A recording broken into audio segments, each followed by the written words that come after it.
original place where this sort of started. Common to various magic systems or paradigms are certain key concepts. I urge the listener not to accept or reject these as theoretical constructs, but to try and verify them by personal experience. As with all my podcasts, and particularly with magic, we try to verify everything with personal experience. Everything that you do is magic. Every breath you take is magic. Every thought is magic. So get it out of your mind if you think that magic is evil or invites some sort of evil into your life. That's just conditioning that you got from your parents or your religion when you were younger. There's nothing wrong with magic, or there would be a problem with living. Living is magic. So let's look at what these systems say. For chaos magic, there are about some key concepts that we use. Number one, the whole is encoded within each of its constituents. As above, so below. We can find everything in the universe from the tiniest subatomic particle. Secondly, the whole is interconnected, and all relatives partake in consciousness to varying degrees. This is just a belief that everything is conscious, everything is connected. String theory, quantum theory is starting to show that this may be true. Third, the whole is self-organizing, and the evolution of all forms is by similar principles. Meaning that all consciousness, all of everything, is organizing by habit, is self-organizing, and everything is evolving similar laws and principles. By merely training and directing will, we can affect change being greater than possibility at various levels of organization.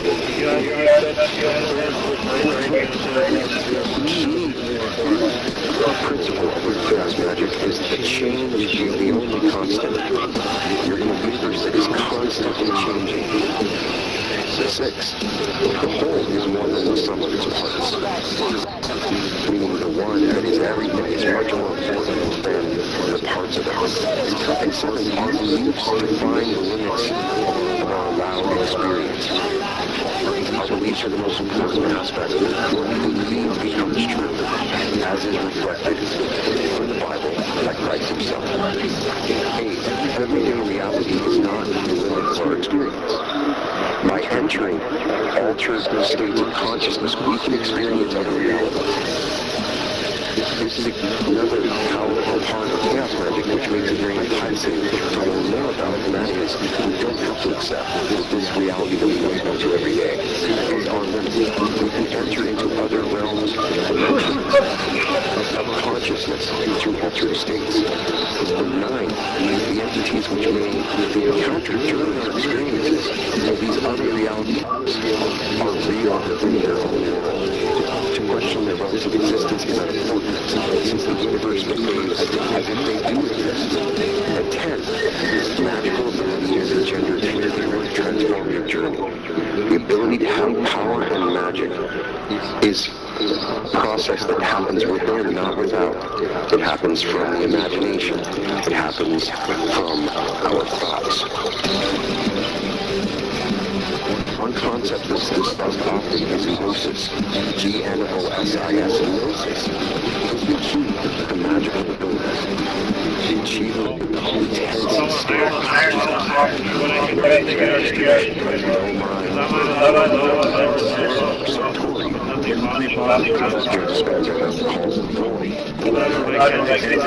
all information except the object subject of concentration. Various methods of achieving gnosis that we may resort to, putting frenzied dancing into the round contemplation of an idea. Magical techniques just are trying to get you into this state of gnosis. Whatever method is chosen, the practitioner continues it until she or he is taken into ecstasy. Reaching gnosis, which is a part of the process of chaos magic, can result from the religiously oriented in mystical experiences, visitations by gods, angels, or revealing the divine truths. The magician, however, the context of such an experience and what's interesting and what can be done with it. The chaos magician takes a proactive approach. They may be in awe of the things they see, but they also want to see how they can take control of their own reality in the process. The magician, the opposites of such an experience are less interesting. But what can be done with it? During moments of gnosis, sigils maybe how the magician can reach out through layers of space-time to manifest her will, and gods can possess their devotees. Historically, many of the techniques of gnosis have been augmented by the use of drugs, which is flying ornaments to LSD, to DMT, ayahuasca, and sensory deprivation experiments with John Lennon.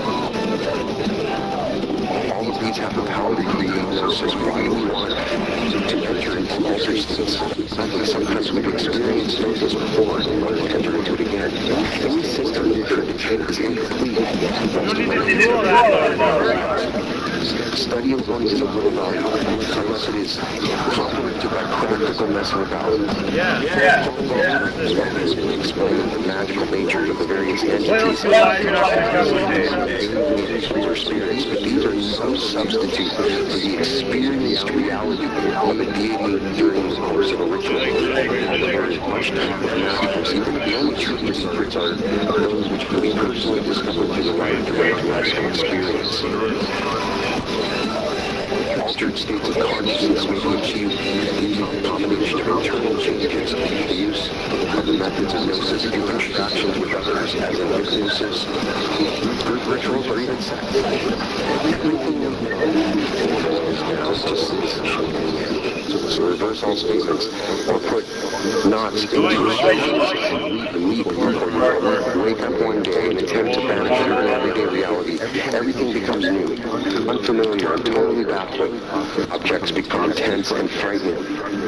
Be wrong. We spend a lot of time striving for right answers, right beliefs, doing it right. Confidence equals success. It's boring. Be wrong. You're wrong. Possession by an angel. Do things you would not ordinarily do. I can do anywhere I want. Walk a I do it in front of everybody. I go like this, Better mad now and same time later. Harpo Marx was the greatest Hollywood shaman. If you blow up a rubber glove and then milk it. Sanity is out there rather than in your head, since most people seem to see themselves as crazier than everyone else. But we boys too many mad thoughts, we get locked up. You've always heard the story of the woman who thought she was a bird at an age.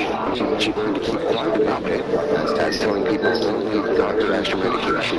So she stopped telling them that she felt like a bird in a cage, even though she did. And then she was released.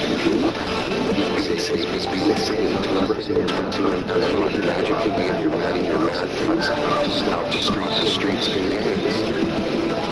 The street is a street. Magicians can be seen and heard. Everything there is meant to be that is going to be is all for pain. For yourself. Those shows of magic, they're always playing to an audience. Even a tribal shaman doing their magic, making talismans, and often be playing to an audience. Learn to jump on the dance and play. This is where magic comes from. It's a dance magic called Titan Gnosis.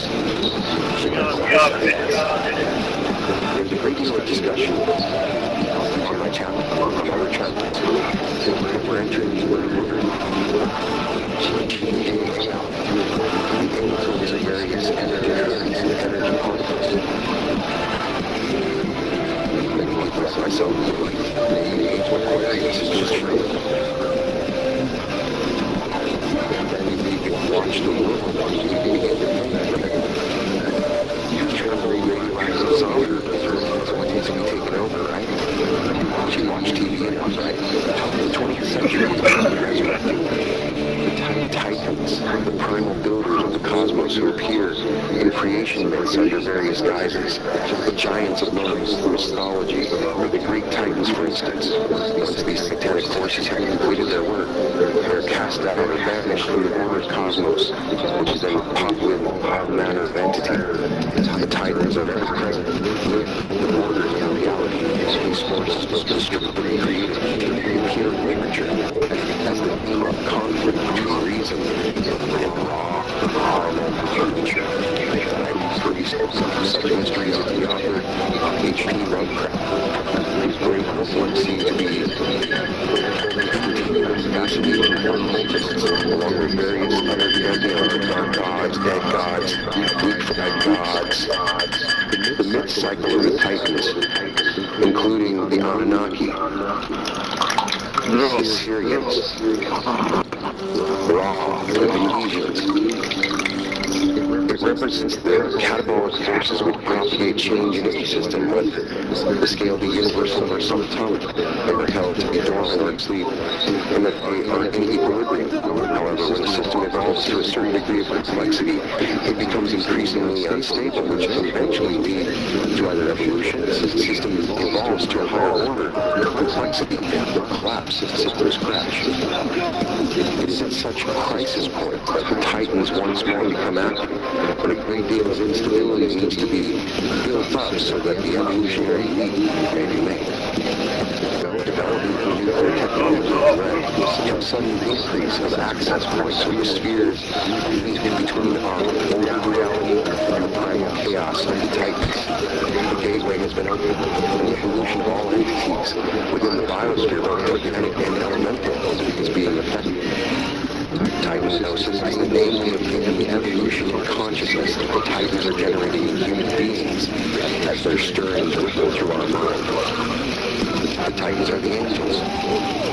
The Titans are the protectors. The Titans are the ascended masters. The awareness growth in human survival surpasses all boundaries, ideological and cultural. It's necessary to live within nature rather than laying waste to the environment. It seems that our Titan stirring gets free the closer we are to awakening in larger and larger numbers. The tricky point about the Titans is that we need them, the evolutionary leading to be successfully. Their return has generated the incoming current, which has been very decentralized. After 93, Ma'aj, or the Chaos current, in the Chaos Magic literature. In the final analysis, the name and attendant symbolism are not important. They are the facets of the same process. Magicians and other visionaries who are aware of Titanosis and its effects are now actively working as transducers of these energies. The location of Titanic energies into one's own space-time lattice is a dangerous enterprise. There are those who seemingly do this with impunity. The use of names, sigils, and chants are only partial, since the names of the Titans form the fabric of our reality itself. One concept that is regularly discussed in literature and in chaos magic is ego and will. The psychic structure of self-identifications, beliefs, desires, and personifications is recognized as the basis of our psychopathy. Serious misconception has arisen that the ego is a barrier to magical development, but the subconscious may be taken down and destroyed before one can advance spiritually. To some, it seems that whilst Western development builds up the ego, Eastern approaches aim at ego transcendence. There is much self, which appears after the ego has been transcended. The higher self is discussed in the Law of One material. Very interesting. This is discussed also in English. This is a common theme in New Age thought. Something in the psyche, however, is not a static entity, and this kind of ego versus higher self-thinking is a carryover of the rationalistic mind-body division. It attempts to get rid of the ego and can easily result in one-sided development, fostering both self-importance and a holier-than-thou attitude, avoiding the so-called dark aspect of human desire for self in a shallow picture of human potentiality, which avoids essence of the psyche. Clarity, excitement, and struggle are glossed over the sugar of the to what degree it is to be very clear his urge is not to destroy or transcend it, to move from the state of fixation, egocentric, to condition exocentric, which is capable of constant revision and change. This is what is meant by the phrase letting go, dissolving the idea of mind as separate from the world. The ego is named as a kind of I-ness, which gives meaning to experience, and the context of the psyche becomes more fluid. In one sense, it is the ego which roots us in space-time. The psychic is the equivalent of having a sense of place, of occupying a particular set of coordinates. The majority of our experience of reality is at the level of objects, bodies, and events that appear to be temporarily separate. We experience ourselves as centers of the world. In contrast to the ego, the will is the vector quality, it has direction and magnitude. The will is the way each ego's particle, although we think of ourselves as centers of intentionality. Much of our behavior is a result of vector resonance, which is waves rippling through, appearing in our space-time universe as separate events and synchronous experiences. A key to the appropriate manifestation is given by Crowley in his novel Moonchild. A clever man, so-called a man of intelligence, showed his genius by setting up his conscious will as a positive entity. True man is deliberately subordinates himself, reduces himself to a negative, and allows his genius to play through him as a will. The Kalima concept of realization of the true will necessitates an unfolding awareness of the will as a vector quality. The will imposes realization over another aspects of the will. Austin spoke the one discussing this in his book, The Book of Pleasure. And the realization of true will involves the obedience of awareness of the evolutionary patterns which govern human development. Will is an emergent property of our interaction with the total environment.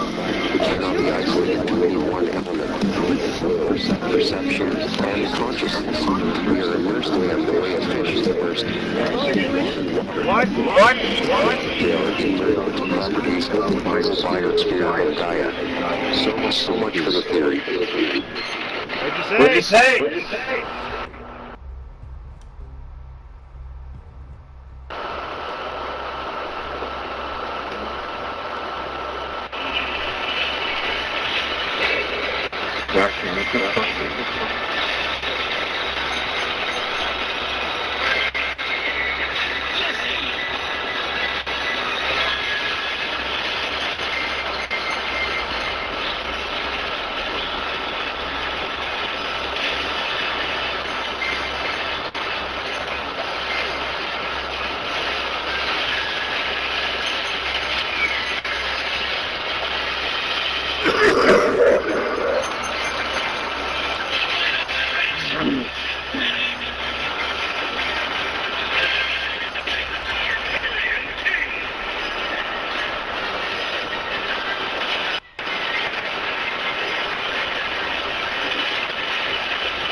How is this alchemy accomplished? The keyword is integration, dissolving the mind, body, spirit, matter, fragmentation, entering the organics, immersed in the body of Gaia within the universe. On any organizing principle, it creates all forms. Therefore, one, often all mental acts as a passage of the world through you, and to continual reconstruction of your psychoplasm in terms of the examination of beliefs, desires, and attitudes. 3. All we have rejected. 4. Practice magic as when survival depends on it. 5. Forget everything you've heard told about the world. Assume nothing and develop your own path. 6. Eat more donuts. Sigil is probably the key thing about chaos magic. If someone wanted to explain chaos magic to a person, they would probably just talk about sigils. As far as I can tell, sigils come from originally God or Osmosis. How a personal experience that it's a way of encapsulating one thought into a symbol. Civilization is a method in which desire /intent is encoded into a non-obvious form, i.e. a glow or a picture, which does not meaningfully call to mind intent. Follow these Facebook, Instagram, and I am constantly painting with my life. We love art. We are always creating sigils. Every one of our pieces of art is sigils. We need to have that, and we embed certain ideas. Every single painting that we have is not just a piece of art, it's a sigil. Each one has magical intent. If you hang this magic all around you, it's very powerful. Any magical intent can be written out, and the letters scrambled to form a picture, a mantra, or an neologism, which can be repeated or concentrated upon until insistence ensues. Sigils can create those immensely trance effect in the spot where you can create your magic. Alternatively, the sigil may be set aside until its original purpose is forgotten and then hurled. During gnosis, or times of great emotional feeling, the sigil may be drawn. Visualized or fiercely concentrated upon to the exclusion of all else.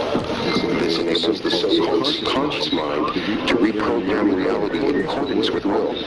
Once the sigil is cast, it is forgotten, so that the desired realization is not hindered by lust of result. The word spoken informs the majority of sigils. It is also worth experimenting with the desires to specific smells, tastes, or sounds. Sounds can be a sigil. Taste can be a sigil. Sigils can bring about a wide range of results. Abstract term. Most of the time, the sigil is a visual representation of simple things perceived or a scratching, a combination of different lines, circles. Everyone is different, and if you don't recognize it, it's possible that it is a sigil. Sigils may be formed in this manner independently of any system, planetary or other symbols. It can be formed without ritual. That magic is simple and delicate. Its effectiveness can be discovered through personal experiment. Most of the systems for creating sigils require putting yourself into a state of bliss or happiness. It can happen during a sexual event, or seeing something uplifting or powerful. And then in that powerful emotion, where we're creating these sigils are staring at it and viewing it with power, these highly feeling emotional states. You can find more about this from books like Fisher and even like Peter Carroll. The magical rules between sorcerers, generally regarded as black magic and Westerners, yet magical combat is an extremely powerful way of bringing and training magicians to cooperate. Such exorcisms can be found in the presence of peoples and various masters. Some shamanistic explorations of Carlos Castaneda, and Andrews, and the legend of Leland. As part of the initiation, the candidate may be expected to defend the spot or object despite all the combined efforts of the group to thwart her. Long-range magical attack made, employing telepathic destructive impulses, projection of thought forms from sympathetic or unsympathetic magic. Magical combat should be differentiated by psychic attacks, which a large proportion of fringe cultists concern themselves with, is largely a product of some illusion and varying degrees of megalomania. True magical combat has its own rules and boundaries, which are known to the skilled, while the trainee must quickly learn that trauma is to be avoided. Caught up in a situation which he or she finds incomprehensible and alien, the trainee undergoes confusion and terror, stripped of the self-assurance of it can't happen. She or he learns to perceive the environment and to give attention to the rhythms and parts of the world. The trainee gathers a great future to reach forward to see the world as that. At that moment, they go glimpse of the attention. My favorite part of Doctor Strange is that this is magic by music, using sounds as weapons. Hey, I admit, it's always fun to watch magic battles in movies, but the process of thinking about it might be helpful in protecting yourself. The process of watching magicians does not seem as terrible as the magicians in other cultures. It's not so much knowledge that we brought. The idea of striving against triumphal power seems fun. It's not just a glamour, like life-threatening or mentally traumatic situations. You know what floodgates of magical ability in a way that no weekend workshop or correspondence was ever could. Living on the edge is the appropriate phrase, as there is no better for half measures. Magical combat, properly arranged, will force you to relearn what you need to be able to do in order to survive. When they give someone going to pass your power to another, she must be sure that the candidate has the qualities, as well as survival instinct and staying power necessary to accept the responsibility for karma that attends the position. None of such combat is destructive, but if it does, so must it be. This is what happens in chaos magic. Schools and books, they teach that magical combat should be destructive. One aspect of magic is some forms of magic requires certain rituals.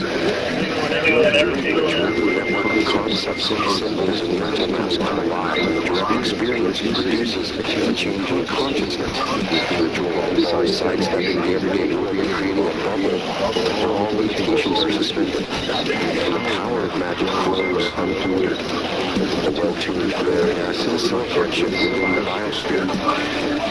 Accessing and interfacing with other subsystems, including code symbols, seeds, and imagination, allowing change to manifest at all levels possible in the system. Ionic developments, seasonal rhythms, psychic development, adheres to everywhere. Ritual creates order out of chaos. Spirit where every state is an expression of will. Looking, the chaos current is what is identifying the unfolding chaotic shift. So that one rhythm becomes the current. As a physical locus, armed with this awareness, the seasonal rite can become a powerful focus on change. These seasonal pulses are directly with personal change and outwardly environmental change. Traditionally, these festivals are crossover points between the worlds. The awareness of the internal and external dimensions seems to have been largely forgotten by weather. As we are from the elements that are centrally heated boxes, the scale of which a ritual act manifests is dependent on the will of participants. Games from scrying, rhythms, and eddies of chaos to warping the ground fabric of space-time. Things that which participants perceive to be appropriate to the intent. The location may be or structure, the arrangement of bells and gongs and particular tones. The sequence of dances may be arranged to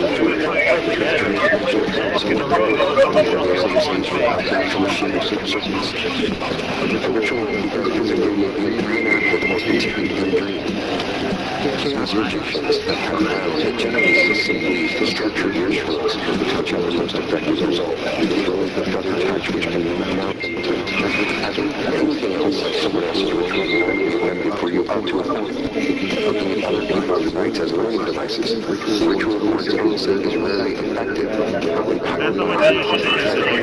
So, when conditions of mind must be mastered, it's just to stop thinking about whether or not the right way is effective. Must be replaced by sincere certainty. The arrow of desire has been loosed. It will strike its target. By all means, discuss your experiences, technique, and how it can be done. That is next time the intention of desire vanish from conscious concern. Another fascinating concept is discussed in the book Chaos Magic as Magical Weapons. General magic perception of vehicle for astral etheric energy. That is, physical forms of secondary concentration with weapons aims from which is imbued with power. Some shapes to historic spells, masks, drums, over history, personality, and charisma, where quite likely to fight with their worries are considered by their owners to be sentient. The relationship between such a weapon and its owner is similar to that of a human and a cat. True weapon accounts is quite likely to decide when it should be passed on. Much weapon on the body, magical combat, projection, reliable, to disrupt the view of the person. It results in psychophysical trauma. History is related to the cause death by application of mantra yoga. We experience our bodies tends to reflect our experience. See a body as a machine and it is liable to break down.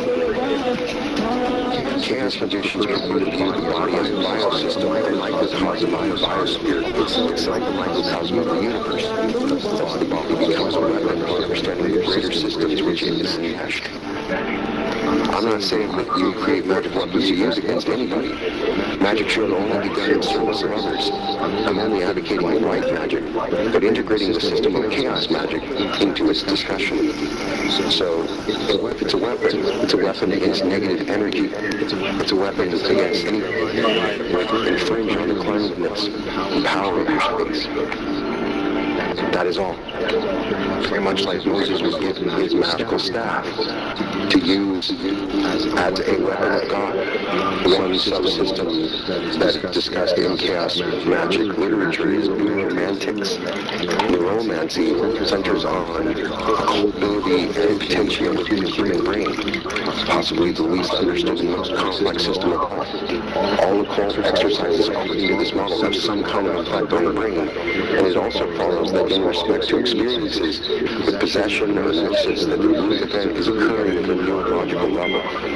Thus, the aim of any psychic technology is to unlock the powers of the human brain. Chaos magicians believe that the evolutionary adaptation of humanity is an ongoing development of consciousness, and the place where all vectors in consciousness is expressed in physical form, the individual biosystem.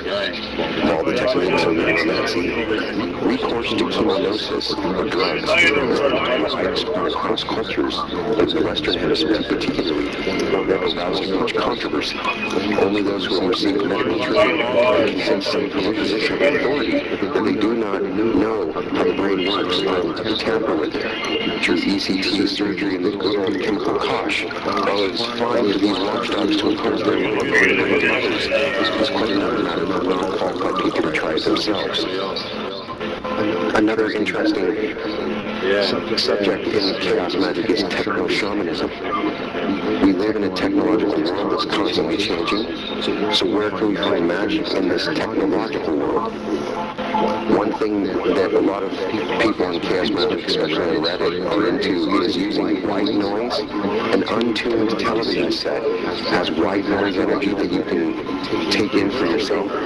You can recover other people's discards and use them to produce magical objects that will go to auctions, sales, thrift shops, and find old items and sense the energies from them and use them to produce magical objects. Talismans made from photo montages and collages. This sort of internet magic is starting to take form where people are using images on the screen as magical powers, just like the sigils.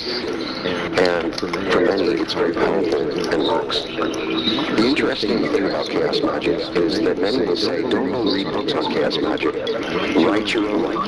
All you need to do is just start writing down your magical system, and then it becomes the chaos magic. You are creating your magic. You are experimenting and doing yourself. That is what you're doing. That is true chaos magic, writing your own book on it. This is just a quick summary of some of the stuff that I read about, and there's so much more that you can find out. I just recommend you keep it in mind, looking at all sources of information. You will find it when you look in unusual places. The idea is, every one of our thoughts that we use to create come from a feeling, a story that we tell ourselves. It can be complicated. It can be a whole set of things that you want to create. You can consolidate those with light into a single symbol, and whenever you look at that symbol, it invokes all of the idea of that, very much like an affirmation, but in visual symbol form, and you can imbue it with energy and increase its power whenever you see it. It becomes special in the way that it creates the reality. So the sigil itself is effective. Some of these other techniques and discussions are also interesting, as I find with all magic. I'm not a specific school of magic. All of them interest me, and the only thing I really don't get into much is the evocation of certain spirits in closed circles, that kind of thing, because I just don't get into it. It's not interesting. I'm more interested in attempts to affect my consciousness, and those are the things that I find most interesting. I'd love to know if you've tried some magic and if there's something to work for you. Please put it in the comments. You can find all episodes of Reality Revolution at therealityrevolution.com. And welcome to the Reality Revolution.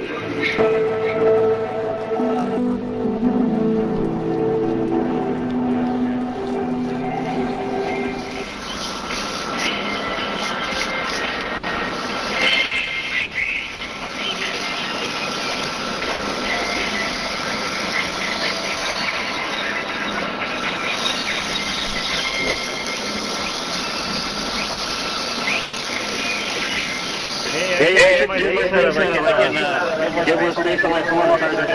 Rating. Eh? Yeah.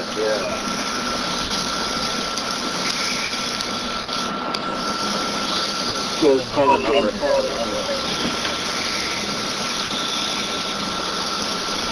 Where's my card? Oh.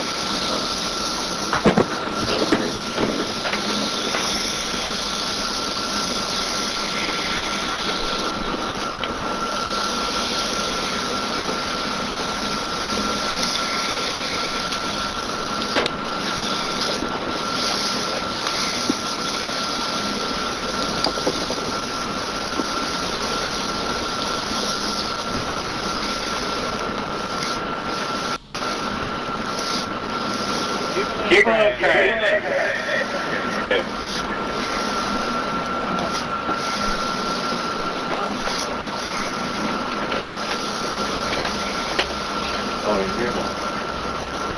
that fucking thing?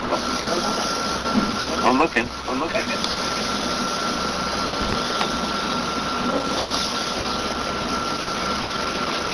Oh, there it is. Oh, yeah, it is. You know that, eh? You don't know that? Did it? Because yours is the kidding. Same thing. Why don't you do this? The same thing and everything. Yeah. Two.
Took 2 seconds. My new card, boys.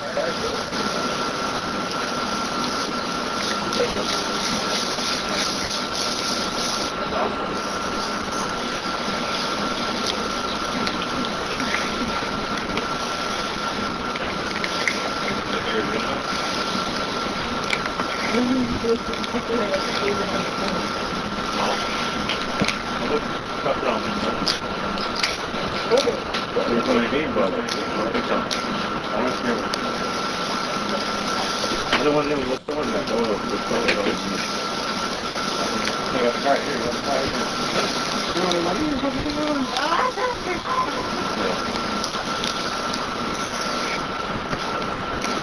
I tell you, I feel like I'm There's to the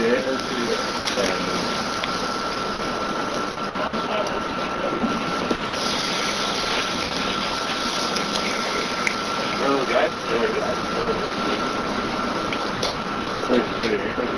No. Just a lot. Oh, you didn't get the state? Oh, yeah. I like that state.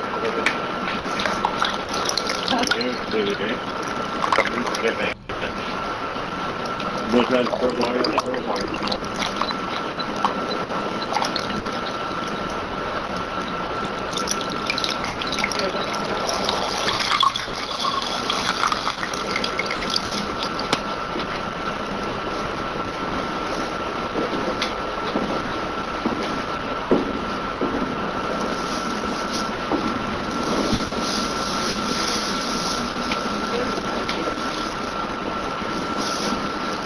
Where's my car?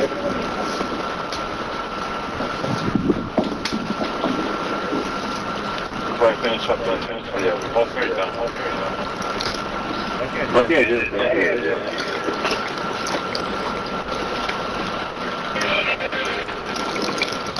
okay, contact CRA.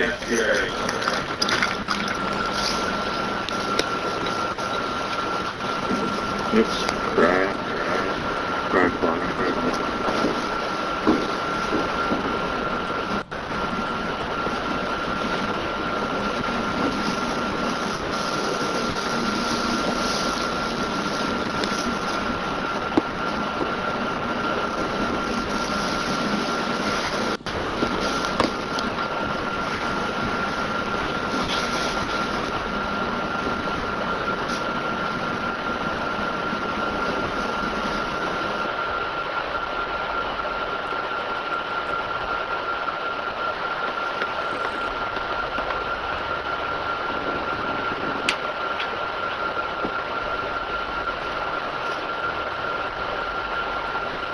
Thanks for the help there, Charlie.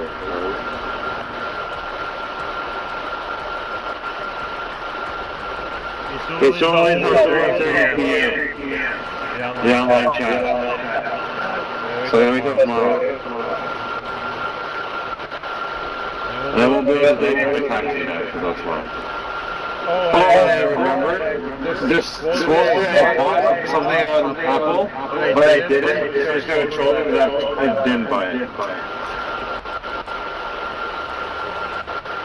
And then I can have my card account, my main account again. I just pay for it anyway. I don't pay for anything. I don't mind. I'll pay for it anyways. I just thought it was by accident. I pressed it too many times. I didn't ever see the funds anyway until I checked my account. Because I watched how many I bought when I was buying that gun. Those chances are very rare. All you gotta do is buy it another couple times and I'll get the gun. But for what? Everybody was saying hi every single time.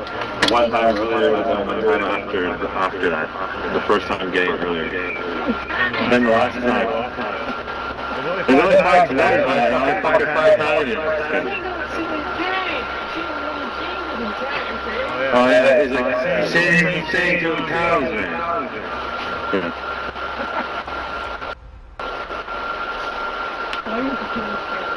I know, you know what I'm saying? That's pretty shitty, man. You know what you're saying, right? Yeah. What's up, you dead, remember? At the end, he's like, you know what I'm saying? You don't cry, remember? It's funny, eh? He's like, why you crying? He's like, oh, good, everybody. It's funny.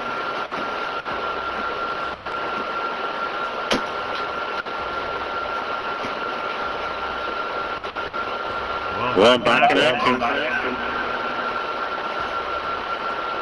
Lock-up secretary. Oh, I should look at my taxes now.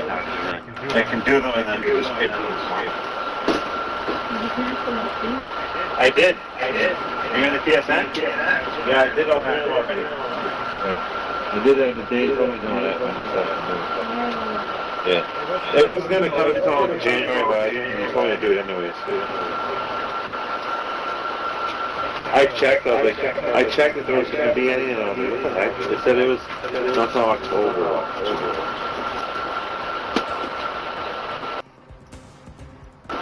Put your hand here, okay? You're going to find mine, okay? Okay? You're like this, getting it? You're like this? Like Murdoch, you're like this? Just kidding. I trust it.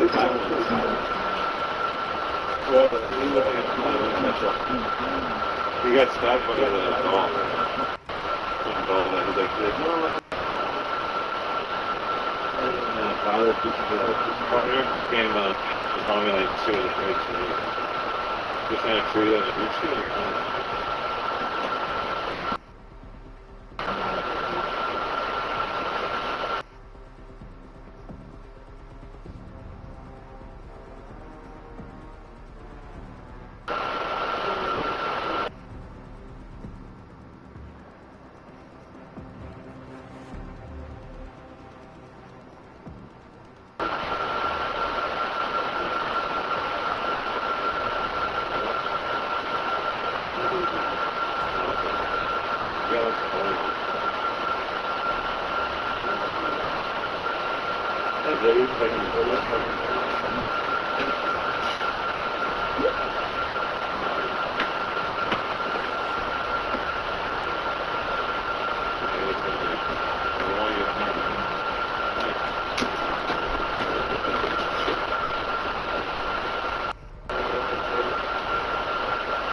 Let those come on.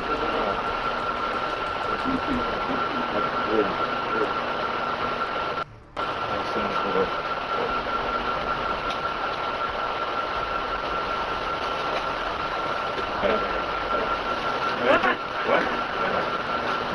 Me? Yeah.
Cuba. Magic that loves.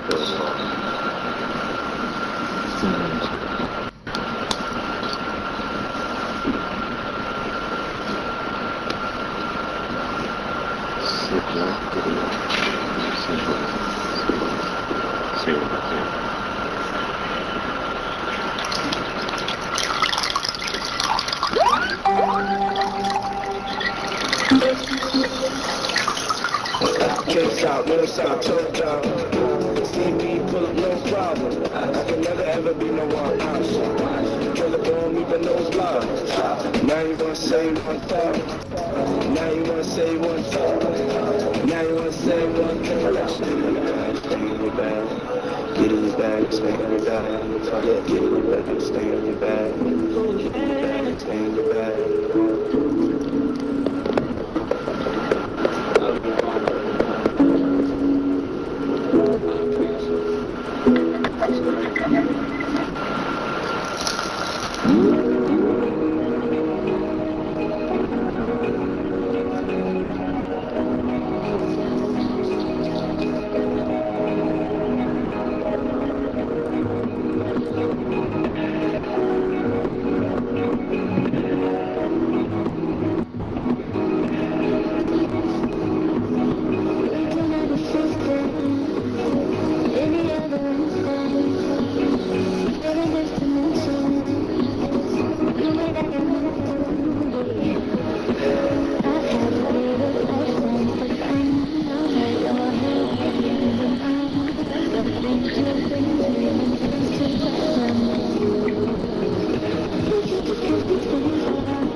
time I slept. And when you clap on top, that's an ultimate road trip. Ride on me like I'm flying, got me thinking it's 96. I can rap on some 90 shit, wrap your leggings around my hips. I'm so hip to a tourist, wanna speculate. But if I stay my life, this honor, this kiss will always taste like candy. And you guys obvious mine, now probably can't stand me. I'm sure they tired of this look that you have when you're antsy. We gon' fuck around. We gon' fuck around, sure we can trip as a baby right now. And let me put the record. I know that don't mean you're third, but that means fucking reckless. Plus we don't use protection. I find myself reading no technique, but just when I'm bored. We find ourselves sex until the connection is restored. I know that sounds so much harder, but if we never grow up, then I'm wishing God for luck on the seat that's inside this marsh. Come to me, come to me, confession come to me. You put a gun to me, and you brought the something to me. Something like blood diamonds, learning to have patience. Only cause you are timeless. The universe energy doesn't lie. And this chemistry is infinity at 1,000,000 times. I wrote 1,000,000 rhymes to spell and get star power. And after 24 bars, you get 24 hours. There's no place quite like it. There's nobody crying for nothing. You gotta stay ready. There's no place quite like it. There's nobody crying. That's what is for real. I know it's right now. It's sure it's right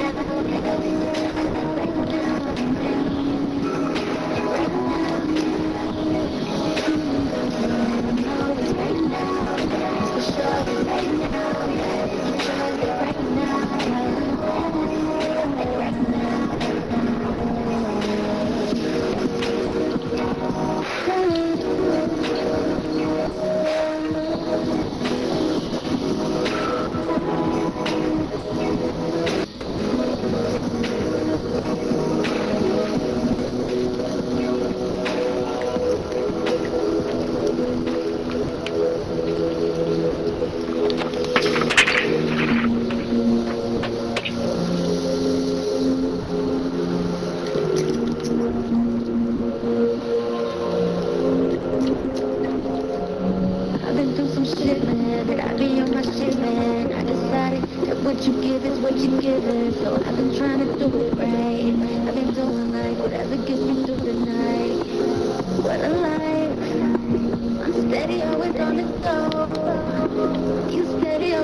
Just from losing 100 pounds, I had to learn more than I wanted about the role of toxins in my body and our environment, and that became a part of the creation of biohacking itself.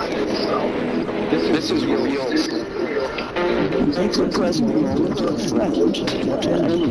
Make the present moment your friend. In your whole life is to change. Because what we call future is just an extension of your state of consciousness. Hey guys, thank you for being here. A quick message before we dive in. You may be watching the show. Just take a moment to hit the subscribe button below. So if you're ever getting value from the show, so much to me, you can click the subscribe button right now. And not only will this allow you to see these messages first, all this great content we have, you're going to get notified first when it comes out. But the bigger our subscriber base grows, the more people we can impact, and the bigger guests we can get on the show. So again, thank you so much as always for your support. Make sure to click the subscribe button below, and let's dive into this conversation. We've got a number of topics today. One being about the law of attraction. We're going to talk about stress and anxiety. We're going to talk about why people suffer and how to get out of suffering. We're going to talk about relationships and how to know when you're in a healthy dynamic in relationships. All these things I want to talk about today, but the first one, I felt like I was trapped in suffering for so many years. And I didn't know how to get out of this suffering, anxious, stressful feeling that would come and go, that would ruminate at night, that would keep me up at night, that would make me anxious in social settings, that would make me feel like I wasn't good enough. And I know people feel a sense of suffering, anxiety, overwhelm, and stress today. It seems like more than ever. I'm curious, with all of your wisdom and experience, how can we overcome or eliminate stress and suffering and anxiety in our lives when it seems to be crippling us? Usually, if you are not conscious of how your mind operates, and you people still are not conscious of how their mind operates, they locate the source of their troubles outside themselves. So they perceive whatever their life situation is, and every life situation is to some extent problematic. There's no life situation that is totally perfect, everything is going well. No matter how much you practice positive thinking, which is such a wonderful thing to do, nevertheless, there's few things that are problematic in every life situation. Always challenges. No matter what stage you're at in your life, you have challenges. Even if you are highly conscious, let's say enlightened, even an enlightened person still gets challenged by life situations, and that's a good thing. We may come back to that later. The beginning of awakening from people out of their suffering is the realization that most of the psychological suffering, which is what we're talking about, we're not talking about stress, ache, or anything like that, we're talking about psychological suffering. The psychological suffering arises from stories that you tell yourself in your mind about situations, about your life situations. As a practical exercise, what we introduce this teaching to people, I sometimes recommend that next time you find yourself in a situation in which suffering arises, suffering is obviously one end of the spectrum of suffering is just irritating. Complex tension of suffering might be a minor thing which is irritating. The other end of the spectrum is deep despair, deep depression, sadness, or extreme forms of anxiety, panic, that you have to do in between the wide range of forms of suffering, right? And that of the past of suffering that we discuss.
Most successful people have a secret. People like Oprah. I am empowered. People like Steve Jobs. People like Richard Branson. And that secret is manifestation. Imagine being such a master manifester that anything you choose to want, you end up getting. My name is Megan Maria, and I am the creator of Manifest. I help people create the life of their dream in whatever way that looks like for them, rapidly and easily.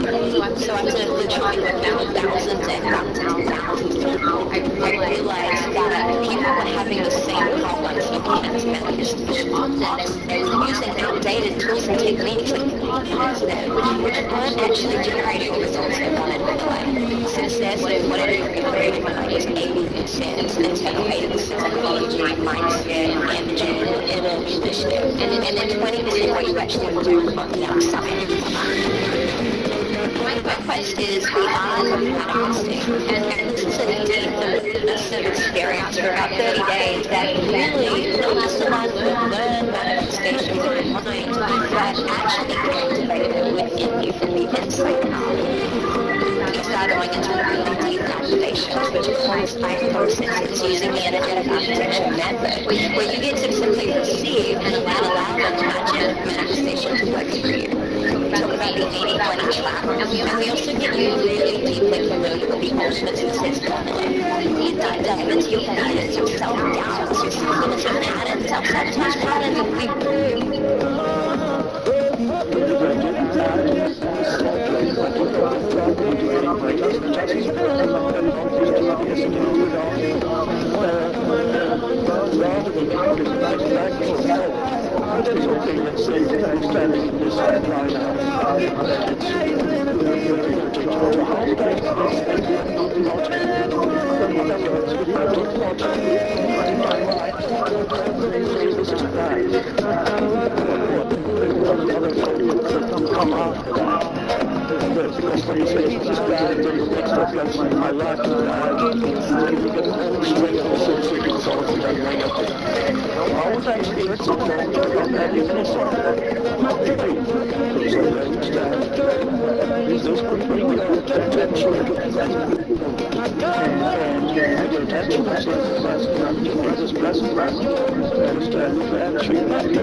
may find that this moment is actually free of suffering. The suffering did not arise, was not caused by the external circumstance. It was caused by the narrative in your mind about this circumstance. It's a huge distinction, and this is to begin to live consciously with you. Until you realize that unconsciously, which means in spiritual terms, to live unconsciously is to be totally identified with whatever your mind is saying. I call it the voice in the head, the narrative in your mind that tells you about things and how bad things are, how they should be, that they are, but they shouldn't be, they should be different. But they are, if they are, there's no actually in this moment. So you can go there, the stuff I'm comes out years ago, not very well known anyway, and he said, suffering is derived the situation itself. That's an enormous curiosity. But if you can get any awakening, see that particular mind mostly causes suffering.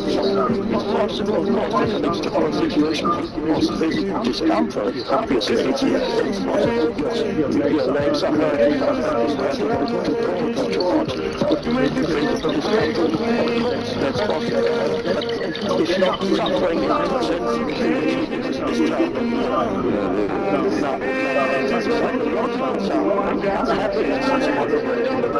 it's a generic term.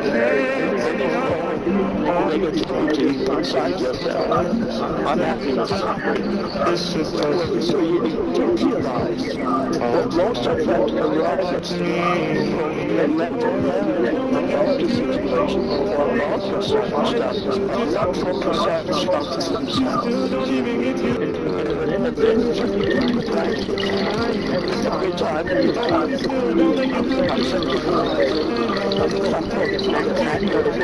something negativity, maybe situations that say this shouldn't be happening, or something is not happening, but it should be happening, or they should do this, or they shouldn't do it. That's the narratives in your mind. So spiritual awakening is beginning to be aware of what your mind is saying.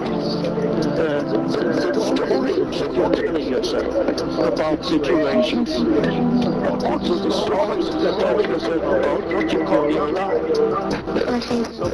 Because people, very people with a very plain sense of identity, they perceive their life as God. So they live in this happiness, and they don't realize this happiness and my life is actually a narrative that they tell themselves.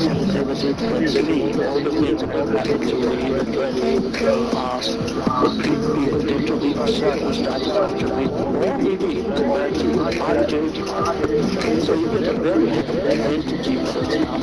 And it becomes your sense of self. You don't realize that it's a story you're continuously telling it in your mind. But you are so identified with the story that you don't exist outside of the story. That is what some spiritual traditions call the self. The Buddha called it the self, which is the mind that represents the self, which the Buddha said, which ultimately you recognize that mind that represents the self is ultimately a kind of function that you live through. So now, when you realize that this is the case, this means that at this point of realization, another dimension of consciousness has arisen, which is not your mind. or we can call it presence.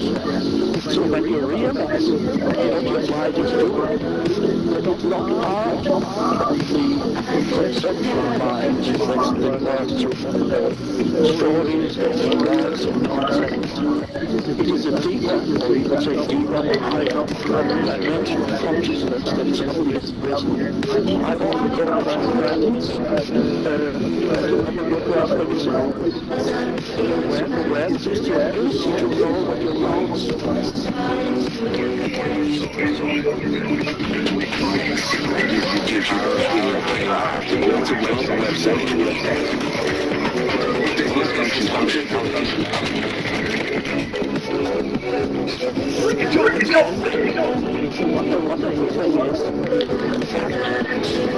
Just doesn't conscience to detach from the habits. You don't want to give up something because you're always going to be as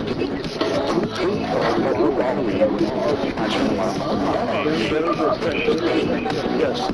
So at first you have identified the conceptual mind, the naked mind, and your sense of identity was the story of the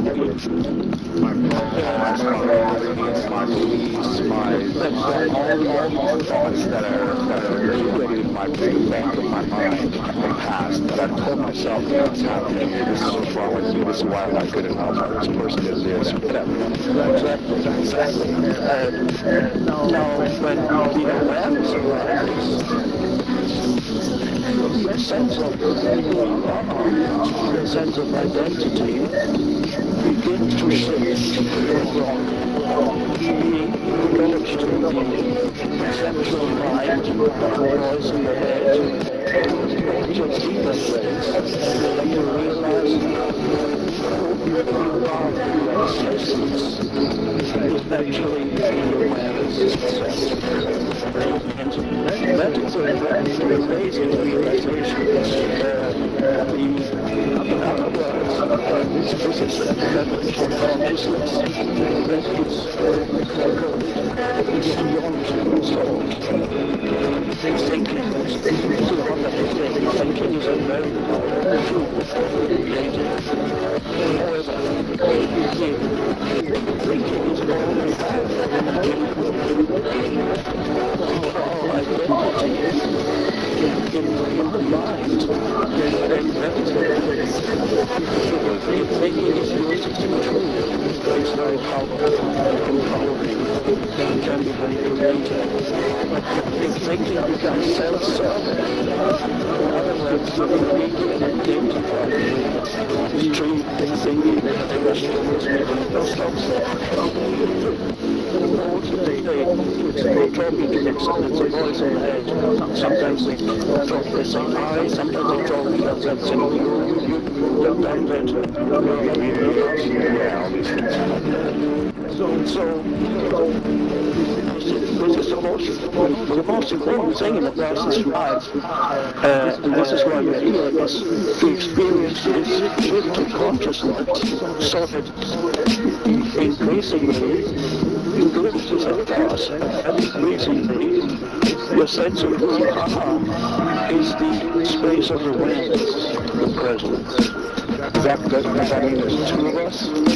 One could say that is, on the one hand, I sometimes call it, on the one hand, you have your home identity. Your home is also the physical body, which is exhausting, you can identify with. Really, it's not the physical process of medical image. Really children, we're very happy about, or by that, the body can also thrive, can dissolve shame,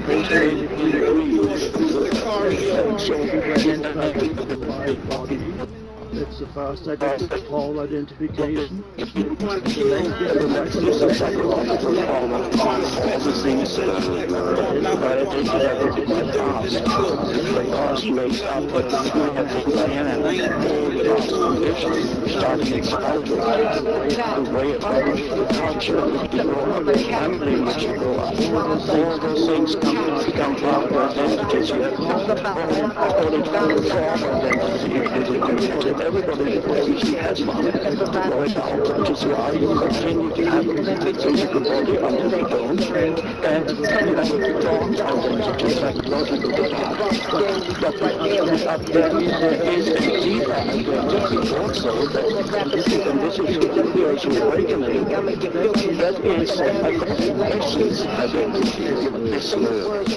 And your essence is, if we want to use the term awareness, we use the term presence. But another category really is consciousness. The essence of who you are is consciousness, the fact of consciousness itself. And this is something to be experienced. You cannot understand essentially what it is that I'm talking about unless you experience this moment. Everybody listens. Unless you experience what that means, that you are the consciousness, the space of enlightened consciousness. We do things, for example, sometimes there's a thought that comes to an end, another thought hasn't arisen yet, you have 5 seconds or 10 seconds, and this is an experiential thing. To realize yourself as consciousness it implies that at first, for very brief instances, the mind becomes still, subsides. But you are still there. So when you're let's say, let's assume that you let go of any memory of your past, because you don't need it right now. Because you don't remember your past anymore, or your dream, or anything. And you're thinking about the future, and you don't think but you're aware. You're aware of your sense perceptions, but you're not interpreting sense perceptions. You're allowing sense perceptions to be. Now, what are you when you're not telling yourself? What are you without the story? Talking about the weight of it, attached to the story without let go. But that will attract for some people, they only let go with the stories they have them, they call their life becomes simply unstagnant. But then sometimes they experience a breakthrough. Why do so many people hold on to their pain identity, their past story, for decades sometimes? Why do they hold on to it so long when you might see their friends and family seeing that they're suffering and struggling, but they're unwilling to break free of this old identity that they've been holding onto for so long?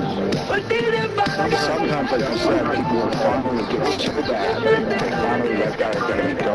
Why does it take an extreme breakdown of opinion for people to finally say, you know, this old story of mine, this old identity doesn't work for me anymore. I want to let it go and step into a new identity. Why is it so challenging?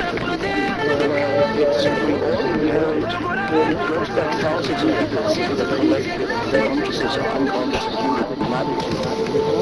We all inherit dysfunction, because we are not aware of the ego.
Is it possible that this is not a one-sided situation that was carried out? All sides of each other's needs? Everything anyone wants to say, wants to claim glory and feel unjust.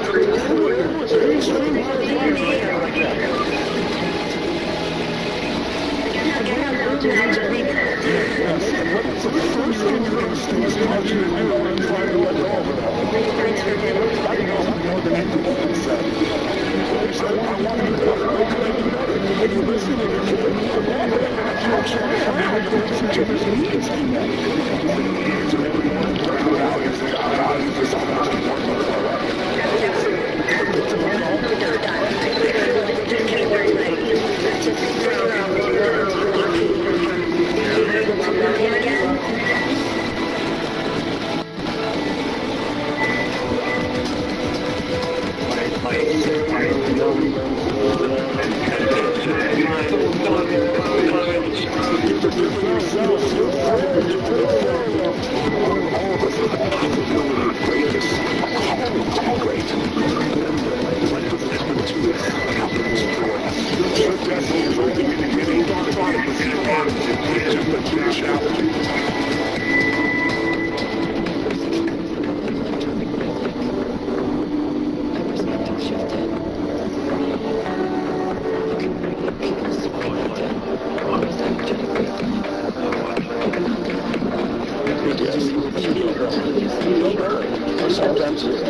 It's also very challenging and wonderful thing to realize that your purpose is beyond any purpose that you might have imagined in that function. The deeper purpose is to evolve as a conscious being under the ego. So the consciousness evolves is only an expression of the universal consciousness. Because the consciousness is the universal so gradually, life forms, in our case, the life form, begins to awaken into higher levels of consciousness.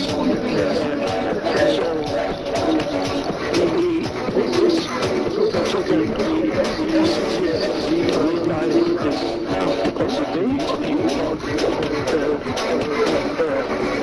living in this different state of consciousness where we're not necessarily always immediately thinking and interpreting things. If there's someone watching this that is thinking to themselves, you know what? I'm just going like psychologically off and on consistently. I have to have a free, and I think a sense of true harmony that we can turn into peace. Yes, of course, the challenges we face in ways as human beings, as we continue to grow. But it's a baseline, peace and harmony. To that how to get there. Oh, yeah! what type of application or what do we need to be aware of and then take action on in order to start working towards inner peace? Yes, good question. Well, a good mental mind is the present moment. That's the present moment is sometimes call it the portal into that state of consciousness that we call present awareness. The egoic mind is important. The egoic mind is not really interested in the present moment and tries to obscure the present moment. It's interested in some other imagined moment, but not as the future. Yes, it ignores the present moment, but the first realization is the absolute importance of the present moment in your life. It's the foundation for everything. The relationship to the present moment determines how the future evolves, what we call future. By the way, we are alive. Lives contain the present moment.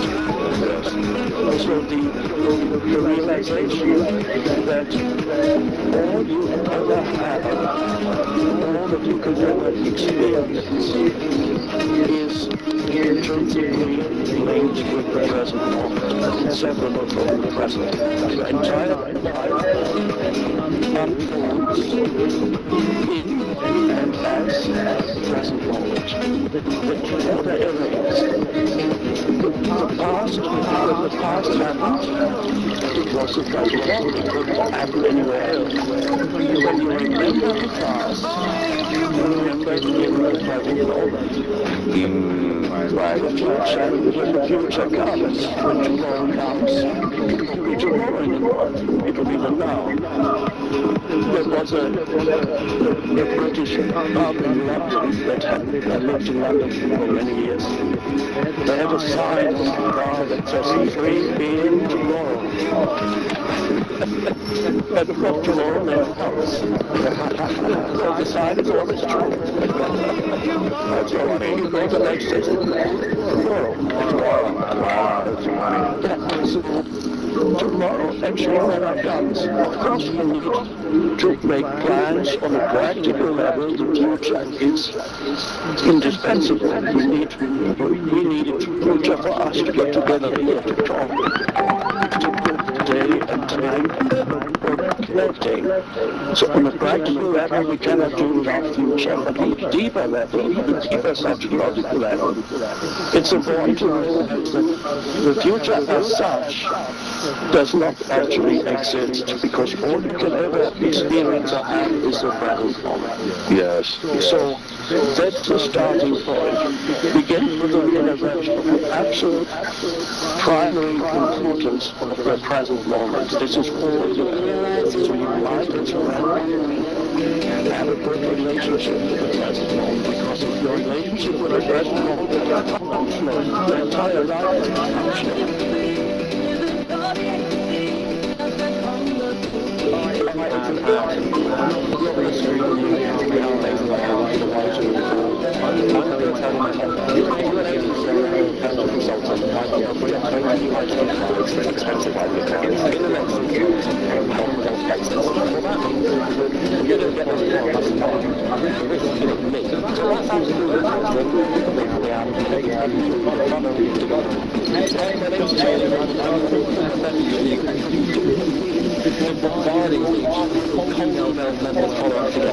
And he certainly doesn't provide any processes and certainly do not hang up on IATC. Let's be honest with what the result. And we know we don't any of this on the point of allows me to make it a result.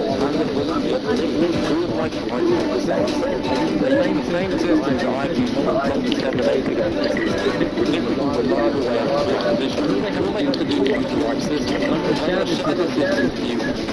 page. So here's what I'm asking. Simple questions. Quick. The envelopes so I can share this with you.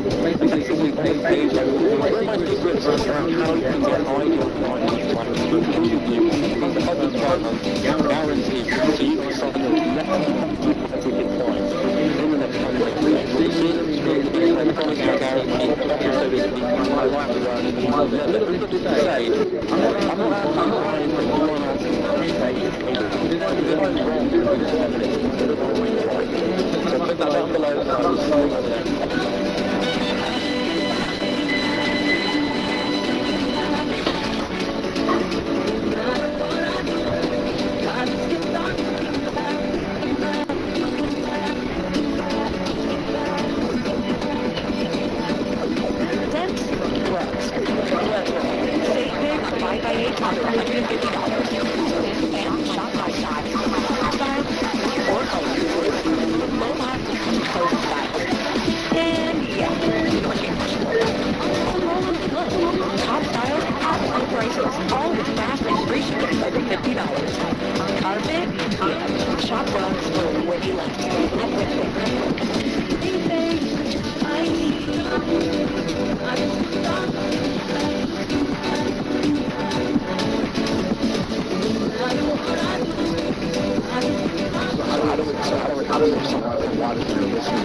Yes, I've got a lot of debt that, you know, I feel I've got some sickness in my body and my health is not there.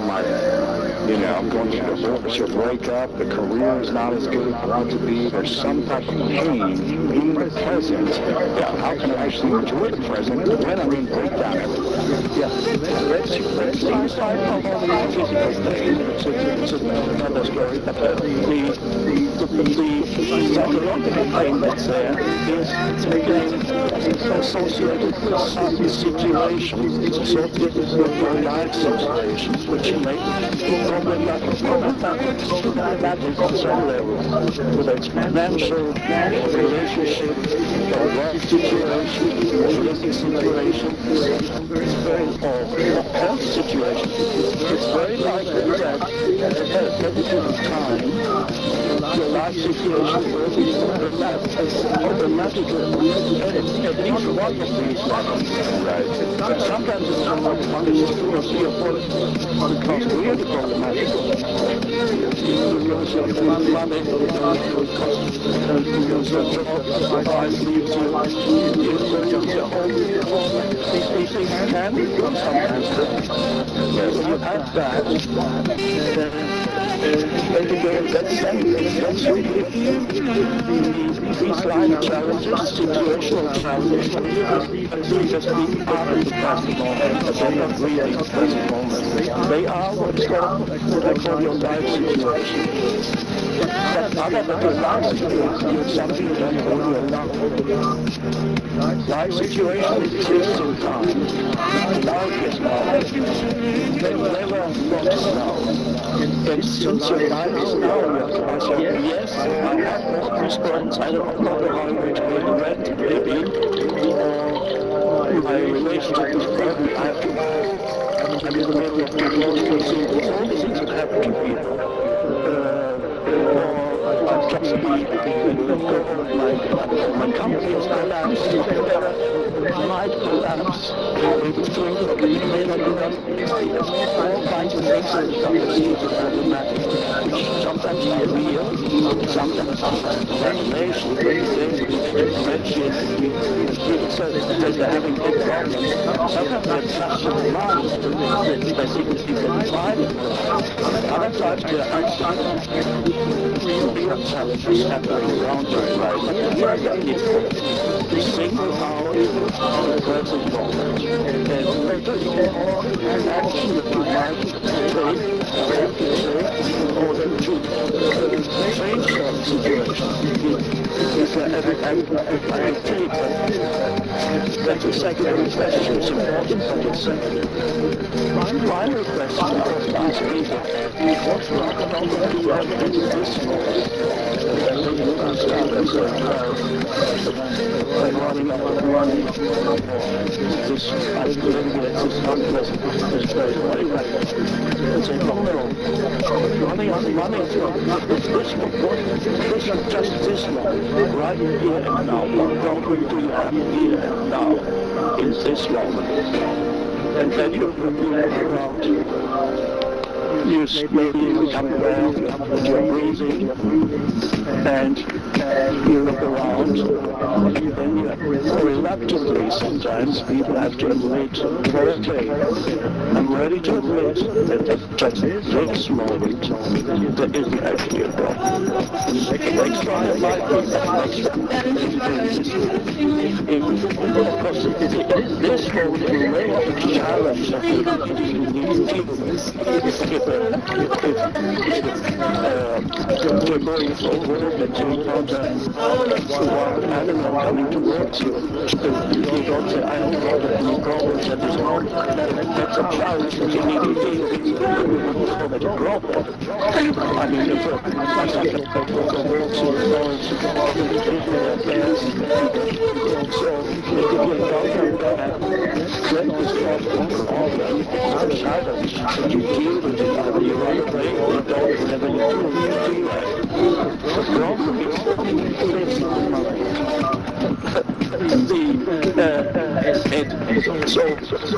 to get out of that is to give much more attention to the present moment and realize that in the present moment the problem cannot survive.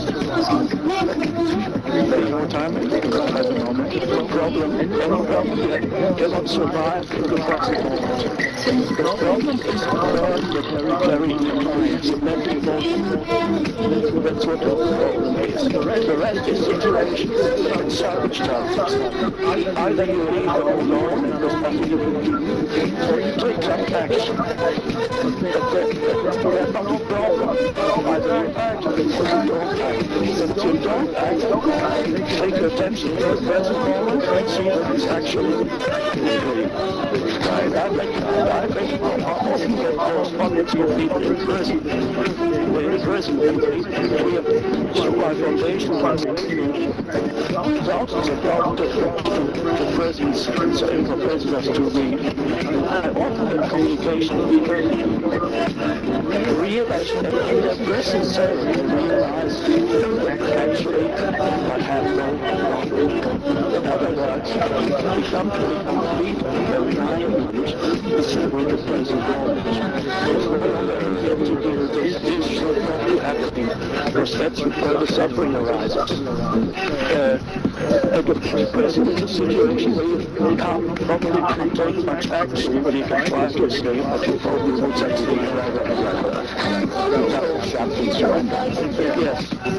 So there's always the action may need to be taken, but if no action is possible, on the place of surrender.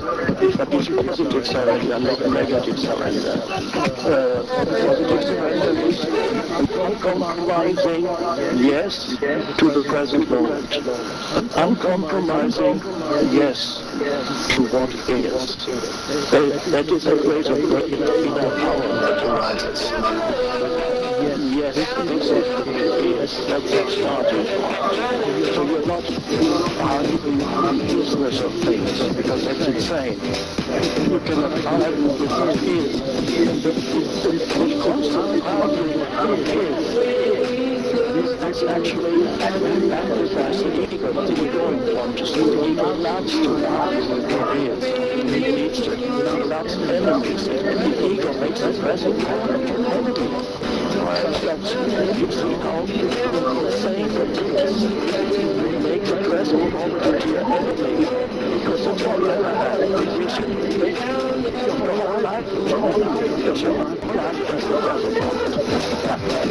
I said this is the present moment, friend, not an enemy. the present moment, and then your whole life begins to change.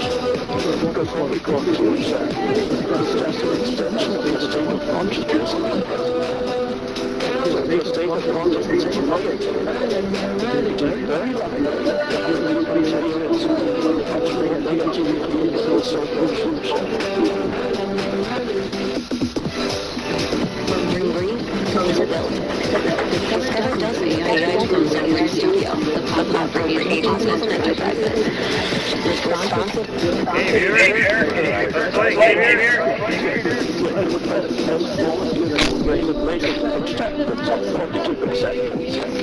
Then it's very likely that because the so-called future, I always say so-called future as such doesn't exist. It always exists now. Yes. The so-called future reflects your state of consciousness in the present moment. So that's really a very important realization. So this is how the absolute importance your state of consciousness here and now. What is your state of consciousness now? Rather than thinking that something else is more important than my state of consciousness. In any situation, you're faced with any situation. What is the state of consciousness in which you face the situation? Are you in a state of resistance or negativity towards the situation? When in any endeavor, then obstacles will arise. Anything else, you want to create something new. Obstacles will come in many forms. Sometimes in the form of from a being who don't like you to do what you're doing, or it can come in the form of structure in society, rigid structures, so as to get all kind of bureaucratic, whatever the obstacles are. So how do you face an obstacle? What is your state of consciousness? And an obstacle arises. Do you immediately become angry? Do you become more despondent? Or do you start complaining in your mind? Because talking about so awful situations and complaining. Or are you able to just immediately say, this is what it is? So you increase your attention, not in a state of resistance, composed from power. This is what it is, and then when you are in that state of presence, then the right action arises spontaneously. You find yourself, because you're not making decisions. And this is very important. You want to be great.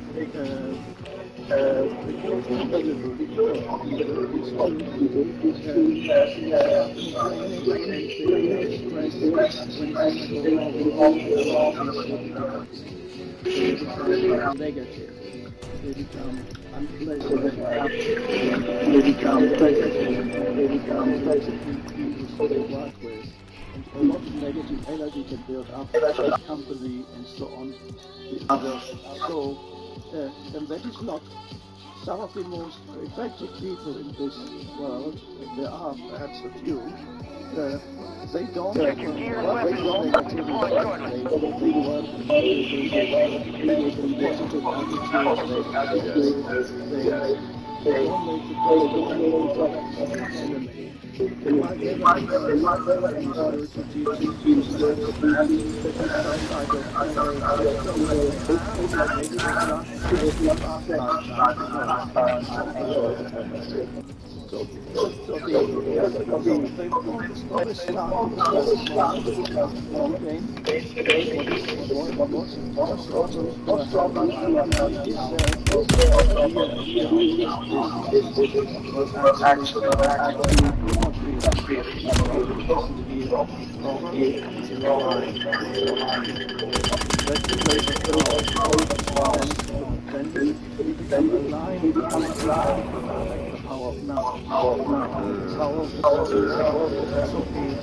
Which is the power of consciousness. Now you come to the war zone.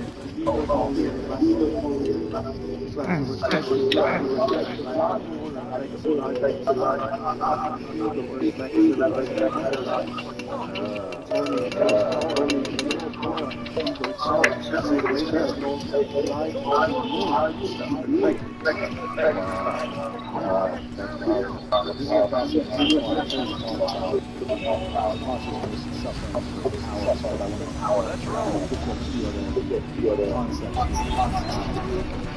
of the games about mentioning synchronicities and serendipities and this idea to harmony, thoughts,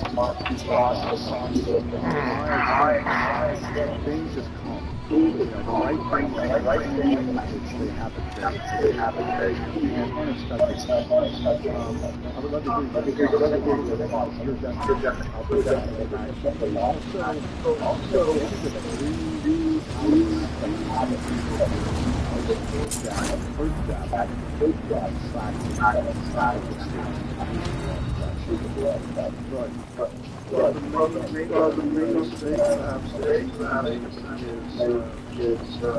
not coming from a place fullness and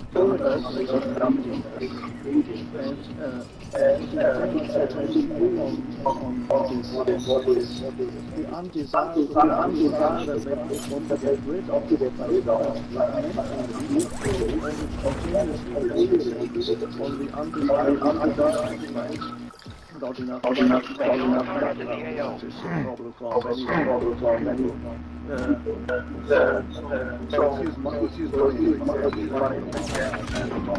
Fuck.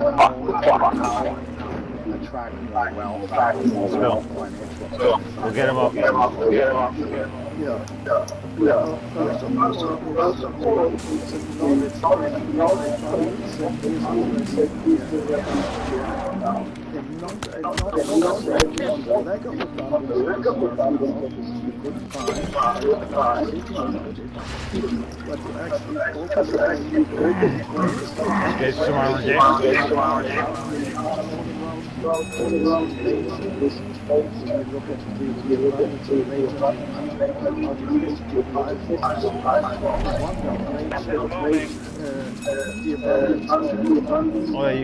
Oh, there you go.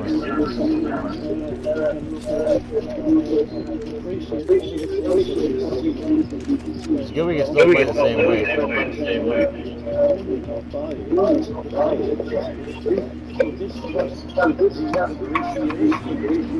You're okay.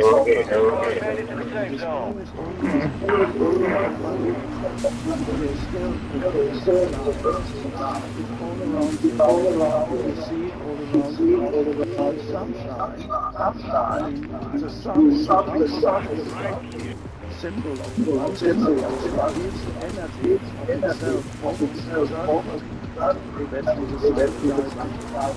we have to cause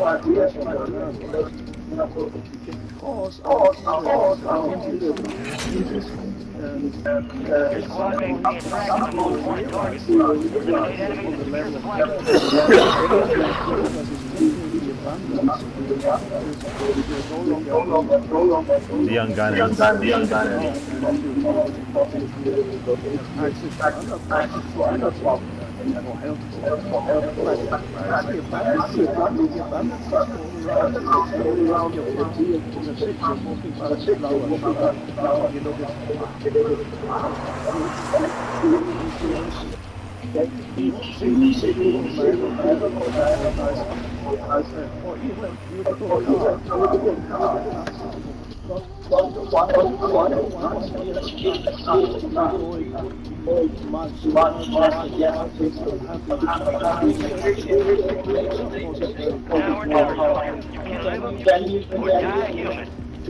I know what I can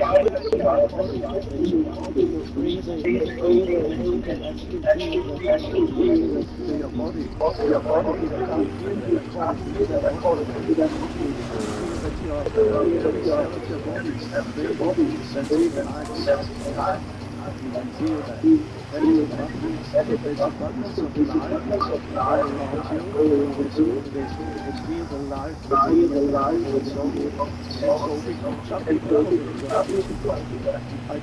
That'll work. Sticky talk.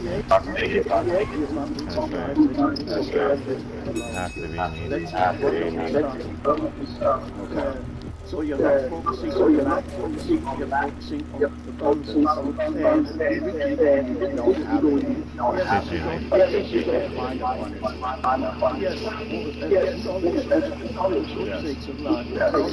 but seemingly insignificant things like look out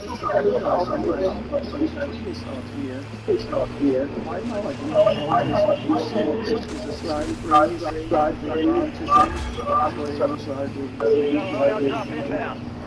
there's the tree in the still as it's been there for years. Closing in. Relocating the safe zone. At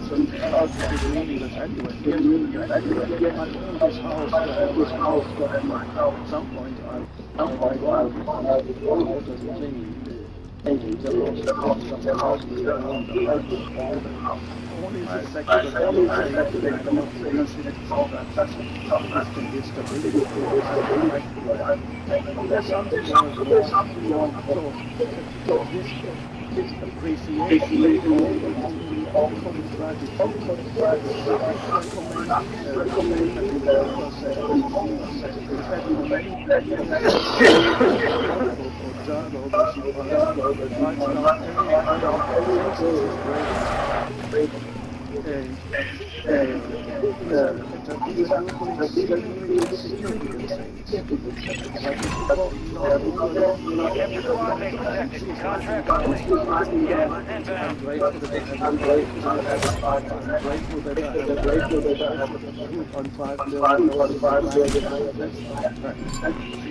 The next thing is second thing is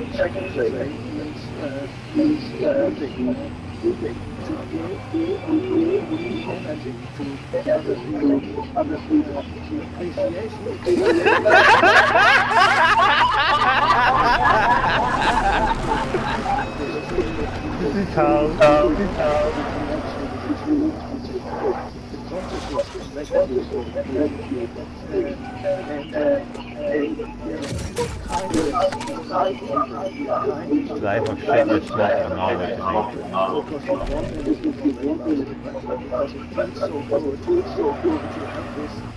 the sense of what's another person.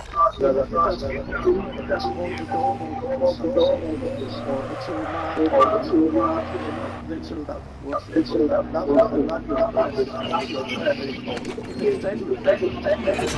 Squadron found intel on the location of the next gas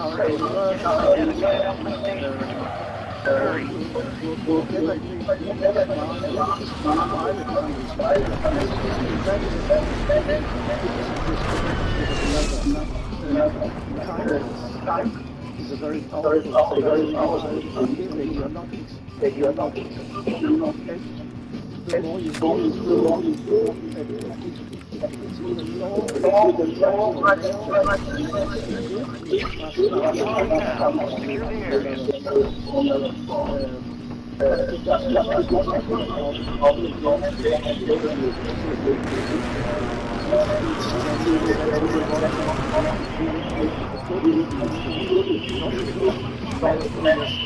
even you feel you always need to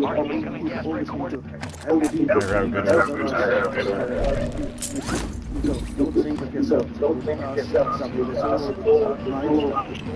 but to experience how it feels to give. So we have on the one hand appreciation.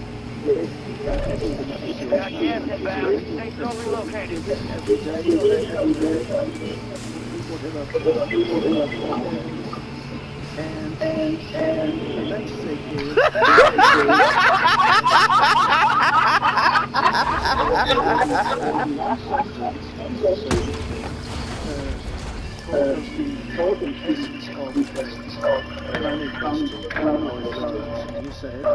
you said whenever you pray for something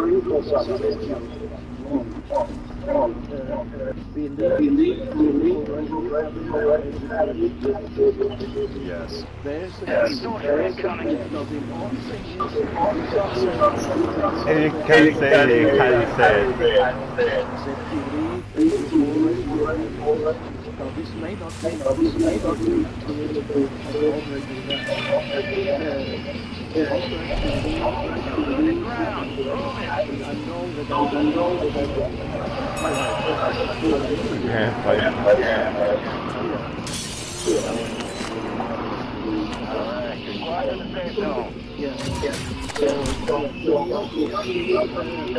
Get the fuck out of here.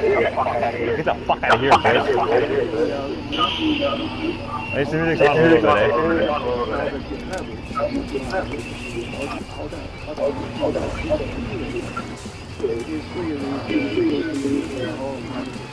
Alright.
Take a fucking mountain, fucking bitch.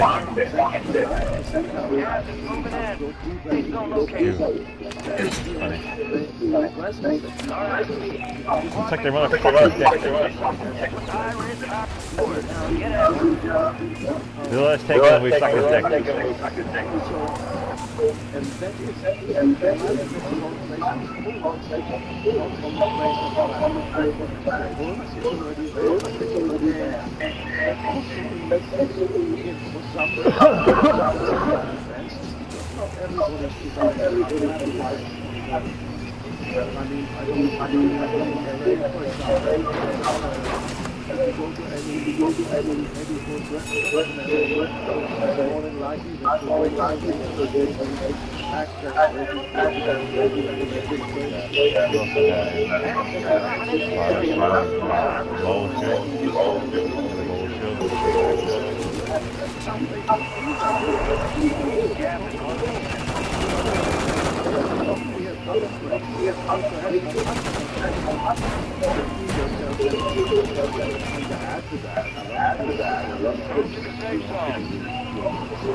Oh, we got Paul.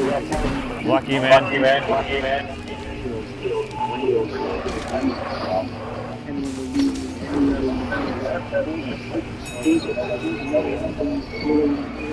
We got 3 contracts. We got the new skin. Let's try to buy it from the 3 buy stations, or what is that? Mark them. Like ping them. What should we do? Buy a buy station or ping them? How many buy stations are left? Let's see. We can check. Put it in. Oh, there's not enough.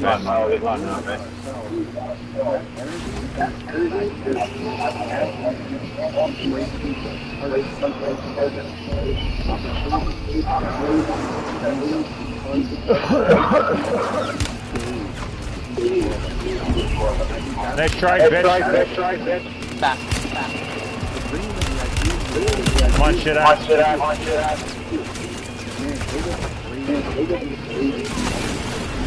Oh, what a fucking shit bastard.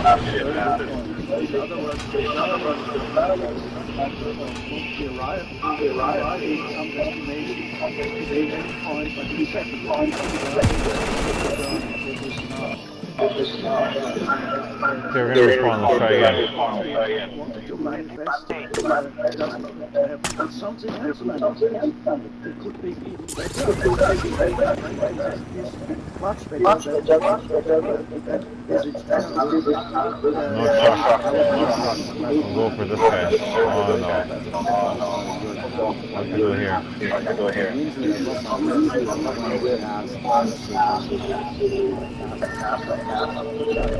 Gas is closing in. Get to the new safe zone.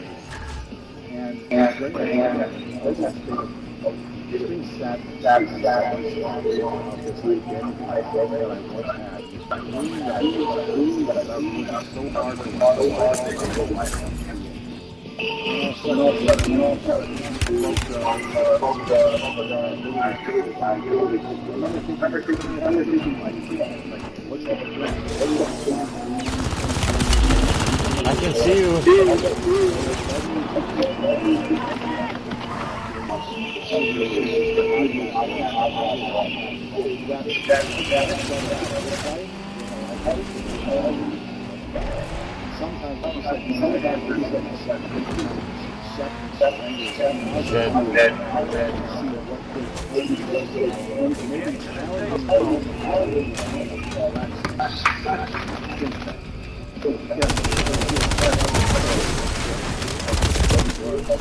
We're still going? Holy shit. You don't want some money?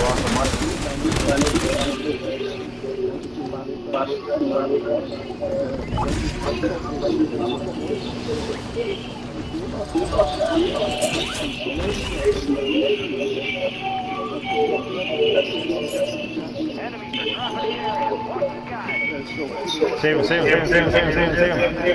Oh, he saved his ass. That's awesome, man. Oh, fuck, someone shot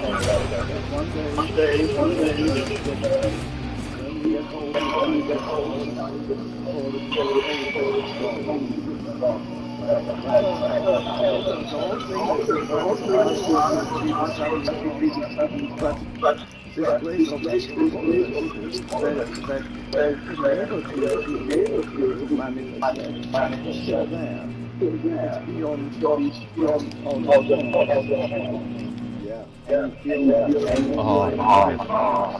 doing that, but if you're not attached, I'm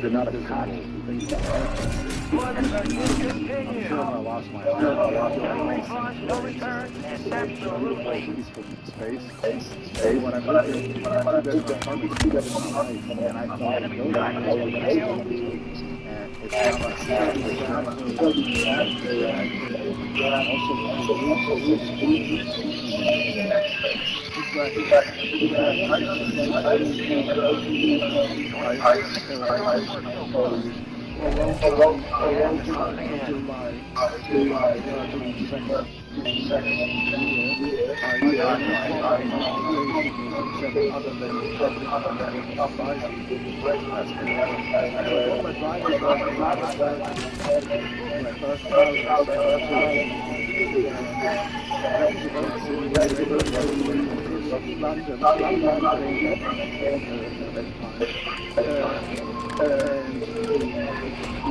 I love my life just I appreciate it. I love that just looked at it, was standing there.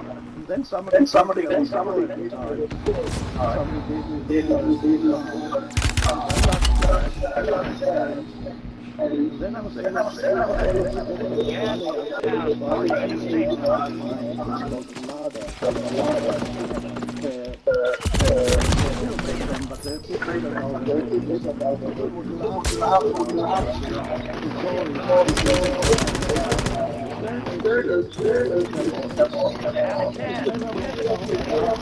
We don't like shit like that.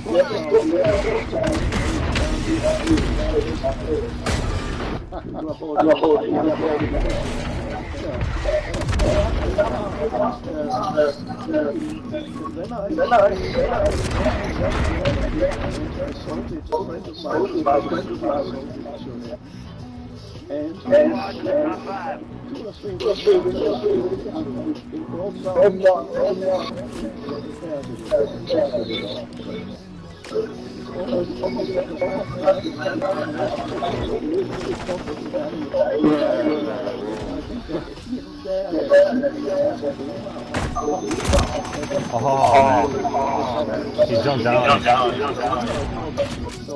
And when you have an intention and an appreciation for the thing that you're with, like the cheap car, it can take care of you when you take care of it with your energy. Yeah, why you gotta complain all day long? Experience when I moved to LA 11, 12 years ago. I didn't have a car in my 20s. I had a car. Why can't you just get over here like this? About a year. And then I moved to New York City. I didn't get a car. And then I moved to LA. I bought a $4,000 car, 1997 car.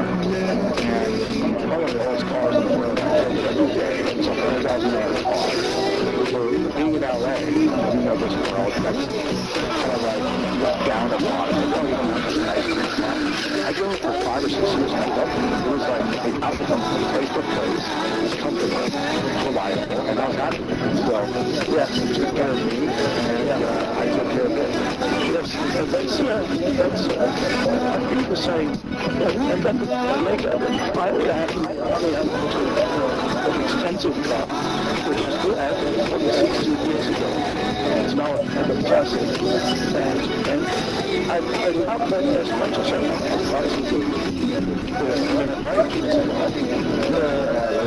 it's the same, and it's not, many people of course have a growing identification with their car. The broken car is very different. It's not that. It's not even growing with my identity. Growing identification with my cheap Russian car, my ego would have diminished because all the people laughed at it. Oh yeah, definitely. I didn't mind, it was fine, I didn't have egoic identification, and I don't have an egoic identification with this more expensive classic car that I have now at 60 years old, but I still quite love it. I have a kind of relationship with it. If something happened to it, I would let go, it's fine, right? Everything eventually leads you, unless you leave it, leads you. Yeah, that's what you're saying. There's everything else that you think puts people from the law of attraction and manifesting what they want to talk about, the neediness and coming from a place of lack. Everyone will say no, this one. Ego wants to like achieve like this or that. The ego wants to feel more powerful. I don't know how to listen. I don't know how to listen. Identity showing to other people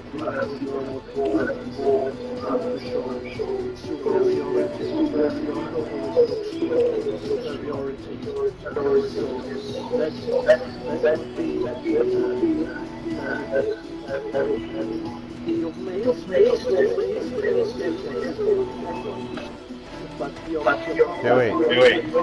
I gotta find something.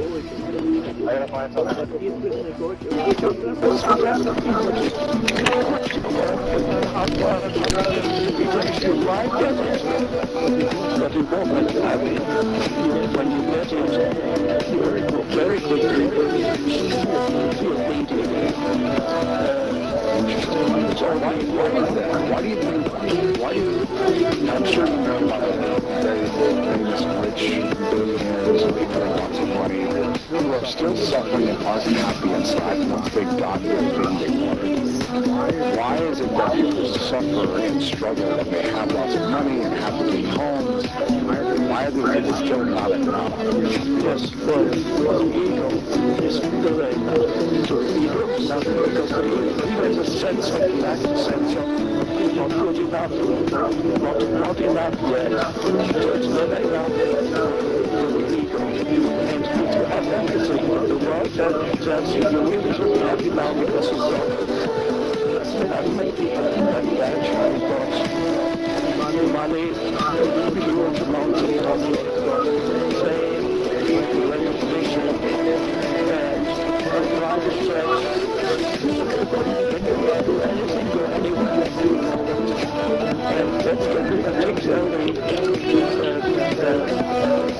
that counterproductive because you cannot fool yourself. You can fool yourself by saying, when I get this, I will have it. Because then you can still post people. Once I achieve that, I will have it. The person already has everything. He or she cannot say that anymore. Because you have no way. There's no excuse anymore. Because you have everything and you're not happy. So then you can do then start getting bribes, engage in other kinds of seeking and sensory satisfaction through substances or from one relationship to another, so in a sense, or whatever they do, because they can buy anything they want and they get more and more happy. Because they do all the ego was there, and the ego will never be satisfied, no matter what you achieve. In the Course in Miracles, it says, I don't know if you've heard that, it says, you always know when the ego was involved when you once it hasn't satisfied you. That's an ego. There's another saying that goes, there are two ways of being unhappy. One is not getting what you want, and the other one is getting what you want. The first is some people are unhappy because they don't get what they want, and the others are happy because they get everything they want.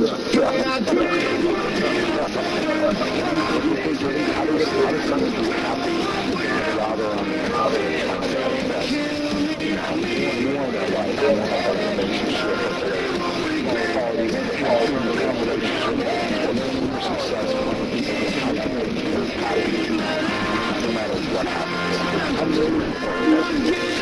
Happiness dies. Life is the present moment. Only life is the present moment. I sometimes go to the vertical dimension of life, which is now. And then there's a horizontal dimension of life, where it's past and future, and there the whole, the voice, the mind, and the horizontal dimension. And the vertical dimension there's some dimension,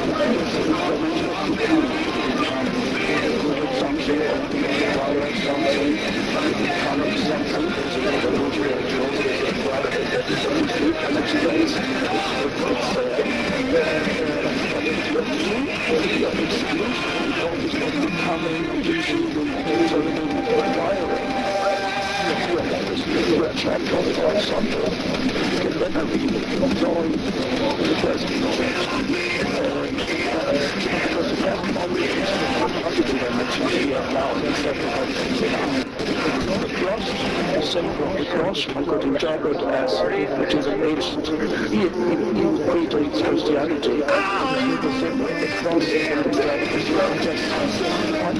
just sex or something. vertical dimension. And it is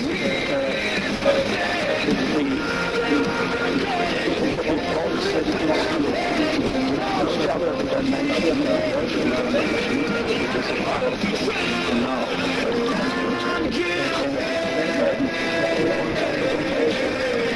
it's actually transmitted. You are not dependent on your ultimate satisfaction. You are not dependent on any kind of achievement, attainment, or whatever it is that the horizontal dimension or your heart immediately may give you some kind of satisfaction, but not the deepest satisfaction.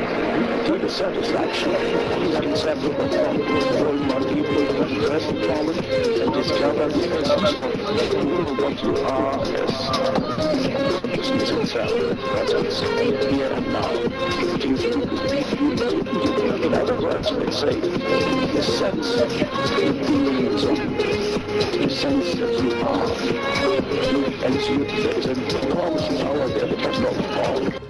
You can't interpret it. It's the power of the likeness itself. You don't start with what you are as a class. The process is outside the dimension. But there is a deeper dimension that you are. It's only the time we try to vertical dimension. In the vertical dimension, you are already complete. There's nothing to achieve that you you're already perfectly. That's so hard for people to comprehend it. The horizontal is not complete until because no matter what you achieve, you come to one thing, you do something. There's always a particularity of the horizontal. That even I find interesting to achieve great things. I used to have been teaching English for many years. In the past, I had groups of 10, 20 people. Now I have hundreds of thousands of people. Now I don't have a close relationship with individuals anymore. It's just I'm reaching many more people, but I've lost this close connection with the people that I'm teaching. There's always tries to break, and I am teaching far more people than before. But there's always a price for people trying to see I'm not a big celebrity, but I do wherever I go. And the wrong that happens is wonderful. I have a connection to that field, but I do lose privacy because sometimes people talk to what's he eating, what's he doing. What is it going to do that thing? I think it's very good, yeah.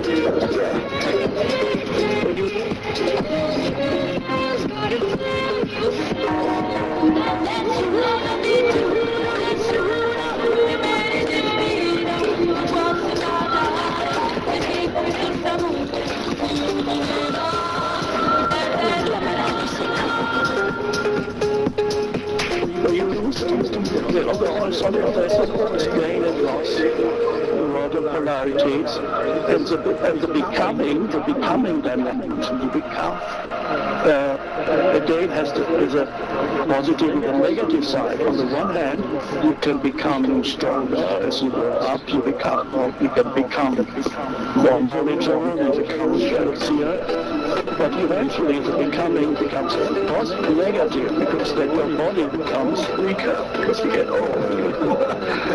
So maybe you lose something and then you become. So the becoming is the polarity on the horizontal dimension, but it has without the access to the vertical dimension, nothing can satisfy the horizontal. So the vertical dimension is the present moment. To realize the power of the present moment that is inseparable from what you are in your essence, the power of you. And that is not an egoic thing, because this you far transcends what you are as a person. It connects you with the identity of the universe itself. It's the I am, without adding anything to it. I am. In the Old Testament, the prophet meets God and asks God, what is your name? And God says, I am the I am. That is a very deep statement. That is the being itself. Being itself. And you can feel that, you can sense that here and now. When for a moment your mind subsides, you're not thinking anymore without making an effort. You're not thinking anymore. And who are you without any thought? You can't explain what it is, but you can sense that there is a light of consciousness. There is a presence. Right. An inherent sense of aliveness. Sometimes you can feel it with the entire body. The entire body is pervaded by a sense of aliveness. You are only... That's the ancient Greeks already said, know thyself as the most important thing in life. Know thyself. And that refers to the deepest knowing yourself as consciousness. And then the person still operates for a while, and it operates actually much better when you're connected to that which transcends the past. Right. Where if you want, for those people who are comfortable with theistic language, you could say that connects you to God. That is the deeper connection to the source of all life. You're connected with that. I see the consciousness that you share with every human being. When you look at another human being, you interact with another human being. On the one level, you have the personality, horizontal dimension, the conditioning, mental, emotional conditioning. You're interacting with a person, but you're also interacting with consciousness. Yes. Which is beyond the person. And when you can sense the consciousness that you are is also the consciousness that the other person is, you can sense the oneness of that consciousness. And that sensing of oneness is unbelievable. The meaning of love.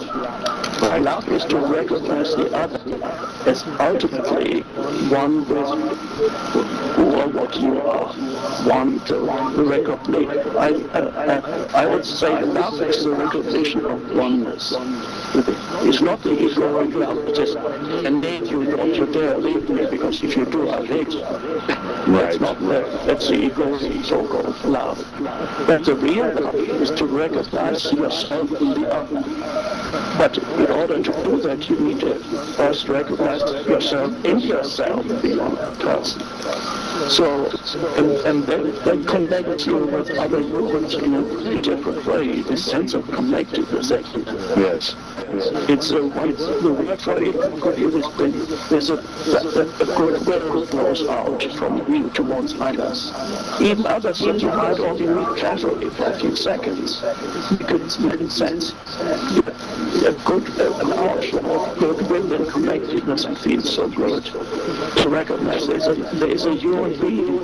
Our right tradition of human being is the English language doesn't have a word that refers to both men and women, so you have to say human being. In German you have the word Mensch, which is a human being, could be either man or woman. But in English you have to say human being, and I love that because the human dimension is the person that lives on the horizontal dimension. The being is the essence of who you are, and it's our destiny to recognize the being, which is far beyond the person. And then you become, this is the human, and this is the being. And then you are a true human being when you realize the being of yourself, because then you transit in others too. And then you can love others. That's the beauty of it. You mentioned love just now. I'm curious about you. When do you feel the most loved? When you're going about your day, when do you feel the most loved personally? I don't make differentiation between love and being loved. It's all one. So I feel that the connection is there the moment I interact with somebody. There is that connectedness. And sometimes people respond something within their response back, and then you get the same energy back. They may not know why. Let's say, you're in a restaurant, I'm in a restaurant and I'm ordering, the waitress comes.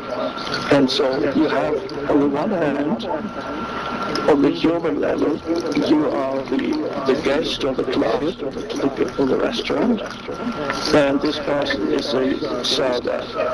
That's on the human level, you have your identity.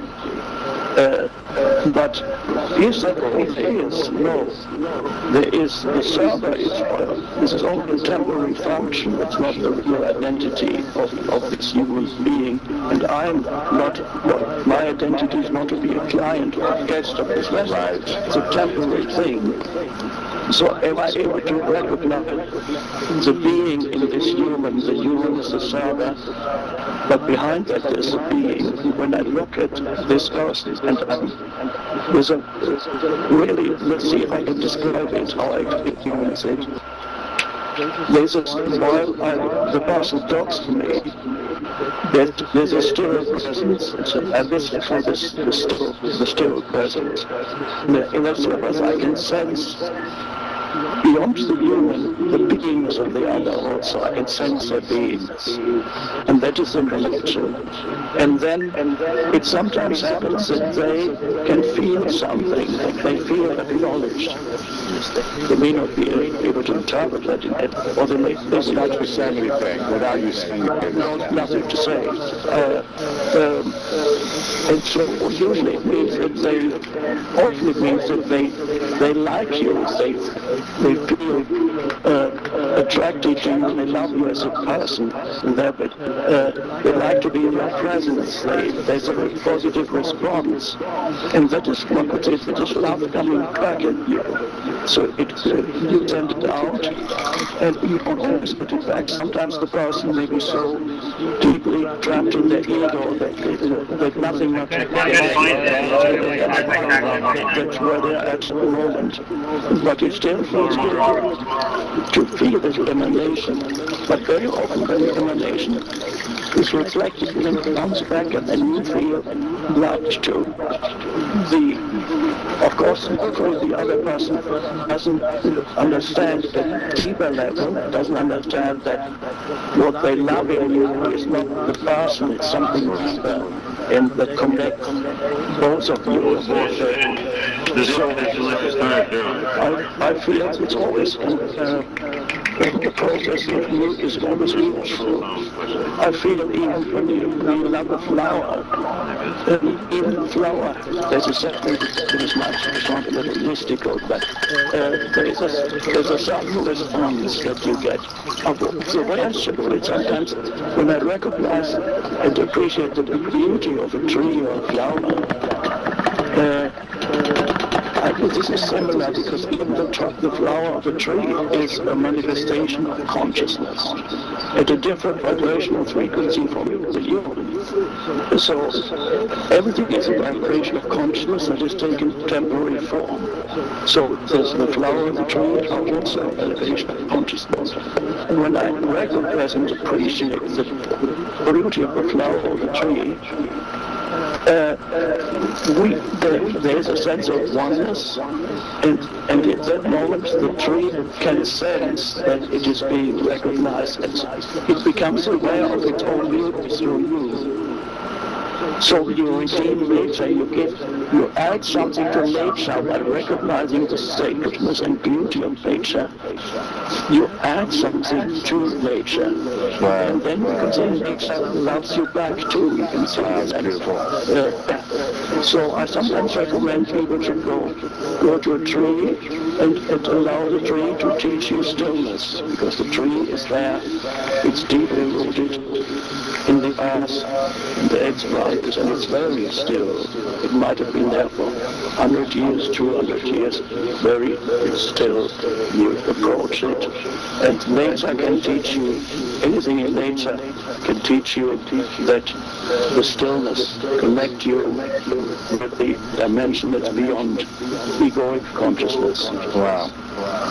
This is beautiful, Eckhart. Is there anything that you struggle with these days personally? Is there, you've done this work and practiced it and taught it for anything you struggle or suffer with in your own life, that it's still a challenge? Oh, there are challenges. I'm not good at dealing with practical things so much in the law of life, financial things and so on, and feel as a little fraud sometimes.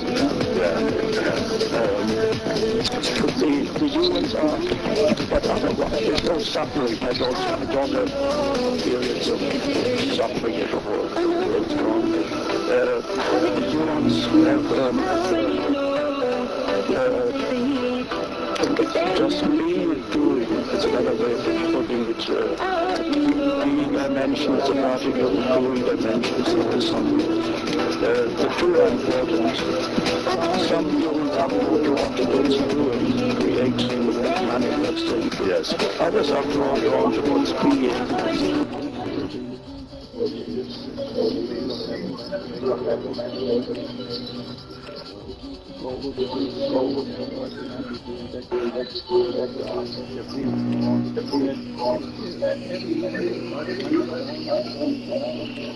Nobody told you. It's very hard. You're totally down. For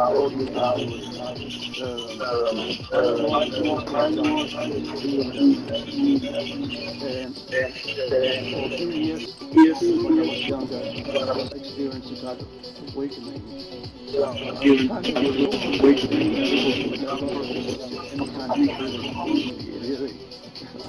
It was so depressing, it was so dark and beautiful. And I had no home while I had no home. But it was lovely, sitting on park benches. Present moment was so fulfilling. And then gradually. It got worse. What the fuck wrong with you? Get out of here. I love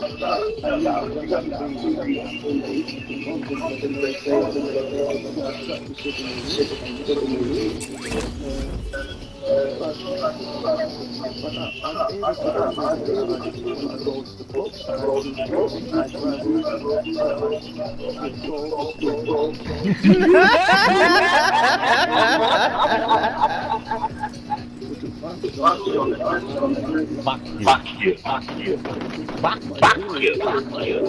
Just kidding. That's funny. That's great. Come here.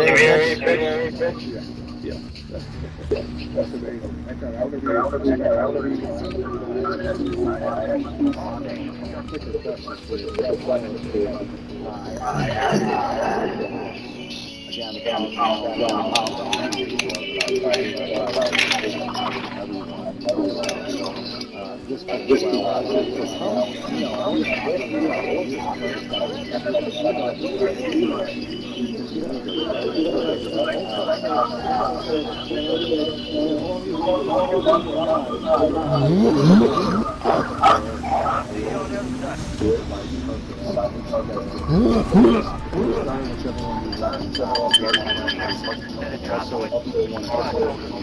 to the cash-grabbing land of powered-up mutations. We gladly allow to win. Yes, fast, unanswered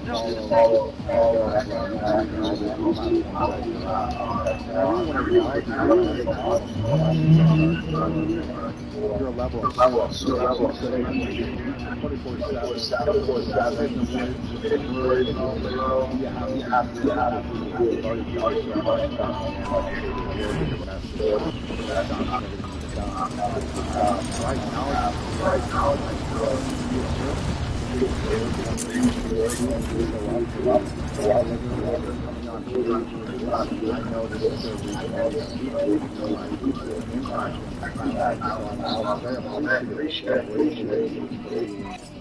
messenger around the and teaching those how to get back into the environment, into who they are, and peaceful and harmony. So really how to show this time.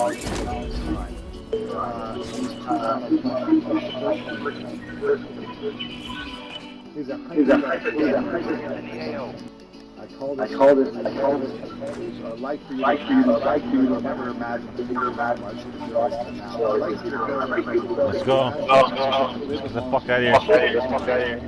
Whatever reason. And we don't have to do that. We just have to mark them. Well, let's do them both one and then after. Gotta go with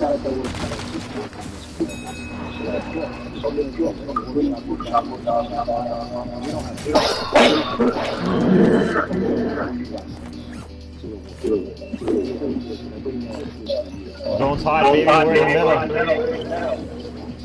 What would you guys Secure the flag at the valley of their heads.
That's one done. That's hard. Man, the shit is down. I got 4 counts to deal with. I'm not bitching. Sounds fun. 6 days left.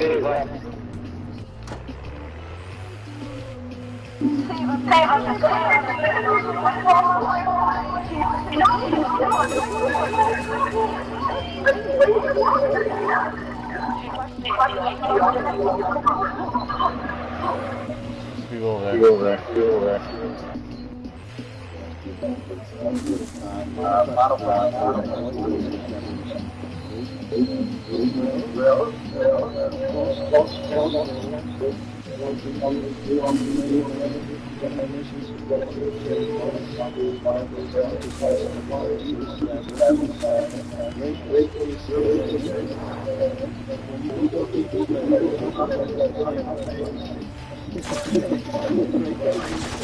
I'll mark those guys. I got him.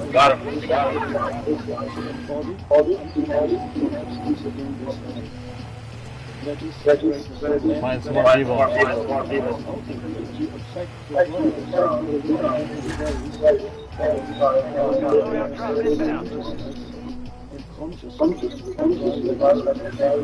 Where is that? Okay. Yeah, closing in. Relocating the safe zone.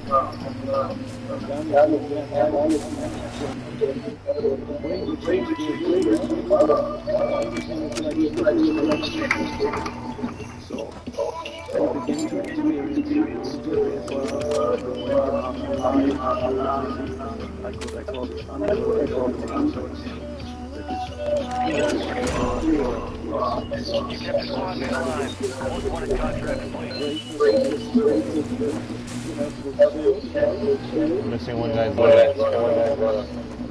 In this information,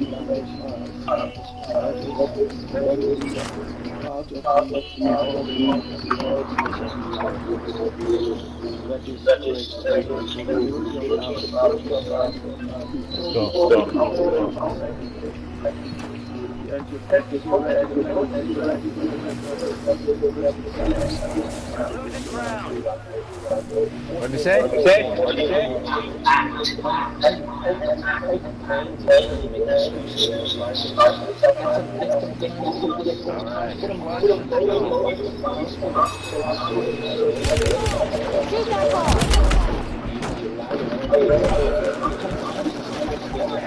Enemy squad marked you. Hold it. Get car. Get car. Get car.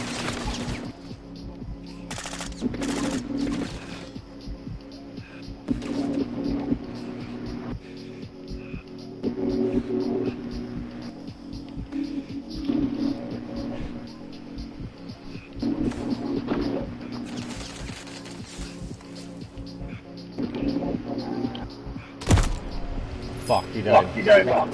Come back. Square side.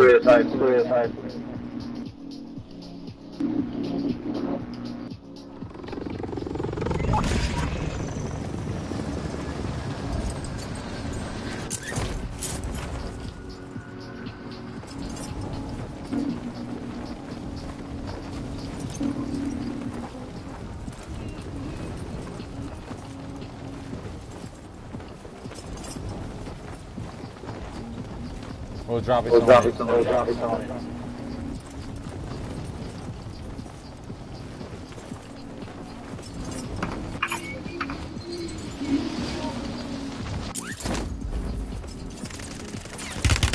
We'll drop it out, okay?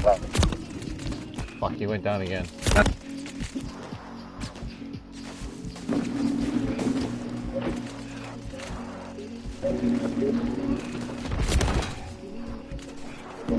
Okay, let's get out of here. We're already done the contract.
Oh, we didn't play. Guys, try again.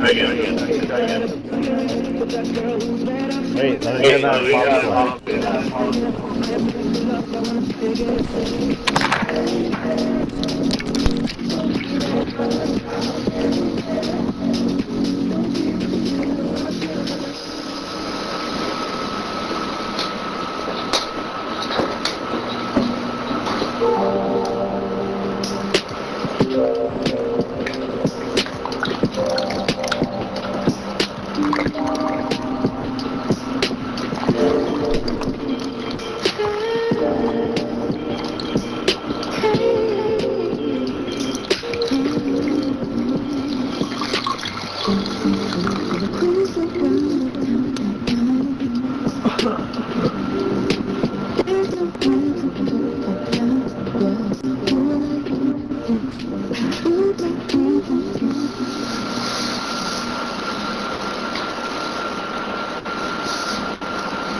made a sacred commitment that I was going to lose it.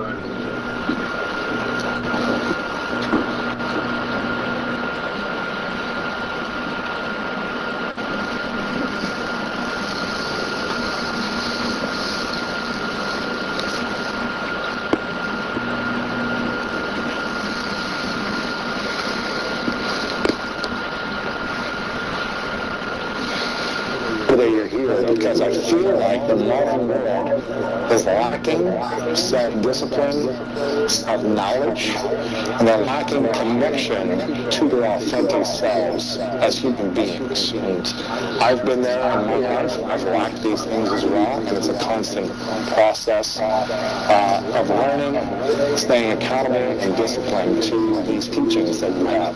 I'm very excited that you're here, and I want to make this a very special long-format episode of interview. And I want to ask you first about the 5 hindrances that you've talked about online before. These hindrances that hold people back from mastering themselves and their inner world. I'm curious if you can talk about what those 5 are first. So, when it comes to developing something about yourself, it doesn't matter what it is. If it is just following up in becoming great in any type of sport, or even if you want to build up like a small community or something for yourself. It's about if you want to go somewhere, if you have a goal and want to go somewhere. Along this way, you will meet different type of hindrances that we call it, that will sometimes make it difficult for you to, let's say, reach the goal where you would like to go. And to very easily explain it, one way, for example, is if you are too easily being caught by positive emotions. Which type of positive emotions? All types that is raising something inside of you that you are relating to that feels really good. But it takes you out of your ordinary. So that means you have a goal in the mind what you want to achieve. You start walking, you start doing your jobs and your obligations, but along this way you are meeting a distraction, which is giving you a lot of positive emotions. Because you are in that average state of the mind, that overall, let's say, normal state of the mind. Now, if it takes you out of the average of being positive, it's very easy for us that we get attached to these type of feelings. So what ultimately means you're going to lose track of your goal, because you prefer right now to spend more time with all of these things that give you positive emotions. Can you give an example of one of these positive emotions or a situation that someone might have? Positive emotions, for example, let's take a very nice one, fame. Yes, you have a goal in the mind what you want to achieve, but along this way you feel there is that word of fame. And so what does it mean? It means you're getting the news, you're getting the sight of different people, and now you are encountering something that you haven't planned before. But now that you meet it, and now that you feel it, that it's this type of fame that you could get from the people. Well, now the question still is if you can stick to your initial plan or not. Or is the fame going to move in front of all of this? And it's not your mission anymore. That was important to you. Now suddenly you are replacing your initial goal and something that gave you positive emotions. So the positive emotion, is that the first thing that could be a hindrance for you? I definitely think it is something that you need to consider as a human if you walk through this lifetime and you build something which is out of the ordinary. You are 100% going to meet various positive emotions, and one of them is just that example that I brought right now. But it can also be very simple things that your eyes are catching the attraction too quickly about things that look beautiful, about things around you that taste too great. that smell too good. So that means it's very easy, especially nowadays with all of the advertising being around, to lose your awareness in the outside distractions, let's call it that, like this. So I think, is this what you call sensual desire? Is this like having too much sensual desire, these positive emotions around the senses? Yes. That could distract you. Thirdly. And why is it called sensory desires? Because those desires are based on our five senses for us. Because just think about it in very simple terms. Everything in this world where you say, I like it or I dislike it, those things happen only on five different levels. Either you see something that you start to judge, you smell something that you start to judge, you taste something, you hear something, or you feel something. So it's the five senses actually that are between the bridge between what we regard as the outside impacts and what we internally are then afterwards reacting to. And this is not to say that sensory desire is good or bad. It's really important to understand. I'm not talking about good or bad. I'm talking about if you have a specific goal on your mind, there are things that can happen to you which will be useful to have, and there are other things that are going to hinder you along this way. Hindrances, yeah. Hindrances. And so right now it's not about good or bad, it's about the hindrance. If you have a goal, just take care that these things are existing, the positive emotions, just like negative emotions.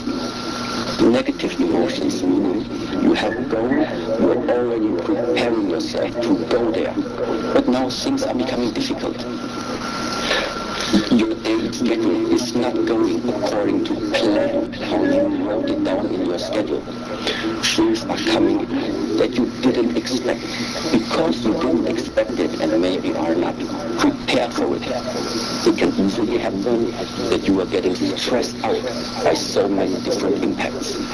So that means there are now events coming along this way that are giving you, that are raising negative emotions inside of you. And so what does it also mean? It means that the chances at these type of mental states, it's easy right now to find an argument and give up and stop the journey. And this is exactly, it's the five hindrances of the mind. What I'm talking about is mental states. Beware of your mental state. And sometimes in different traditions, you hear it already, we have the body and the mind. Sometimes Wix gives you the power of AI to build the website you need. With full business functionality and design tailored just for you. Customize every element of your website and watch your vision come to life in minutes. Control the biggest tasks, find details, personalized, optimized, ready to go live.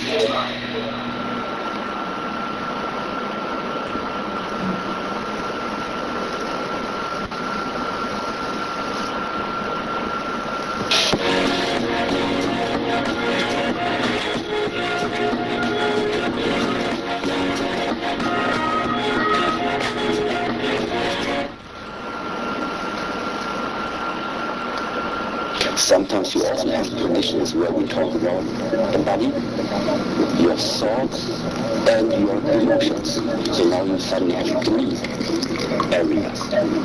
You can make as many areas as you would like, because these are just concepts.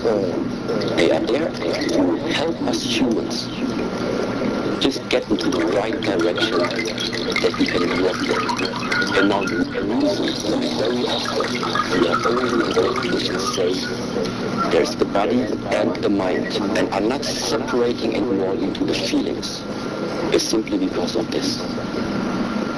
Feeling and mindset. Mental state and the way how you feel. I think they are very, very closely related to each other.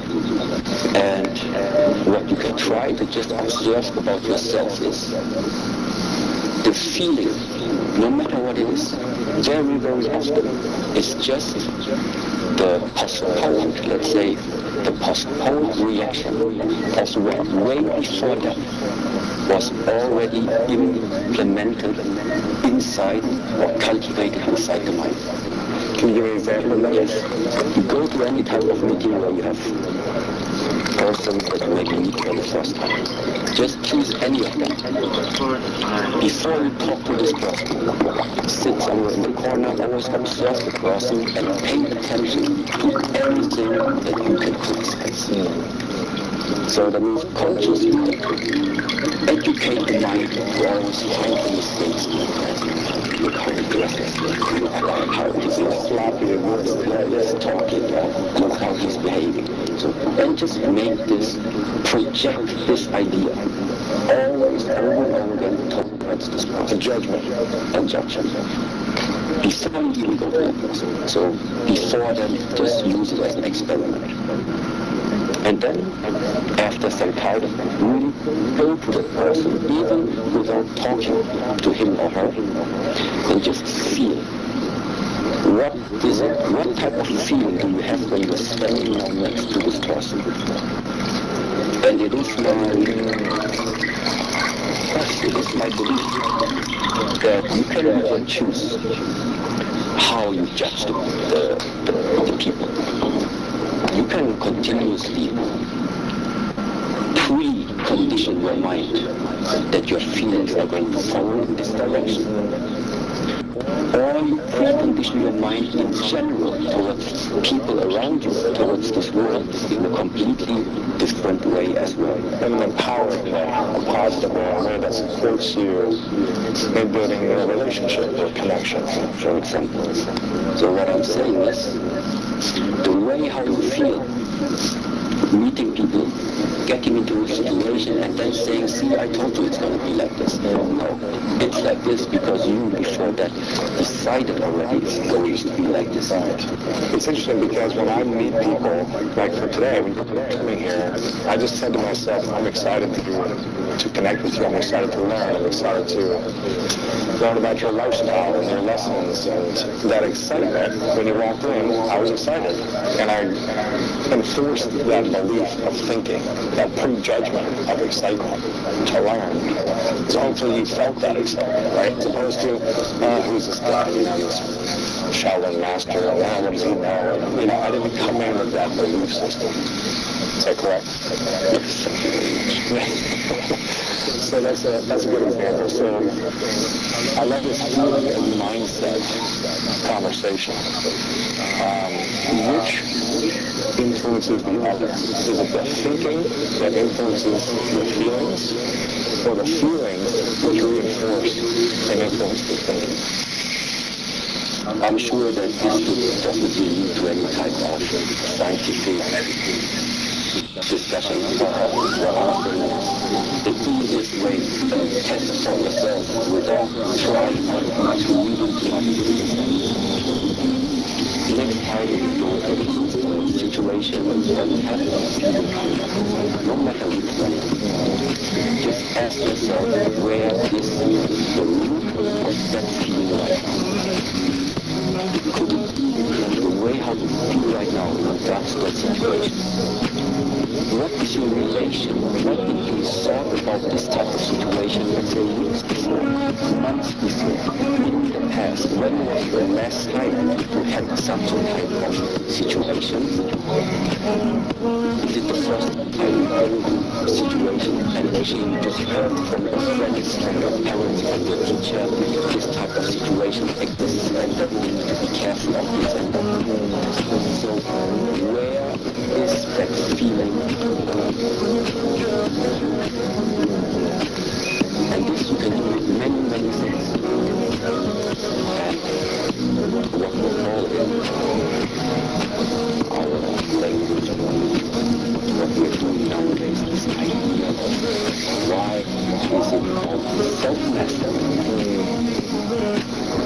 Because inside this, you discover about yourself. It is not something other people are going to discover about you.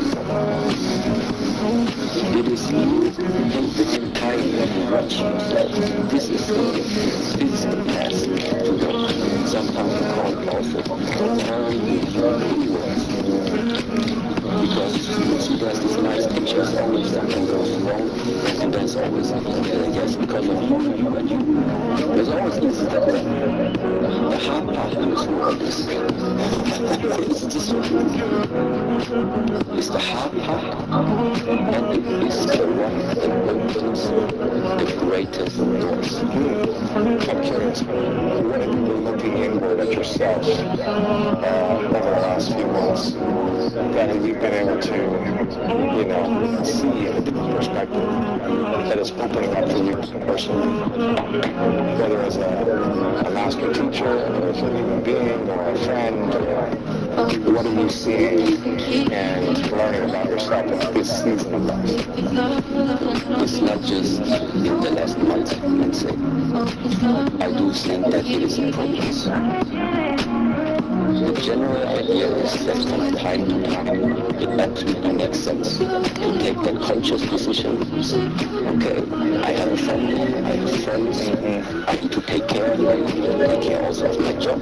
So you're investing a lot of your lifetime trying to support, trying to build up, trying to establish something, let's say, outside. At the same time, what we then have is a teaching. And yet everybody knows this. Guess what does it mean? Inside and outside, up and down, black and white, hot and cold, success and failure, outside, inside. We love together. And so, the world's most successful people have a secret. People like Oprah. People like Steve Jobs. People like Richard Branson. And that secret is manifestation. Imagine being such a master manifester that anything you choose to want, you end up getting. My name is Vivian Hillier, and I am the Queen of Manifesting. I help people create a life of their dreams in whatever way that looks like for them, rapidly and easily. So after literally working with thousands and thousands and thousands of people, I realized that people were having the same problems when it came to manifestation. Often they would use outdated tools and techniques like thinking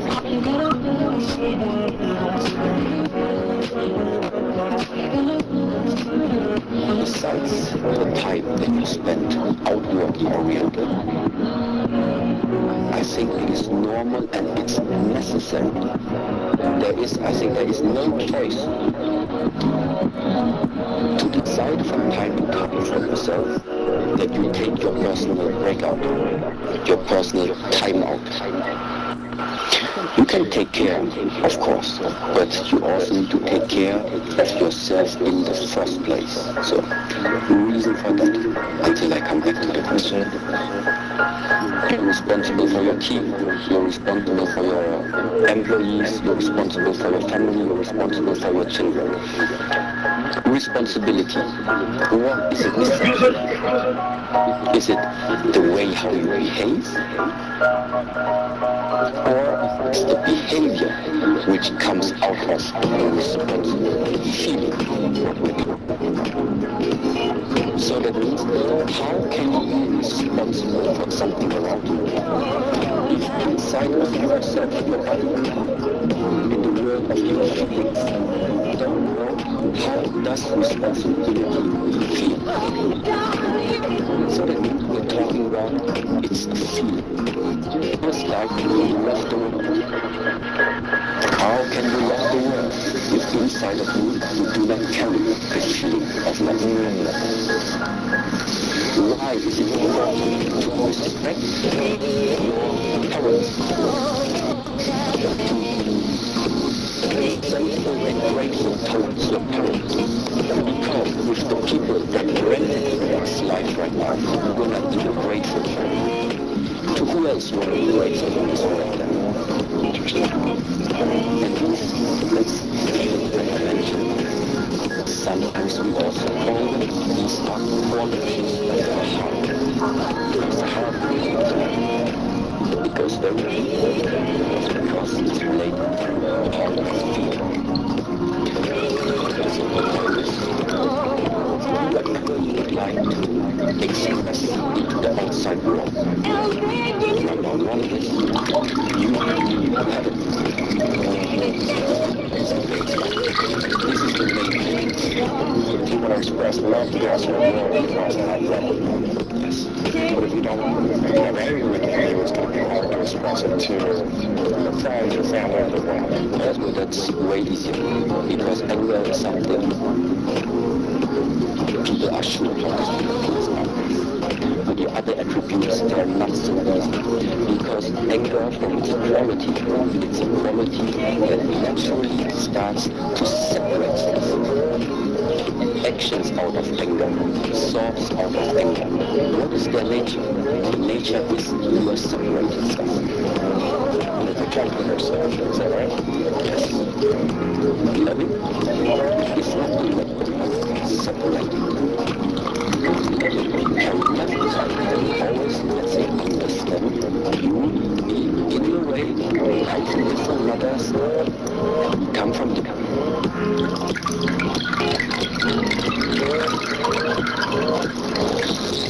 Cleogram has tiny little silly, hair-like extensions all around. When you hold your breath, you finally let your breath out, and you allow that cerebrospinal fluid to accelerate. The acceleration of that cerebrospinal fluid begins to stimulate and tickle those little cilia. And as it begins to become stimulated, the pineal gland begins to release very sacred chemicals.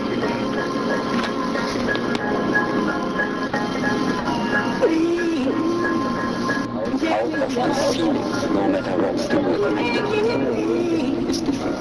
And so this is what I regard as being really important to cultivate first of all before we, let's say, do too big stuff in the outside world.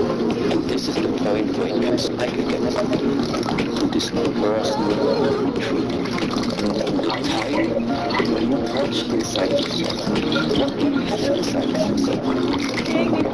What is your, take off your clothes, take off the jewelry, take off the tattoos you have on the body, look into the mirror, and then just see who is standing there. If you take off everything that, let's say, artificially came on top of your being, take everything away, and then what is it that you see in the mirror? Do you see there is the loving heart inside? There is the strength or the willpower inside this body. There is the discipline inside this body. There is the loyal presence. There is pride inside of this. And these are all things, how do I put that pride here on the table? How do I put that discipline here on the table? This is the area where we talk about these are things, they are just don't belong to the world of forms. Nevertheless, these are things that make a human being like human. So, and this is the special part that meanwhile there are just methods where such attributes, such virtues can be developed. One of the other things you talked about, that I've seen you talk about online, about mastering the inner self and the things that hold people back is ill will. And I think, you know, it's like if you look in the mirror and there's all these anger inside of me, there's judgment inside of me. Is that also associated with ill will? Is it towards yourself, towards others, towards the world? What does that mean, ill will? Mental state. Whatever triggers it is pretty irrelevant. Sometimes also you think about it. When you were young and you didn't get what you wanted, you became angry. As a teenager, somebody took something away from you, you got angry. Nowadays, in the 21st century, somebody takes something away from you, you are angry. The reasons why this anger can always be different. Anger always the same. The anger you feel today is the same anger that you felt when you were young ages. So that means there might be a feeling that outside circumstances are triggering yes, it's triggering something, what eventually comes up. It is what you have not been able to adjust from a way of and the same thing for the state of the mind. It's not just it's not always towards yourself, towards the other person, towards an animal, towards your colleagues. It's always the same feeling.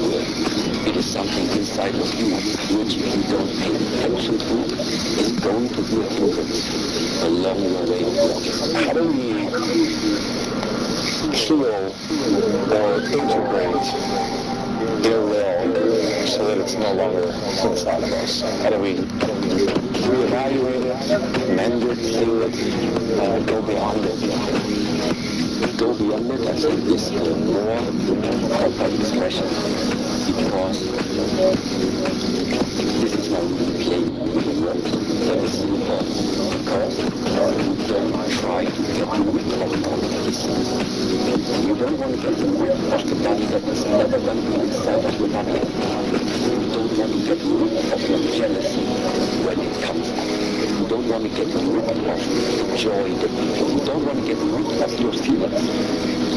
You want to have a very great variety of different feelings that you can tap into. The only thing which makes the difference is if you are tapping into this web of feelings consciously, or if that web of feelings is just unconsciously imploding inside. This makes the difference. So you come to realize it is there. But now, sometimes what to do? You need to find something, the state of level on which you are coordinating. Which means you have to stand above you.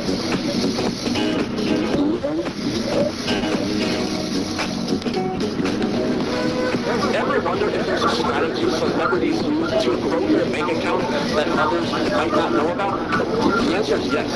It's called growth. My name is Christian Nicholson, and I've helped hundreds and thousands of people from all walks of life increase their income online, all by learning growth. They were pretty darn good at it. My company was called ThePublishing.com, and we were recently named the 19th fastest growing company in all of America. And there you learn, get into perspective where you are standing above you, which means this is not about you at the moment. This is not about you. Stand above it. It is about you see, okay, you see the person at the moment as an issue. How would somebody watching help you? How do you coach? How do you coach yourself, guide yourself to the better version? And this is what we need to sometimes de-identify yourself. What is what? Yes. If you are called yourself, I think it becomes difficult. There's some neuroscience that talks about, really good at being a negative or critical coach to ourselves, and putting ourselves down in those situations, as opposed to stepping aside and coaching from a different perspective to ourselves. And there's neuroscience that backs the importance of that as a tool to go beyond it as well. So I think that's really important. How often do you feel these emotions or feelings of anger, jealousy, frustration? How often do you feel them? And how do you teach and coach yourself beyond them? If I can tap inside of it right away, and my whole day is free. No matter where I reach around on the street, there's no problem at all for me to generate a feeling that really starts to dominate. At any moment. Yeah. It's just in my ask, but then I just ask, this feeling that you are in, if you doesn't feel good, you know? And then the point is just like I said, it doesn't even feel good to be in an airport. You know? So if you say, you will, if at least it will give you something by staying inside that state of mind, at least then I will understand. But if you watch it, there is nothing positive, zero. There is no benefit to yourself, and there is especially no benefit to the people around you. And this will cause. That means what's the first thing that I do when I realize, let's say, I have this feeling. First of all, I need to know from what does it come from. Is it abnormal that triggers it? So I try to identify then what is at the moment the source that is triggering it. What is usually the source related situation that triggers it? Is it injustice? Is it someone treating someone poorly? Is it someone with a lot of money that triggers you? What's the trigger? This is the question where, for example, I say it's so helpful if you already have, let's say, some type of concept, some type of teaching. They tell you already that it comes from very simple. And this is able to 100% in all its different variations. It comes mainly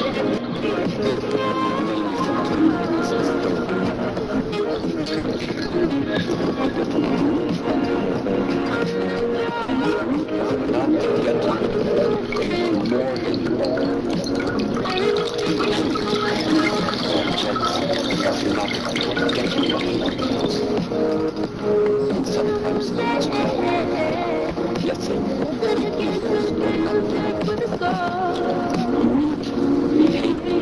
ignorance. And especially if it is easy to fall into one of these categories or sometimes a combination of these things.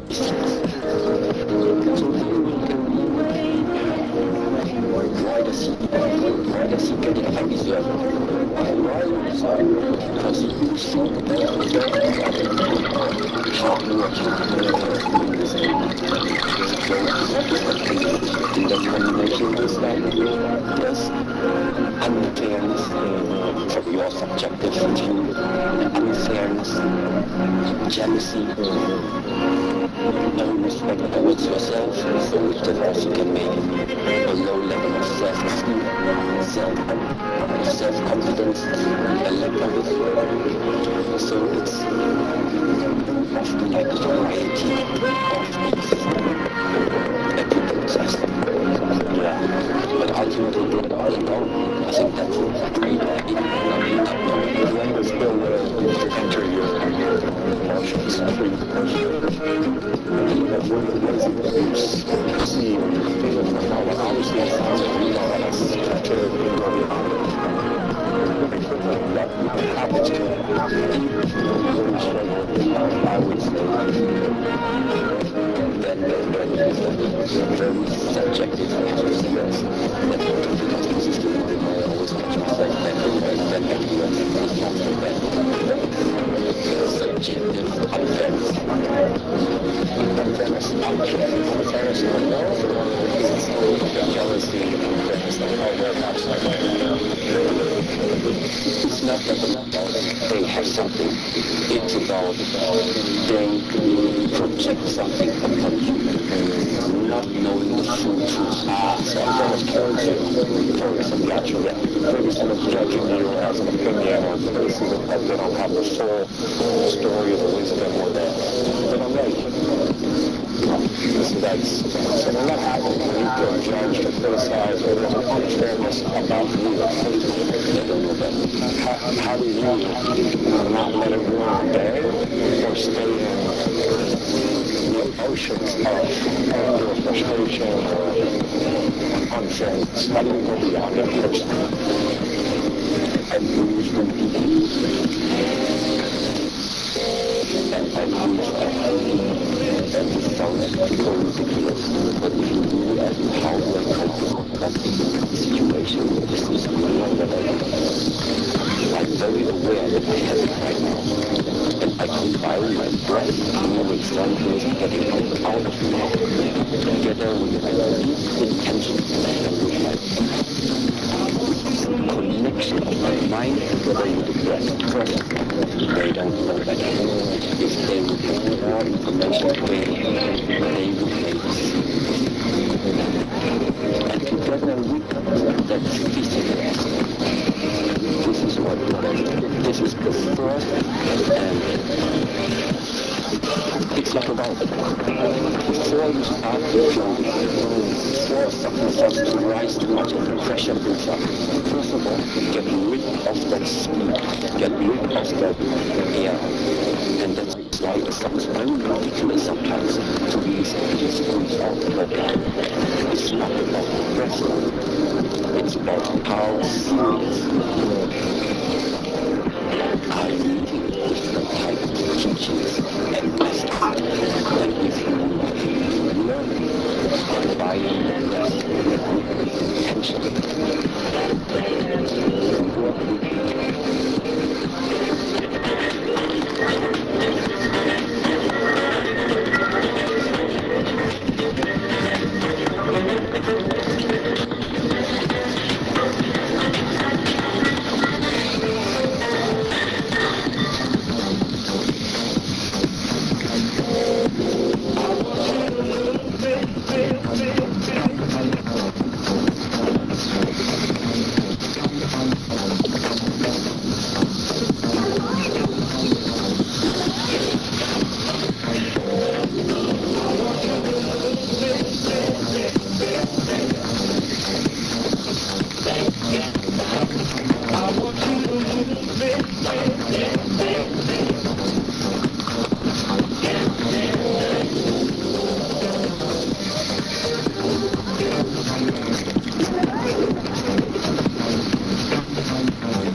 It's time to overlap and on the crossover section with Down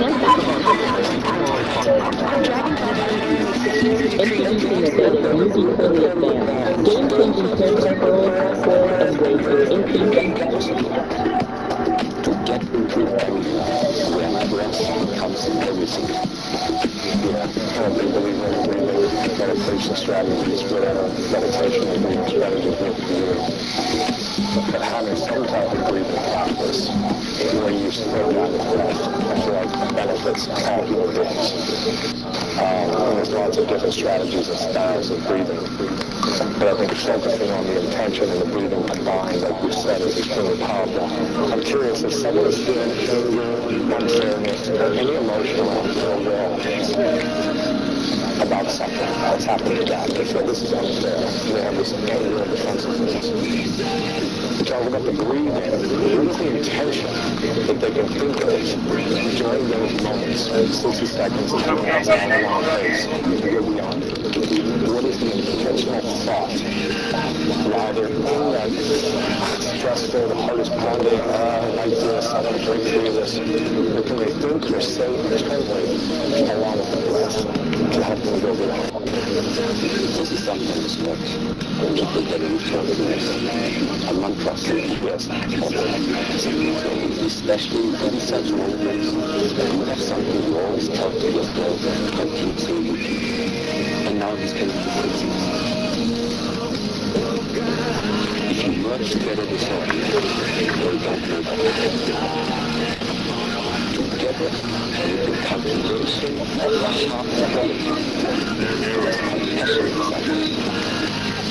Then I think I should solve together with the heart quality and the rest as the very what I do. This is why usually I said it. Heart and soul. Heart quality is heart quality. So this is why it's helpful.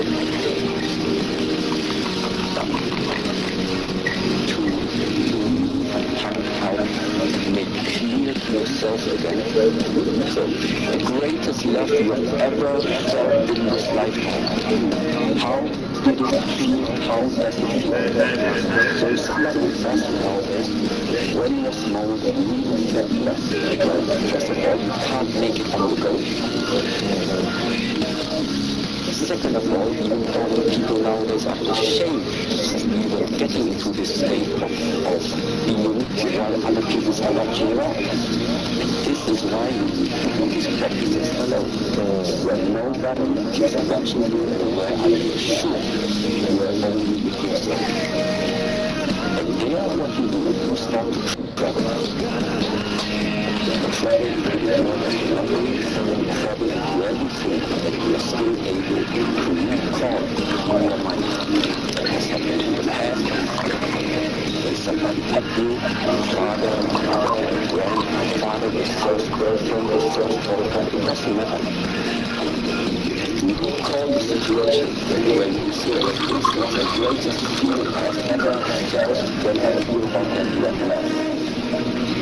So then at least in the 21st century, you are at least recalling this and now know how it feels. But after you have this feeling, now you ask yourself, if something like this is existing, and you would have the chance that the people in this world can choose which state of being you yourself personally would like to live and what would you wish others to live. I think you will only, if you're intelligent, you will only come up with one answer, which is for all of you.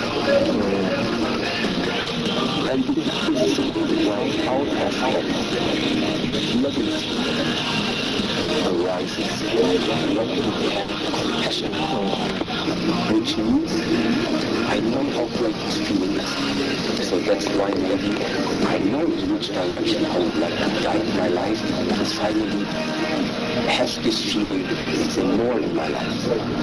And now you walk around and then you see people that are obviously sad, that are obviously having issues day in, day out, and busy with their mind, and you see how they are suffering. And because you see and now have this direct comparison to yourself, this is why it becomes so much easier now that you are not going to appeal out of feeling.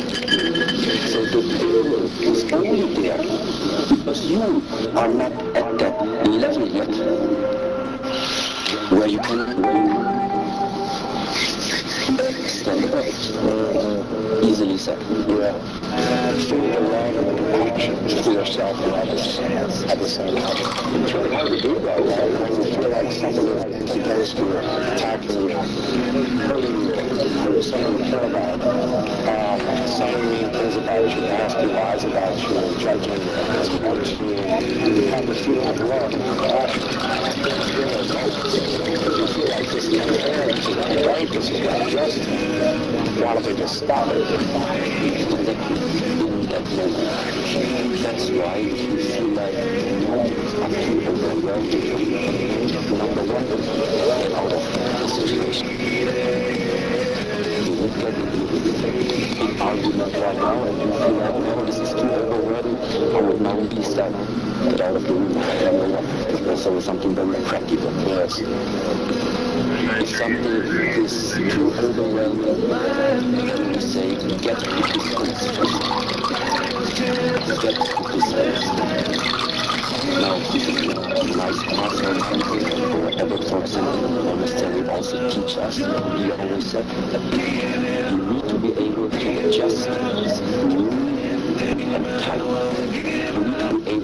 One of the multivitamins are formulated with B vitamins to help with energy mechanics. One is science.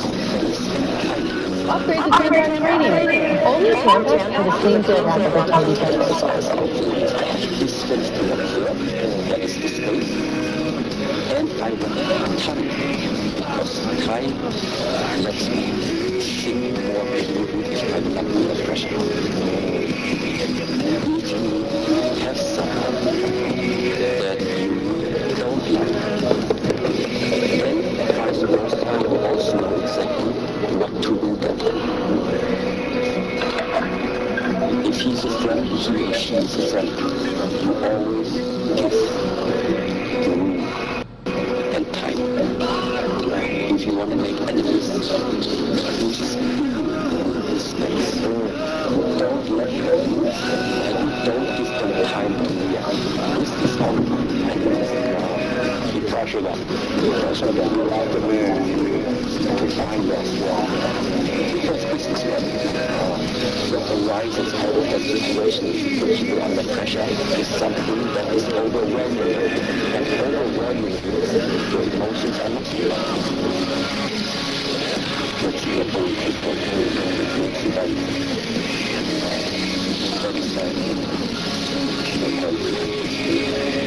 so, another thing that is in my mind, no matter what type of emotion it is that I sometimes feel it is, you don't give yourself what emotion to the next one. Don't make decisions, right? Understand something. So, chance is everything. Time is money.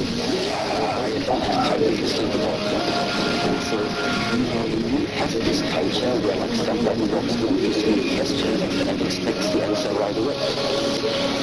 And I'm always asking myself, why can't you just to some questions just say, let me think about it. I'm going to come back to you about it. So that means sometimes there are questions that you asked by people where you feel it puts you under pressure. You may be simply told, why do you want to answer it right away? What the person gives the answer right away exactly, especially if it's an important answer. I personally prefer, if I would come up to you with an important question, I would even prefer, that that is something I cannot just decide on every single body and talk about it. And then also, I have no problem with the stuff. And this is also something where nowadays is a lot of pressure is coming from these type of things that unconsciously we just give answers for the sake of giving answers, whereas we definitely just wait on it. Think about it. Speaking of, you mentioned enemies, stuff like that. What is the Shaolin philosophy around enemies, actual physical? We're not in combat, we're not fighting for your life, but there's a potential enemy psychologically, business, relationship, and what our family friend is sort of like an enemy. What is the philosophy of Shaolin? How to approach an enemy? It's not a physical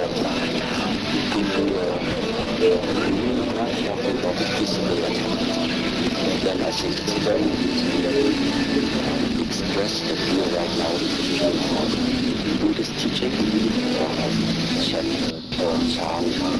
teaching, which means it is about the mind. We only talk about psychological aspect of it. And every concentration that you are feeling inside the mind, for me personally, what it means is recognize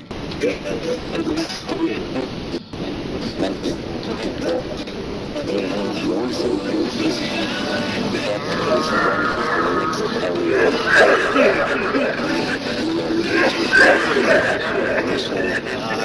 I don't know what that is. That's a lesson. It's more adjusting within you, not that.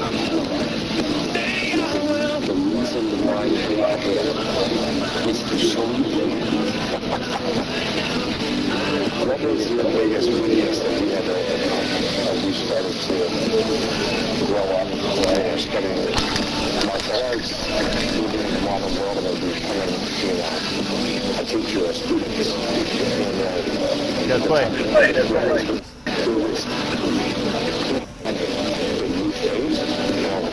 When you're still in the class,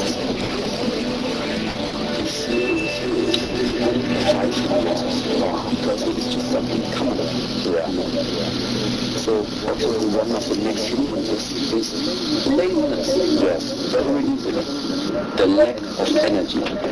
Meaning you have great ideas, you have great plans, all of this, but the spark to put you under fire is just not there.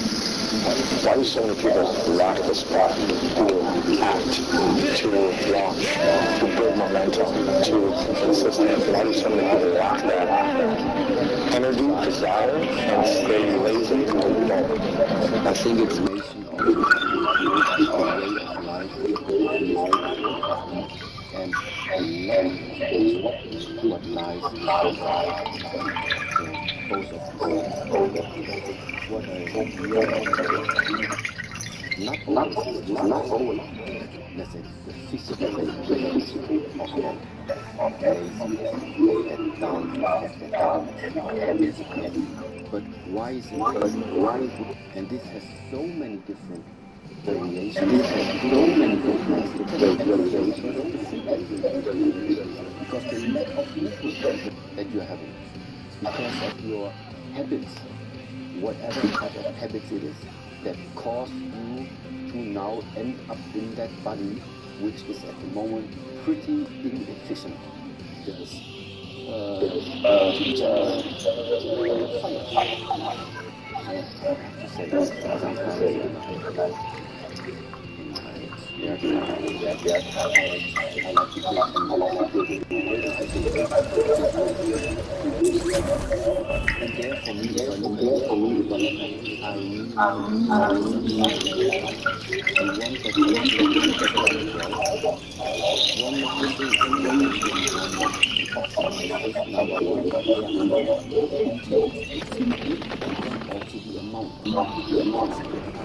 the quality.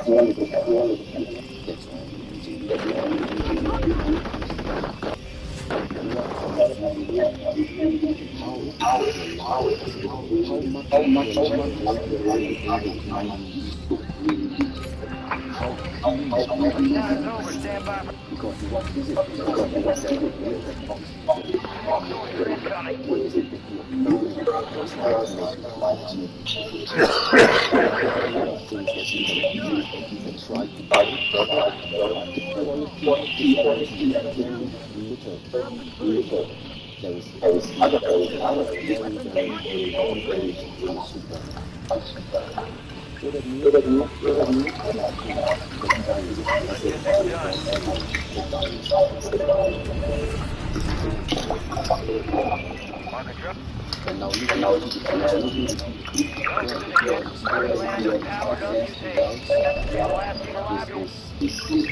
How white do you think your teeth really are? Try to taste it. Still yellow. Tastes white. And there's a really white that's white. They want like a $300 professional treatment. Can't taste it, right? Smile. Really white toothpaste. To get started in data analytics, you don't need previous experience before it. The Google Data Analytics Certificate will teach you to code. They are coming. The problem is when they come, they very often have this characteristics, not always. And when it comes to creating our way of life, when it comes to transformation of the nation, at least in my work, I take this into consideration, meaning I don't even expect myself to make huge jumps quickly, because I just feel that might just not be sustainable, that might not be something is helpful on the long run, and therefore the pressure make small steps, and this is what I mean how hard is your vision of what you want to achieve. How far should you be? Is it based on We'll make some more money.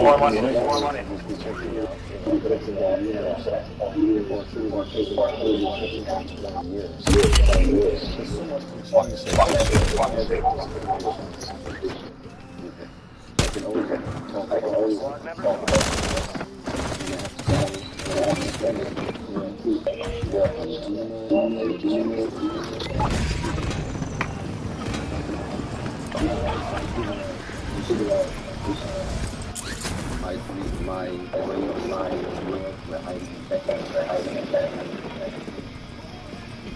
that's why. Okay, let's get out of here. Let's get our own ride. These guys suck, and they're not even good competition. Where are you running from, you fucking bitch? The most powerful your ability. Put something into your own mind. Where nobody else has. And only you know I had a bad start. I mean, I couldn't land properly. It's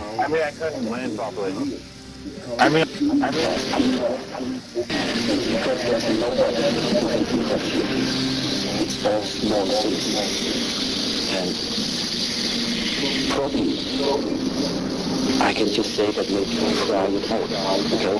Of course, this was not like too big, which is like ugly. Let's say that. Of course not. But the vision that there is something you can bring out about yourself that this world has not seen yet. This is something just quite appealing to me.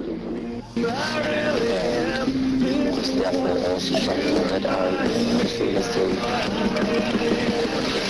continuously practice on the mind.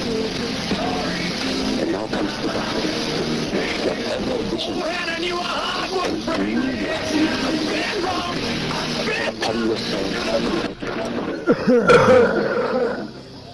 I do say that you have the same kind of for example, what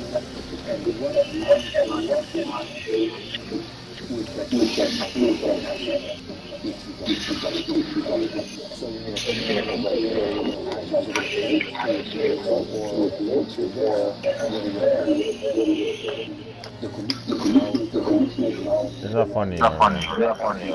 Creating cause to fucking relevant. To serve cause to not creating any identity in order to harm. Sorry. Because I think if this is what your initial intention is, then I think the penalty will come. What if your intention is to only serve yourself? Is to look good, to make money for you, to get famous for you, to buy things for you because you want to be successful. But you're not including Holy fuck! the service of other people as well. What happens when it's only about me? You might reach it in this lifetime. But if you bring this one to an end, or it continues to go, not in my vision, not only in this lifetime, you're going to be lonely. You're going to have everything you want. You're going to have everything else. You have all the reputation. You have all the reputation. You never dreamt of don't. Something ridiculous. Something that is real in this life. What is that? I think it is something that comes. I think it is the connection between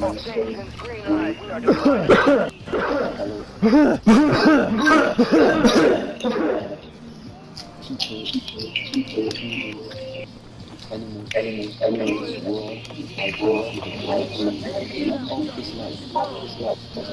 And what happens with this world? What happens with people live this world?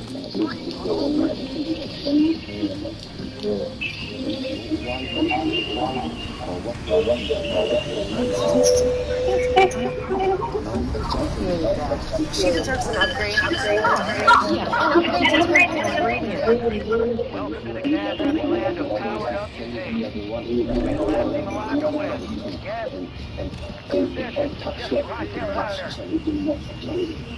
Yes.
So now, figure out a way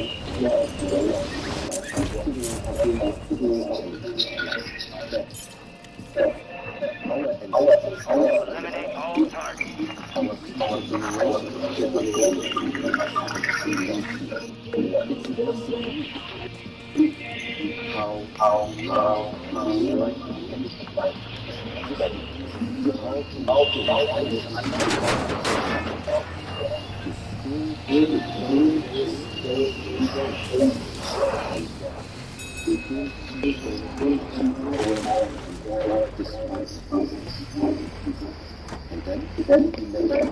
I heard something. And then I'll take that cautious challenges that this life is giving to you. So what I'm talking about is that I'm not sure I just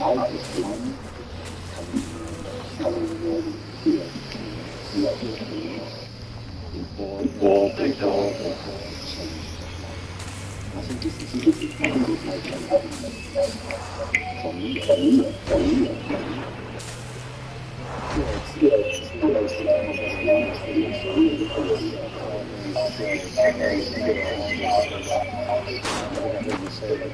this is for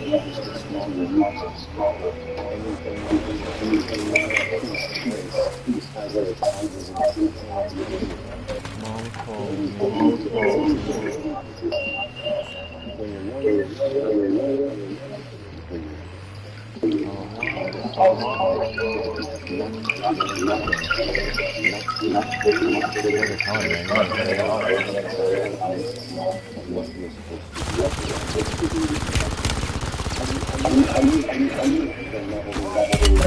Holy shit, we died.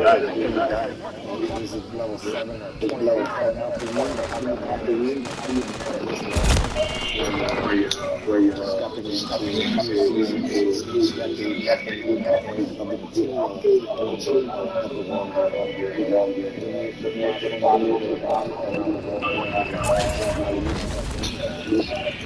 Where is the UAV? Not there. We'll have to go farther than that. Let's go.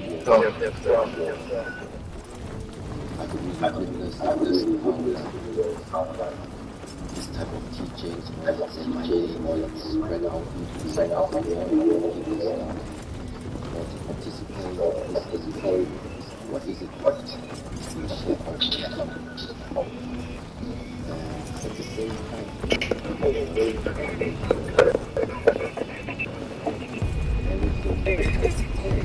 that we share. The reason why I share is because the first 35 years before that, I was not about that long. There couldn't be any more one because I was very faithful for what I think it happened more when people ask me to explain what I'm doing. And then I just said, and what is this? I started to focus on the participation. That's all I'm saying.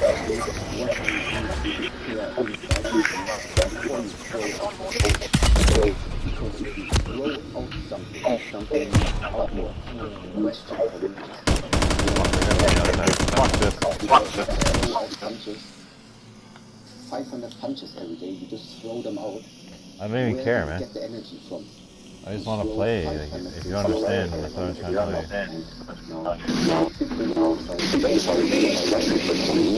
Do you care what your life right now?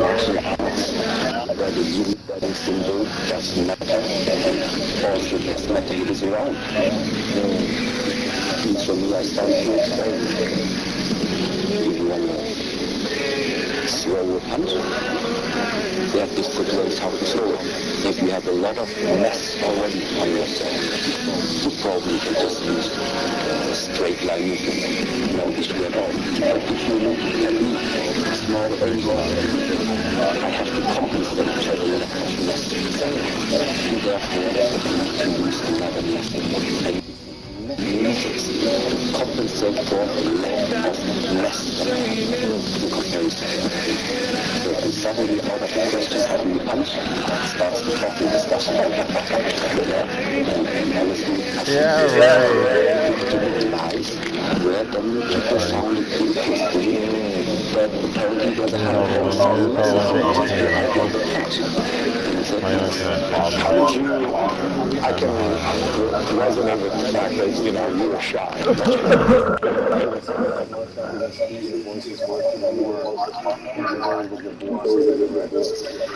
So how did you learn that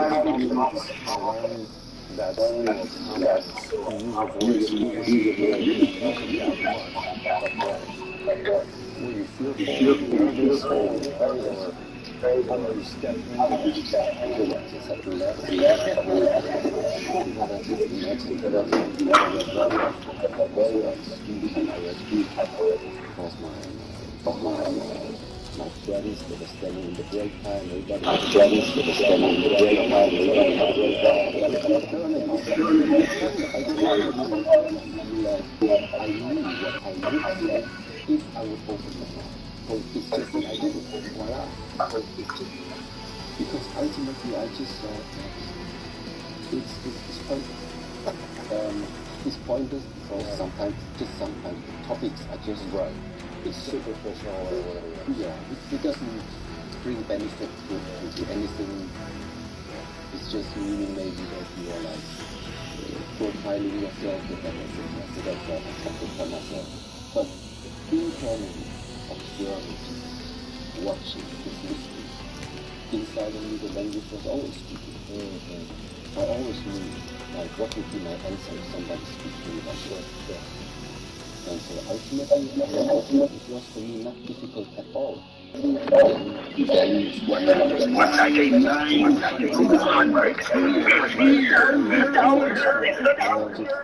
Let's say allow, and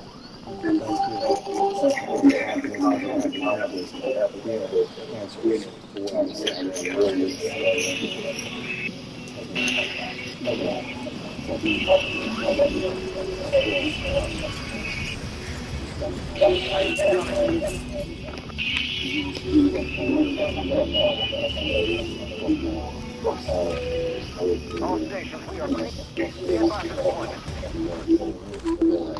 deployment.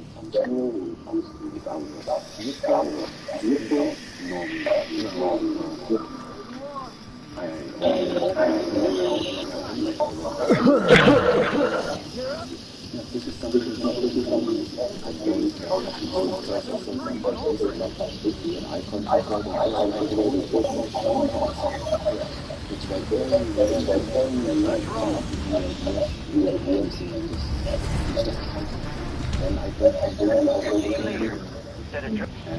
Welcome to the cash-grabbing land of power and participation. Be the last team to win. Secure your position. Move to the safe zone.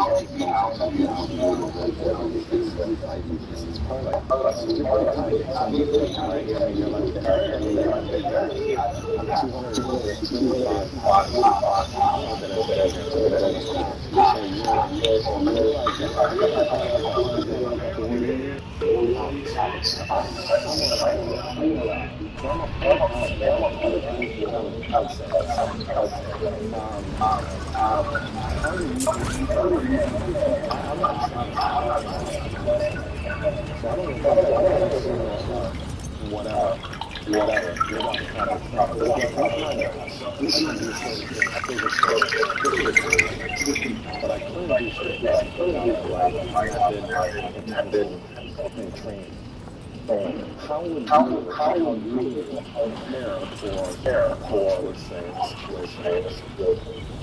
What is the intention of the process when you know you need more than just to break it? What is that?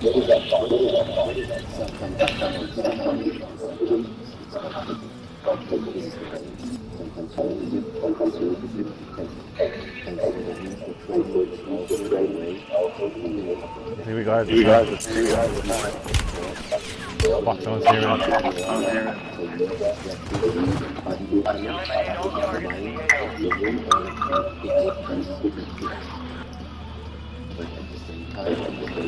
Pick him up. Oh, he's already dead. Come on, bitch, wanna fucking go? Yeah, right. Get out of here.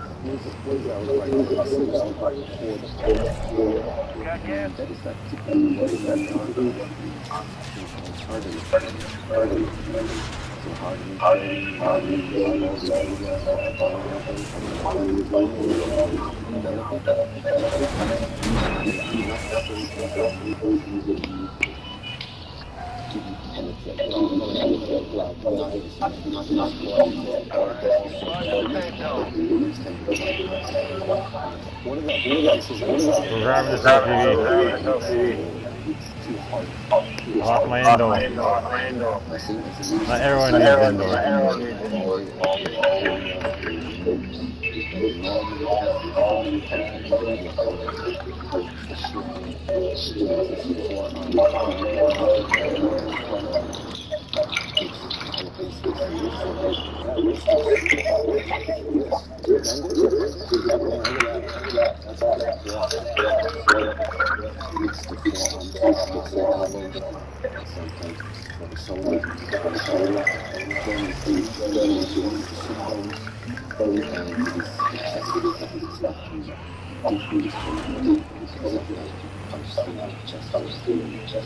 So how do you harden all those places? It's just a matter of focusing until you break something right before breaking it, or just harden it little by little, stronger. Now it comes up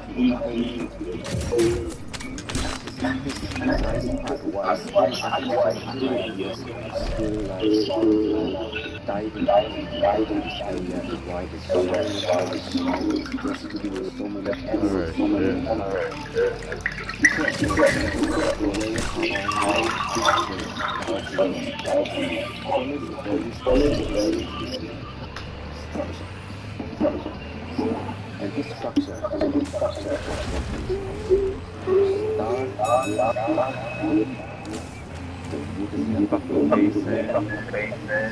afterwards, Chinese traditional medicine, Chinese medicine theory of Chinese ancient knowledge, not just yin and yang,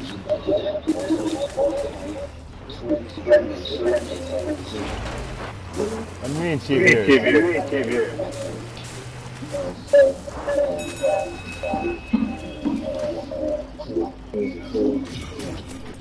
Number one,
Yeah, right. Nobody's talking to you.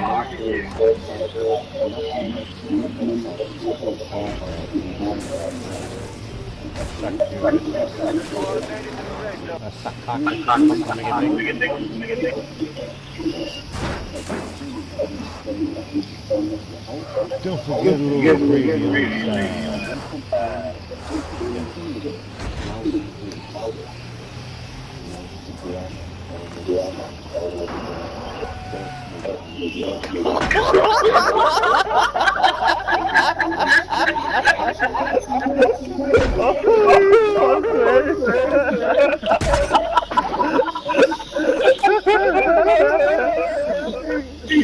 Go ahead, you're right.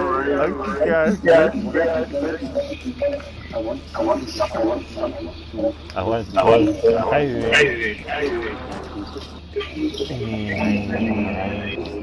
This thing's really good. Shoot fuck straight bud.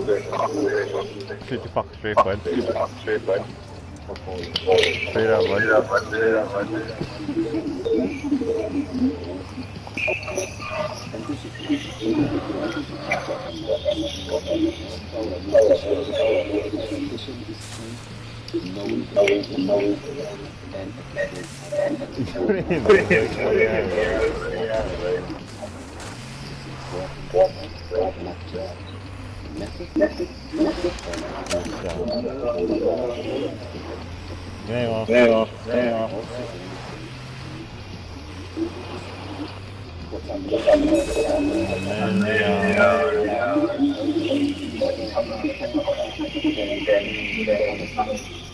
No fucking more fun. Come on, Yo, let's get some of these.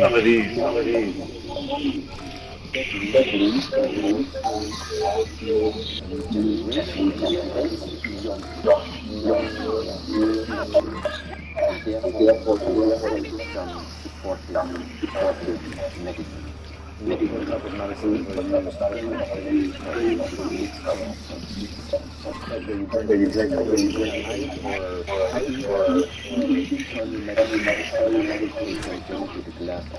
I missed the chance.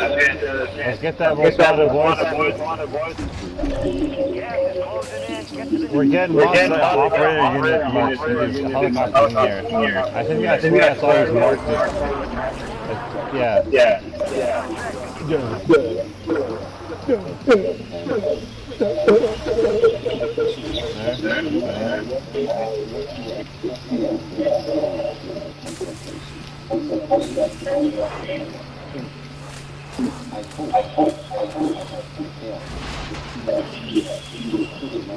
We're here already.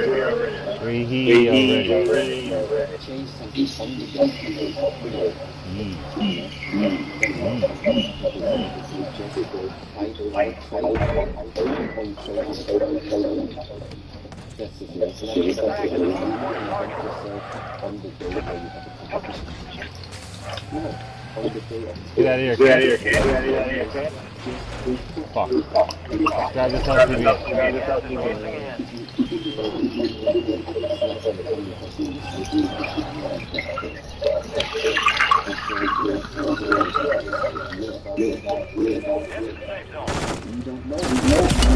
Hold on, man. We gotta go.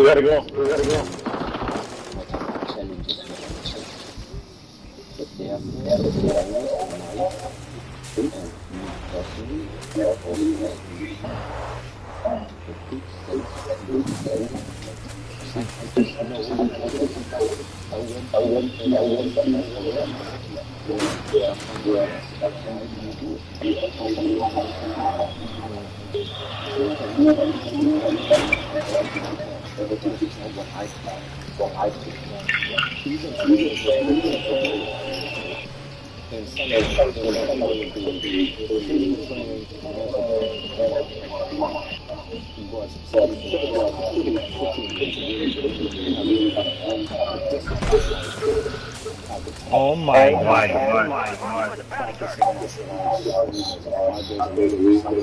We got fucking Max Wire, boys. Yeah, fucking Max.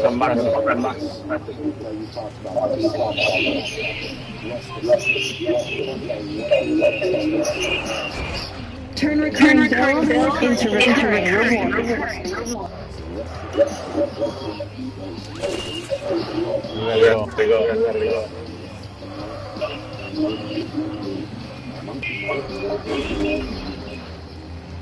Hold on, let me see something. Fuck them, boys. You can't jump in a tunnel, bitch.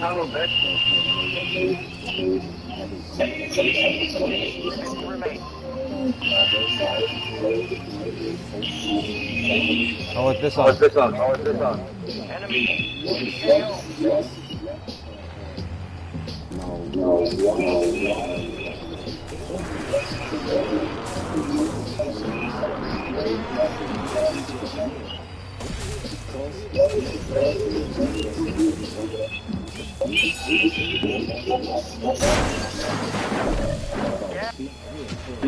Safe zone located.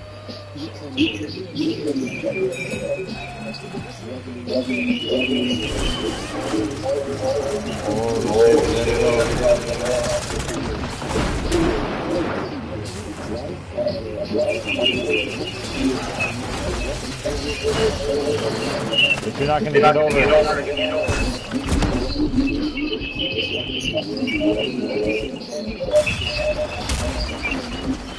Oh, you fucking bitch. Yes, get out of here. And start diving down into it. You will never ever again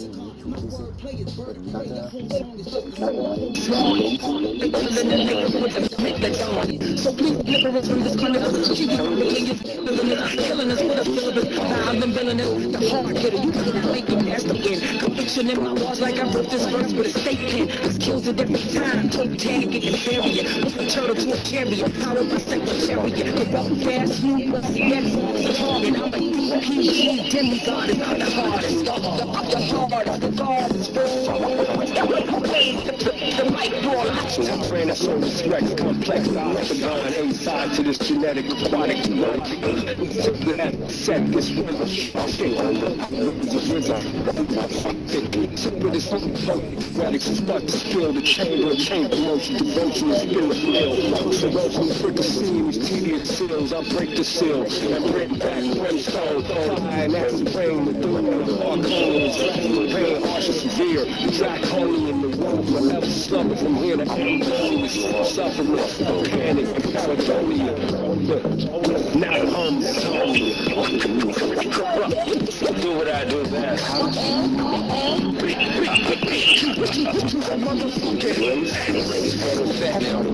Run through.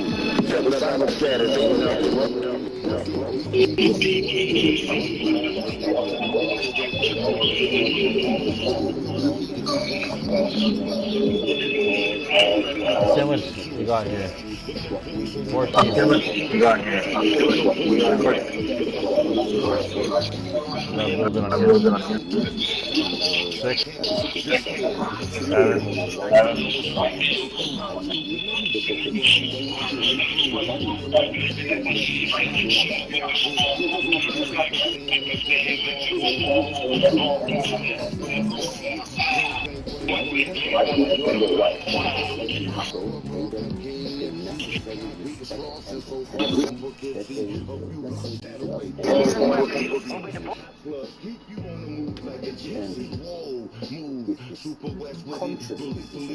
Why you don't pay attention to young world, there's something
I'll see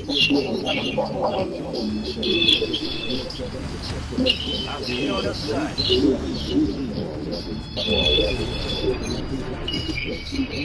Alright, soldier, mark a drop point for your squad and go get after it. Welcome to the cash-grabbing land of Tower WC. Be the last team alive to win. You've got gas closing in fast. Unhab yourself to the safe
Did it. This is in the fucking driver's seat though.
All squad members are in the safe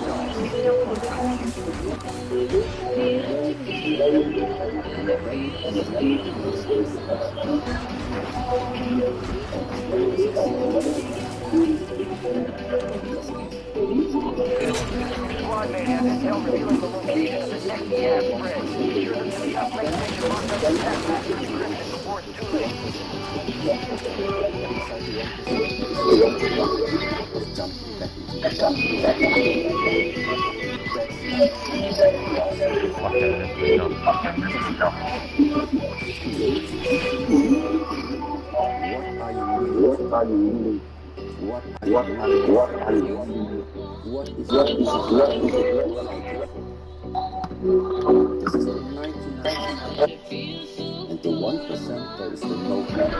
Uploading now. Secure the area.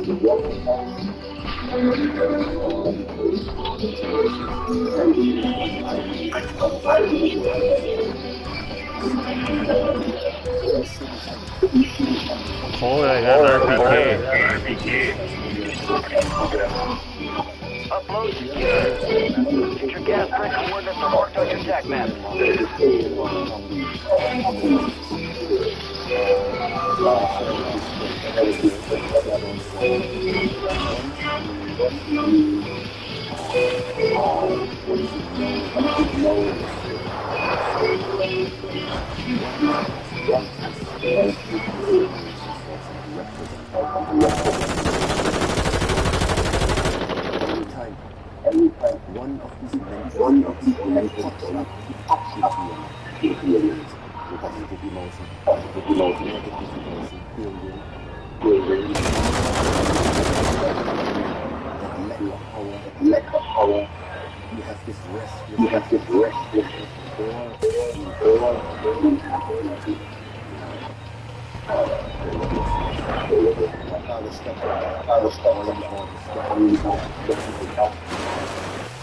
Most important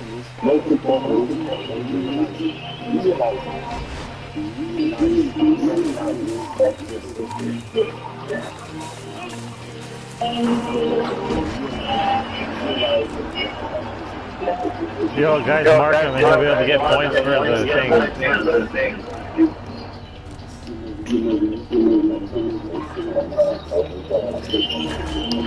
We don't have to take them down.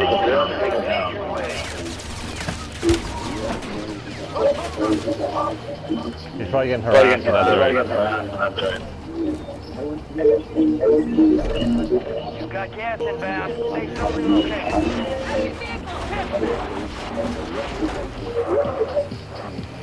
We did it. Let's get some more marks. Let's take them out. Almost dead.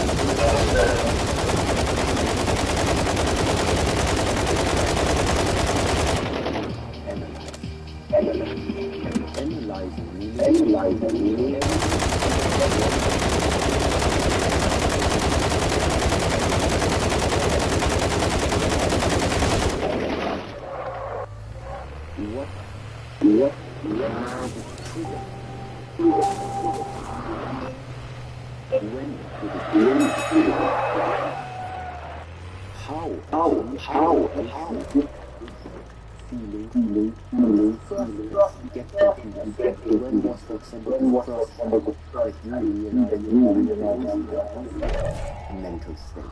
I don't see anybody. It's a cop right. Fucking bitch. Fuck that, I'll shoot him. I'll just keep going, man. We survive a lot better when we don't shoot anybody else.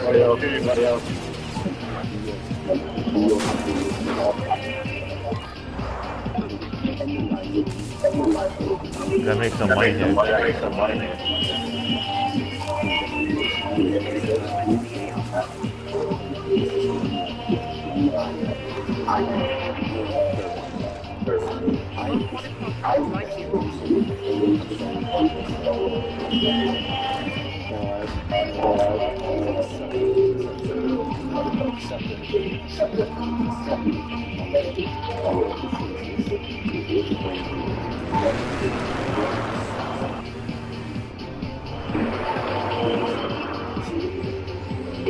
I say we go for a different contract.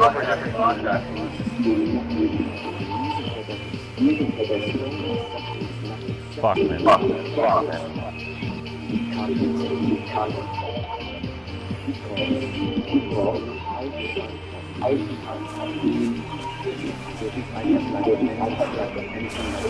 Yeah, go for another UAV contract.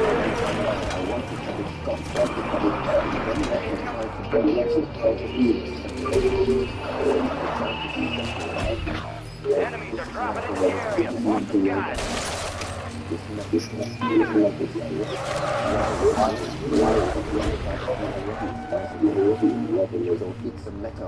They'll come back. So now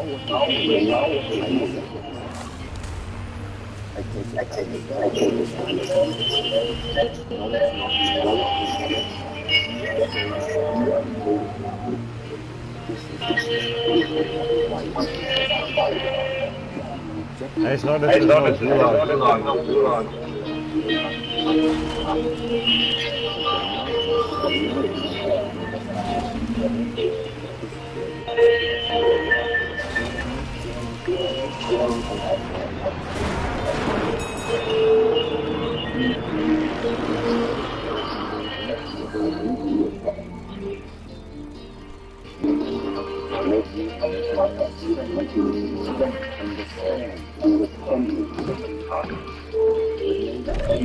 Gas is closing in. Reload. 50 enemies. Plenty of targets. Fire sale active. Buy station prices have been reduced.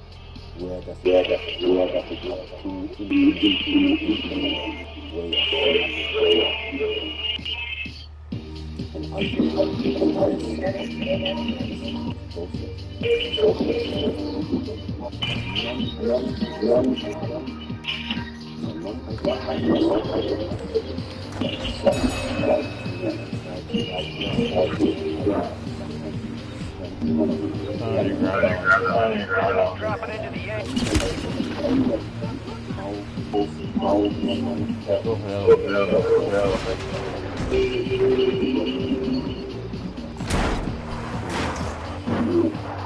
all the way up there. Got gas moving in.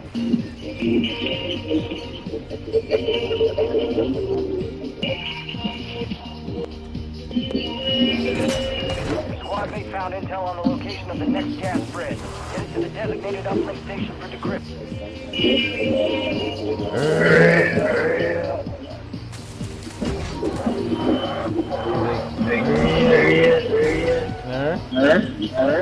Funny.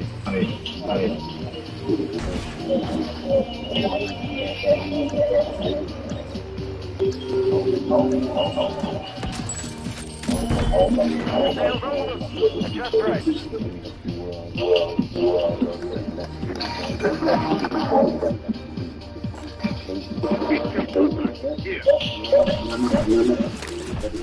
Transfer is running. Secure the perimeter. Go on, man.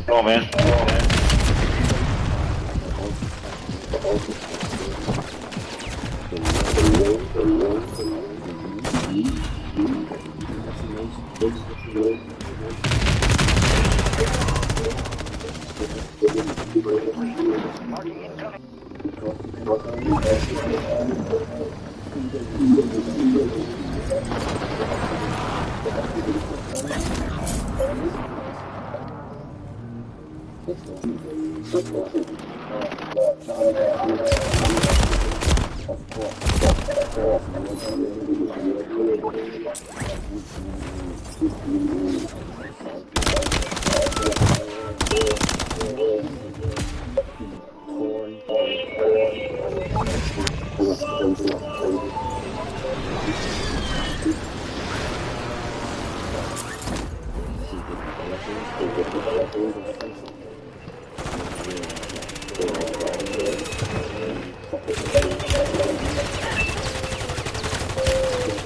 Try to run him over.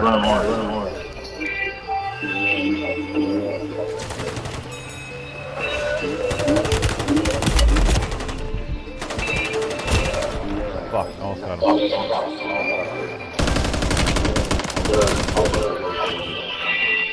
No, one more guy.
Gas is inbound.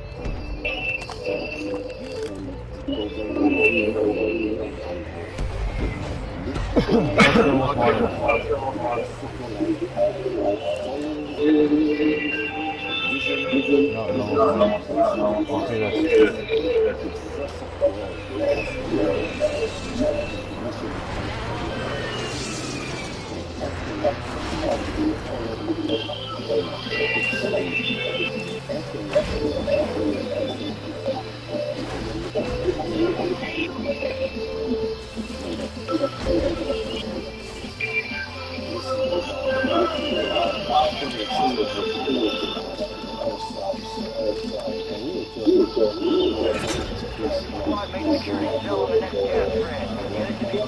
Get back on your task map for decryption while there's time.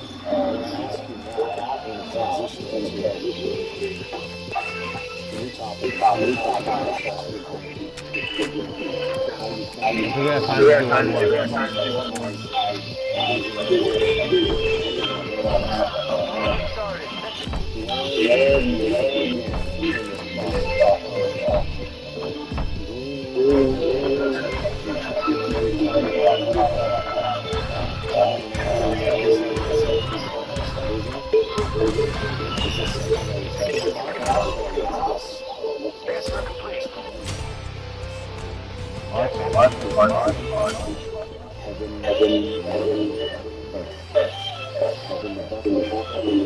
Buy someone back and then get someone back.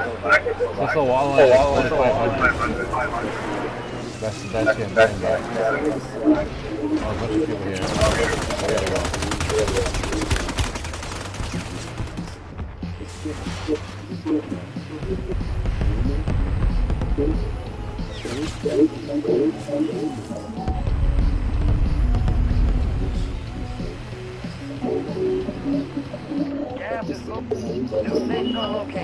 I wanted to wait till these guys are almost gone so I can try and get this thing here.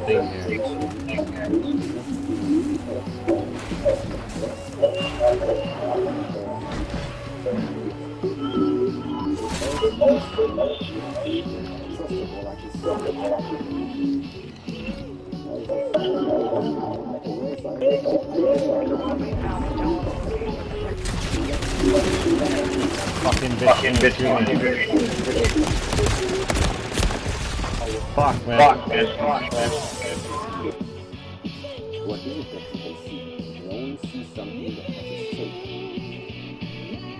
Something without a shape, you can't see. We need the whole team to make it if we're gonna make it through. Talking about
It is what we call now lifetime.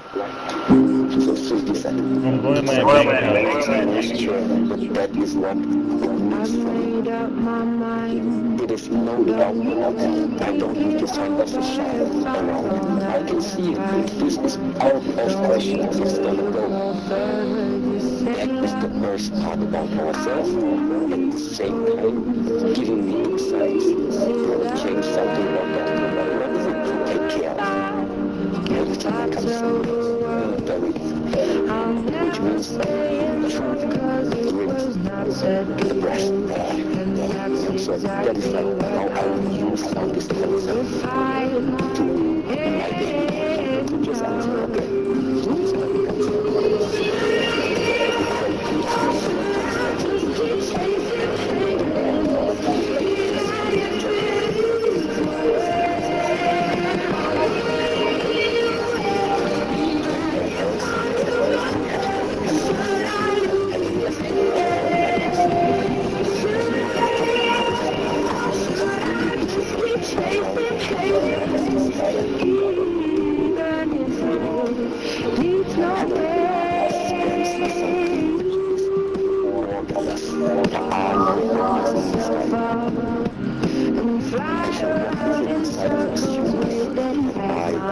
And my back begins to tingle finally.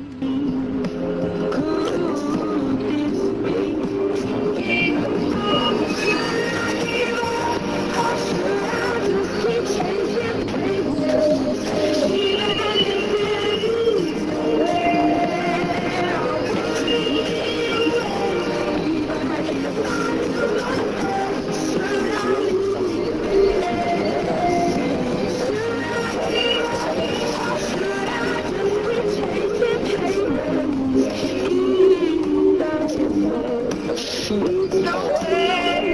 feel what's going to happen tomorrow. Feel what will happen to my children. So I care of them.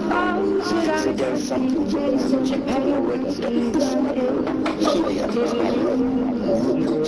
inside of you, and the feel makes it real. Even though it's not in the world.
So this is about how you need to be careful what you create in the mind. This is the reason why it's so important to know what are your places. Because it's important. But now the thing is that we all do not want to create our own different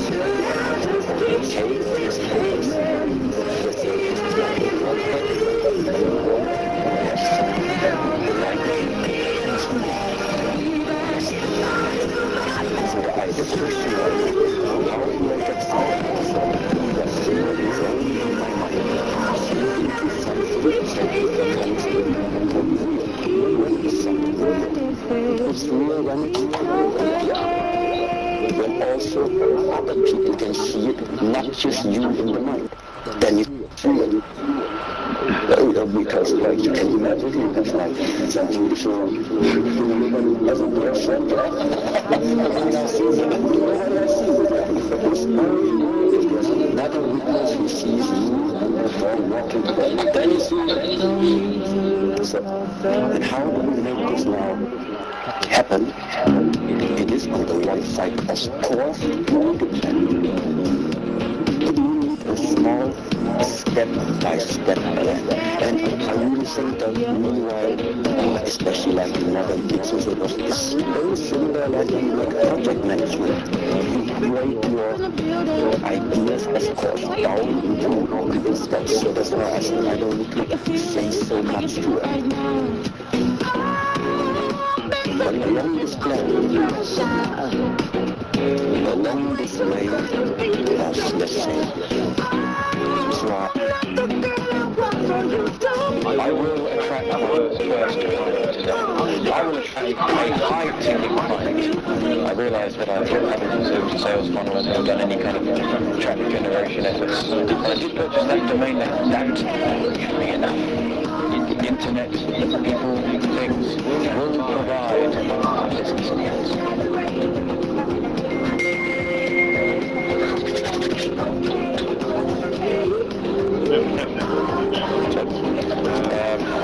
Now check Stripe. Refresh it to find a client deposit where I haven't spent my credit. Right.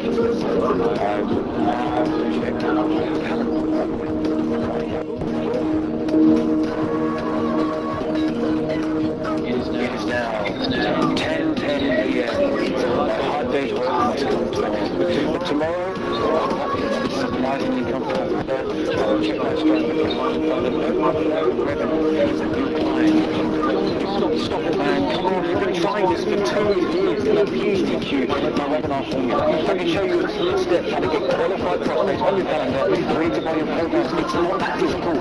Okay. What do I need to do? I've told you every day for 2 years. I'll tell you again. You need a simple video ad campaign that points to a webinar funnel using your qualified prospects coming out the other end, ready to buy a program. Oh, fine.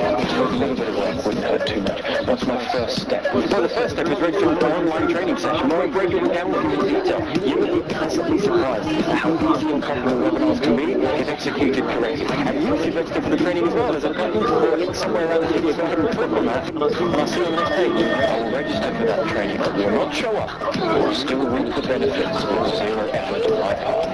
Don't be like that. Register for the training, actually show up, and I'll see you there.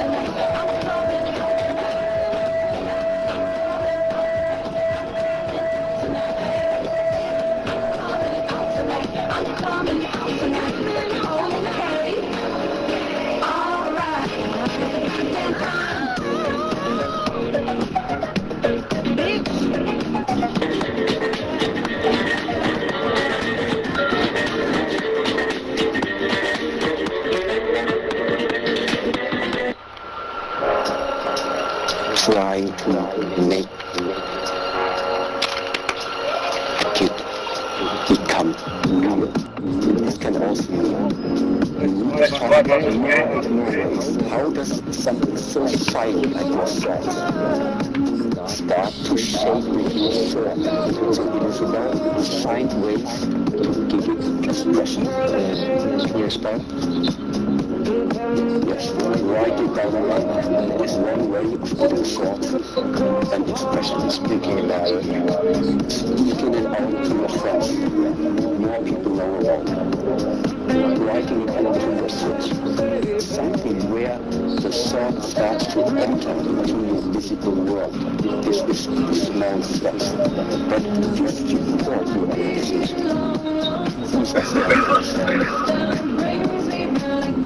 The next step would be whatever you would like to achieve now. What skills are necessary? Do you have the skills? Now a little bit more. Nicely drawn means you want to go on a mission, but at the moment you don't know yet in which direction you have to move. So that means the first thing in order for you to answer this question, which direction to move, is you need to know your location. And this now translates into, so what is it I'm supposed to do? Who are you at the moment? What are your abilities at this very moment?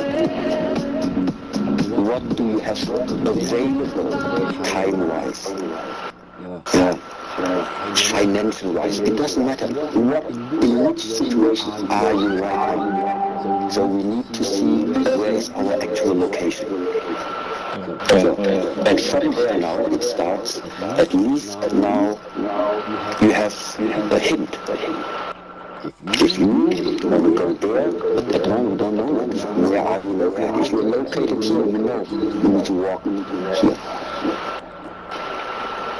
East. If you're located here, it's not east. But then you're going to make a long way. So that if you really mention where are you located, and this is what it's from person to person is different, and I cannot always tell to the same person. So you want to go there, go east. You want to go there too, you also go east. No, because they are not starting from the same position.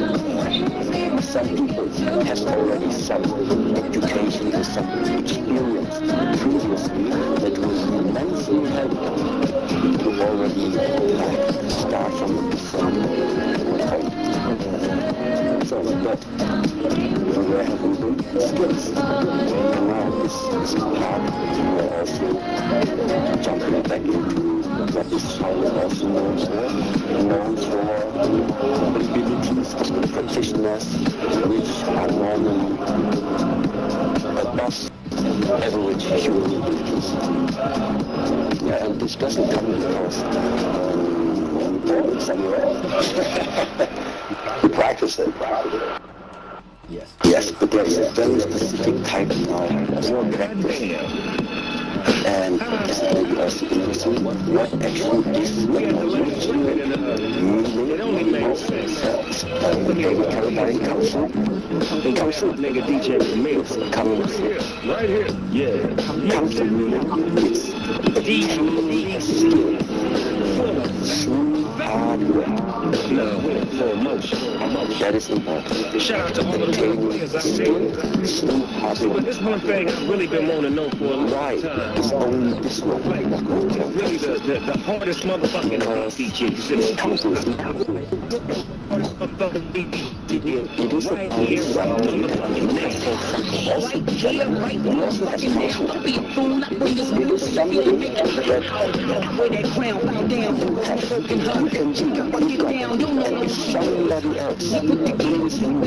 like to have the same ability like me. You cannot buy it. You cannot just wish to have it. There's only one way So the first time I ever get the same systems and like you don't feel the same raining effort, sweating, suffering,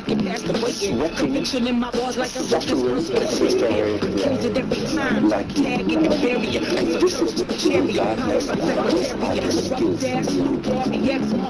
I'm not looking for something like the hardest. I have praised the mic for nobody has the complex dark. If you want to copy it, you let it go. Set this when the shark sticks. The words of your longest part of jealousy. Realize the change makes you voices the real. Tedious seals, I break the seal and bring back the red stone. And comb is trapped in pain, hard to severe. I'm slow to hear that you go in the sin supplement. Panic and panic like yourself. Never what's wrong in the do what I do best.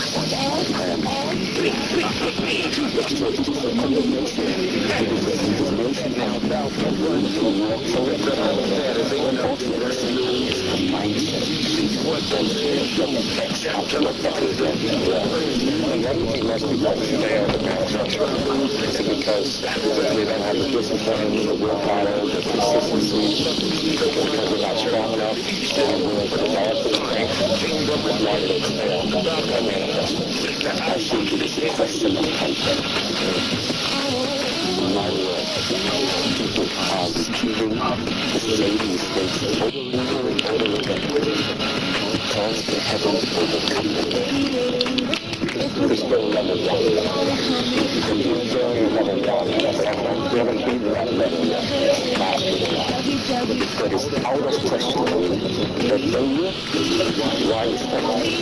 Because you can touch 3 times on the action plate and it hurts 3 times. You touch the 4th time, it still hurts. 5th time, still hurts.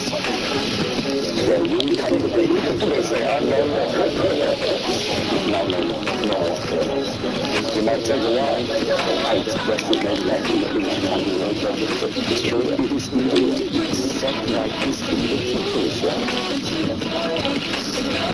You cannot teach someone. It is not really to talk. Don't waste your time on people that are not having really to learn. This is also the reason why this is what I try to present. And we don't have these names going out like saying, look, we have the answers to your problems. We don't do that stuff. Because what I understand is that if people are becoming ready, how do they meditate? Because they start to ask different questions.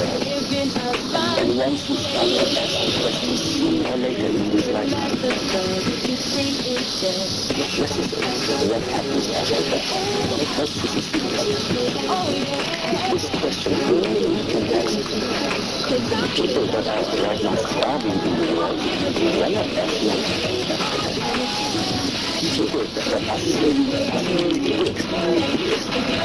they're also not.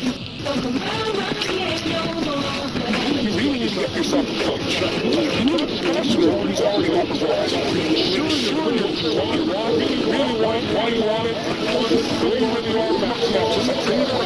Destroy, annihilate. They're also not coming up with this kind of question.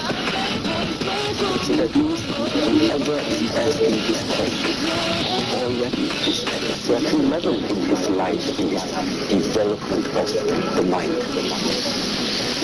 And this is why I appreciate this kind of teaching so much. Because for every person there is the right time. There's nothing to hope. There's nothing to hope. It's in each individual hands. So why do this so? I could say because they haven't saved enough yet. Make the next step. Or because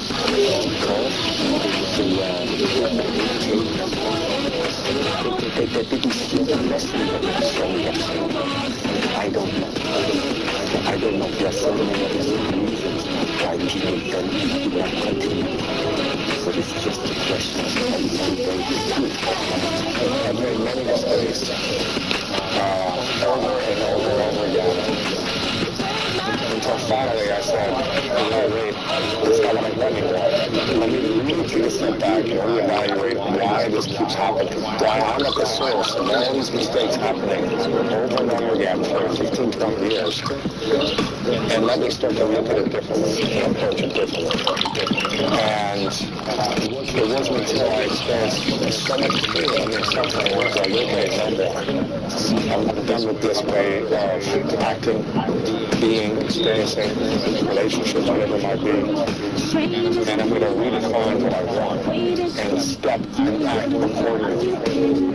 And it took a lot of pain to get there. I was the one that touched the hot pan, 100 times back there, right? Until I finally said, okay, this doesn't work. I think that's where we get, one of us gets to be on our own timing and learn the lesson the way we need to. There's other things in our lives I learned to, I make one mistake. Okay, I don't do that. Let me learn, let me improve.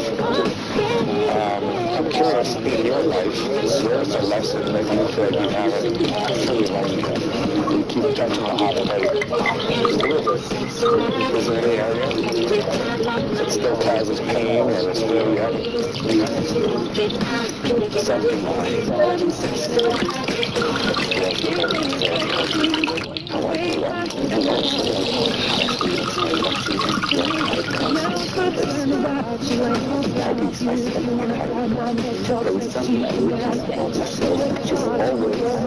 I cannot use the things as they are. I always have some verbs to optimize the life, optimize the engine, optimize myself, optimize the body, optimize the mind, optimize the so at the moment, we just the journey, I still have to say, it's at the end, he said,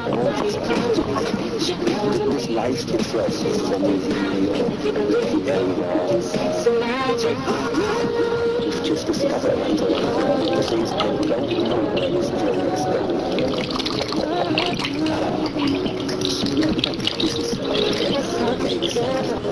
You don't have to learn about this situation.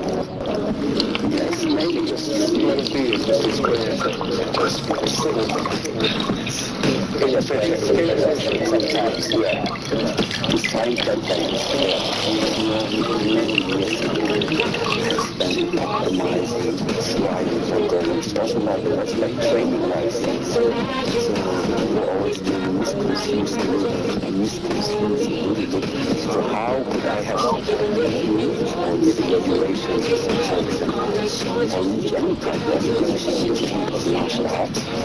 Because there is difference inside the field of martial arts.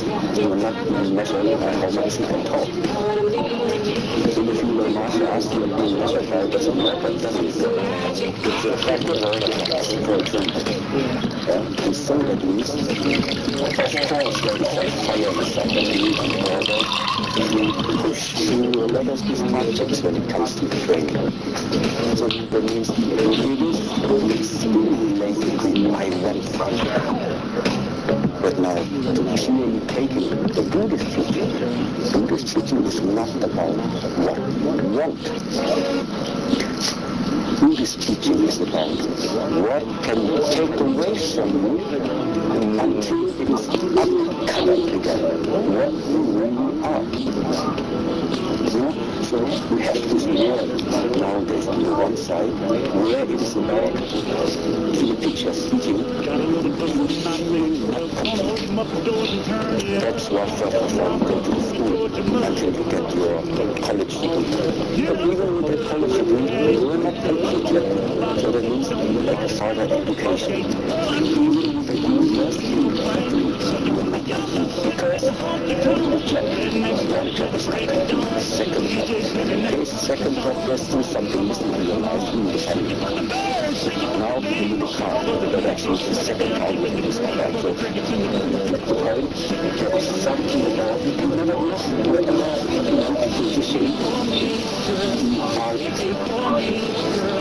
it comes to increasing the size of your bank account, is there something that these rich celebrities do that everyday people don't? The answer is yes. It's called convertible. My name is Chris Richardson, and I've helped hundreds of thousands of people all my life increase their income online, all my early 20s. It was pretty darn good at it, but my company was called Everything.com, and we were recently named the fastest growing company in all of America. And that doesn't mention that. Now, the reason we've been so successful in helping regular people increase their income is because we believe you can start your own business, okay? Starting a business is hard, and that's what everyone gets wrong. So instead, we'll show you how to plug in Amazon and get $550 to subscription when you do. Essentially, piggyback off of it. However, how we do it is completely different from anything you've seen before. We don't show you how to sell products on Amazon like everyone else. The way we put it in Amazon is through this app on your phone called Audible. Most people don't know is Amazon app. And with this app, I show my mother-in-law how to use it to cover all of her living expenses on my earning earnings. Now, listen, this video may become rich, okay? So if you're looking to get rich or make a ton of money in the next 7 days, I'm not your guy. However, I can confidently show you how any regular person can take advantage of this awful app strategy to boost your income every month. Now, if you're curious to see how we do it,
so that means spend some time and I used to spend my in a bar.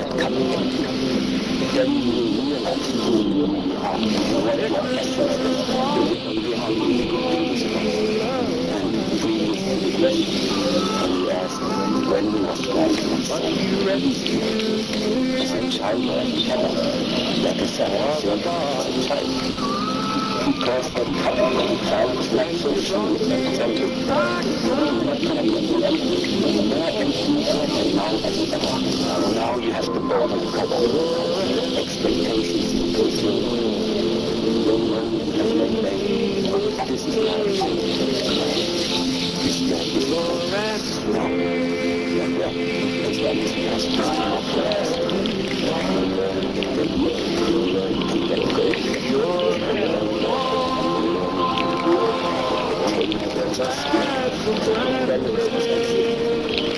I think this is the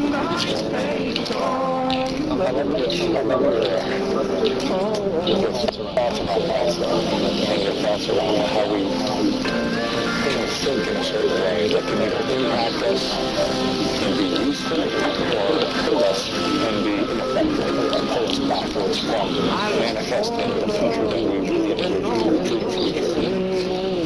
I'm sure it's one of the daily thoughts that people should generate to focus on their vision and not fall back into pains or problems of the past.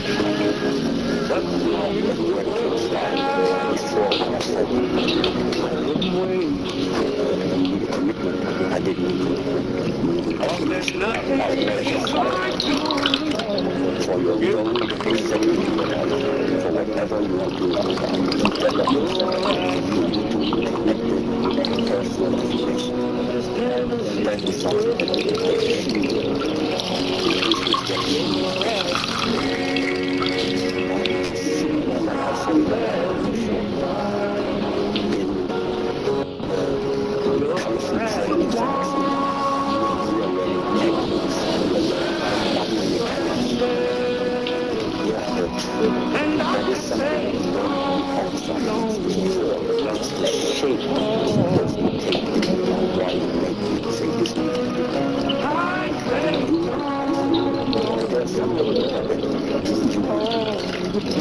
Something that is going to fuel that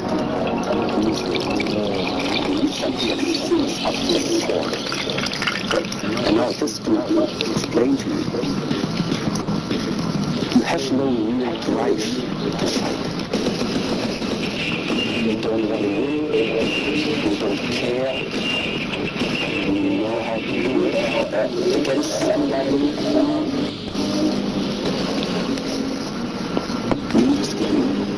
Because it's about the existential question, no matter what that type. There is a different feeling behind it. If you meet those somebody who has nothing to lose and puts everything on one card because he has no choice. Make it now, or your family suffering. So that means it's always outside. That is the radical. What is it that fuels your actions, your daily actions? What fuels when you walk in the office and prepare to do the work? What fuels you to guide other people? Waking up every day, even if it's hard. When sometimes you still go to the office and do the work. And that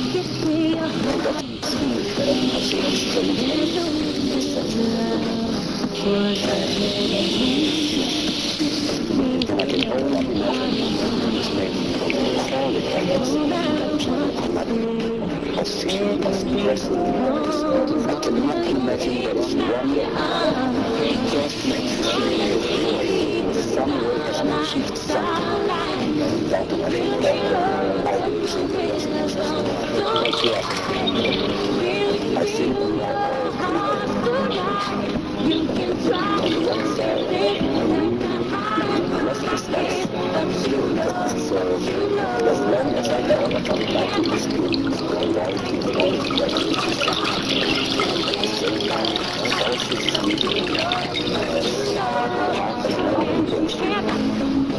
I have the possibility to do something that supports other people along the way.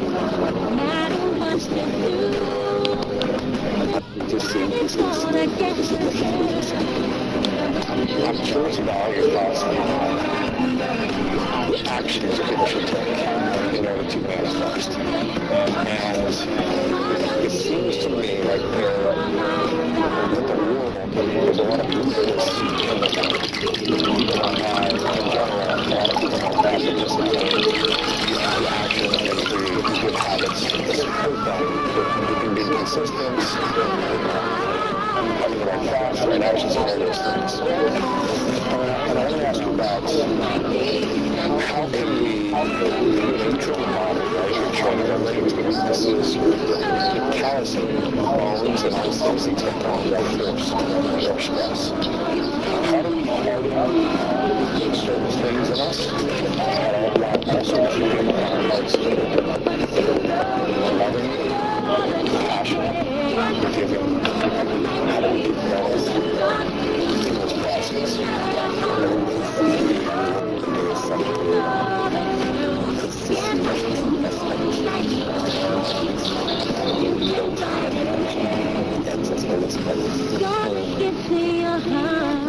So now, the practical ways that I would suggest. A healthy body. Lead a healthy body. That means choose any type of system. Doesn't matter.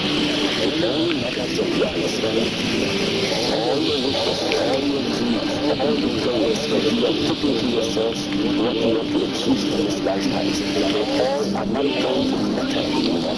Your body is not going to be on the earth. Only witness these things. Right? You gotta take care of it. Sickness. But what we're talking about right now greatness means you want to bring something out of yourself which is not evident. This is not what the mass is able to do. It's to exhibit something that the masses cannot do, which means your body, your soul, the way how you are thinking, the way how you are training can't be evident. So, the body manifests outside. What out of the message to make your body performance for the specific area where you make later want to find yourself. Because let's just say, if I want to become a truck driver, I could never. Because my mind and my body probably is just not there for so long distances and this type of concentration. So I have definitely a lot of respect for all the truck drivers, but I can feel it is something I couldn't do. That is a performance necessary on these areas that I have not developed. It's like I can also expect in my past. I have a lot of people when it came to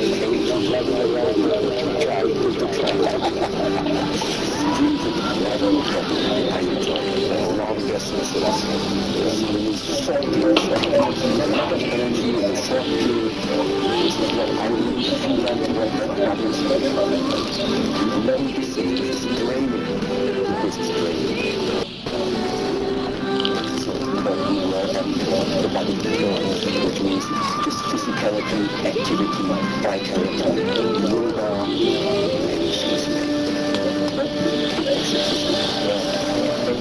when we lack muscles, we lack the belief in ourselves, we esteem, self-esteem. How do we learn to overcome things that we've done a lot about ourselves and gain real confidence, not just in the material skill acquiring, but in the spiritual? How do we gain more confidence?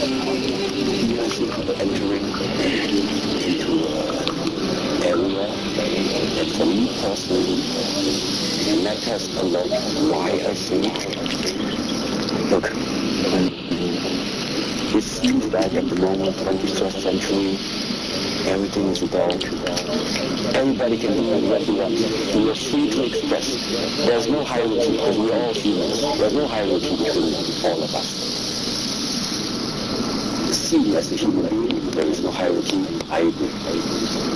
But if you want to learn something, there is a hierarchy. And the hierarchy is there are people who already possess what you want to learn. And there are people who don't possess what is possible to be learned.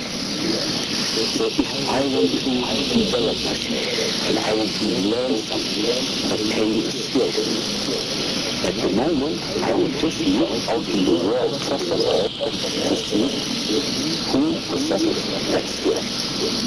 Because it might be that you will think about something, but there's nobody else in the world who is like more possesses it, so it maybe is a little bit unrealistic that it can exist.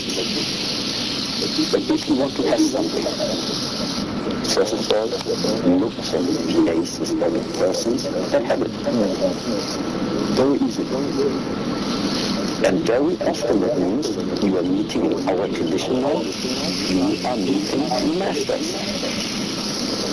You are meeting a person who has already mastered a certain ability because you see it and then you say, yes, he has it.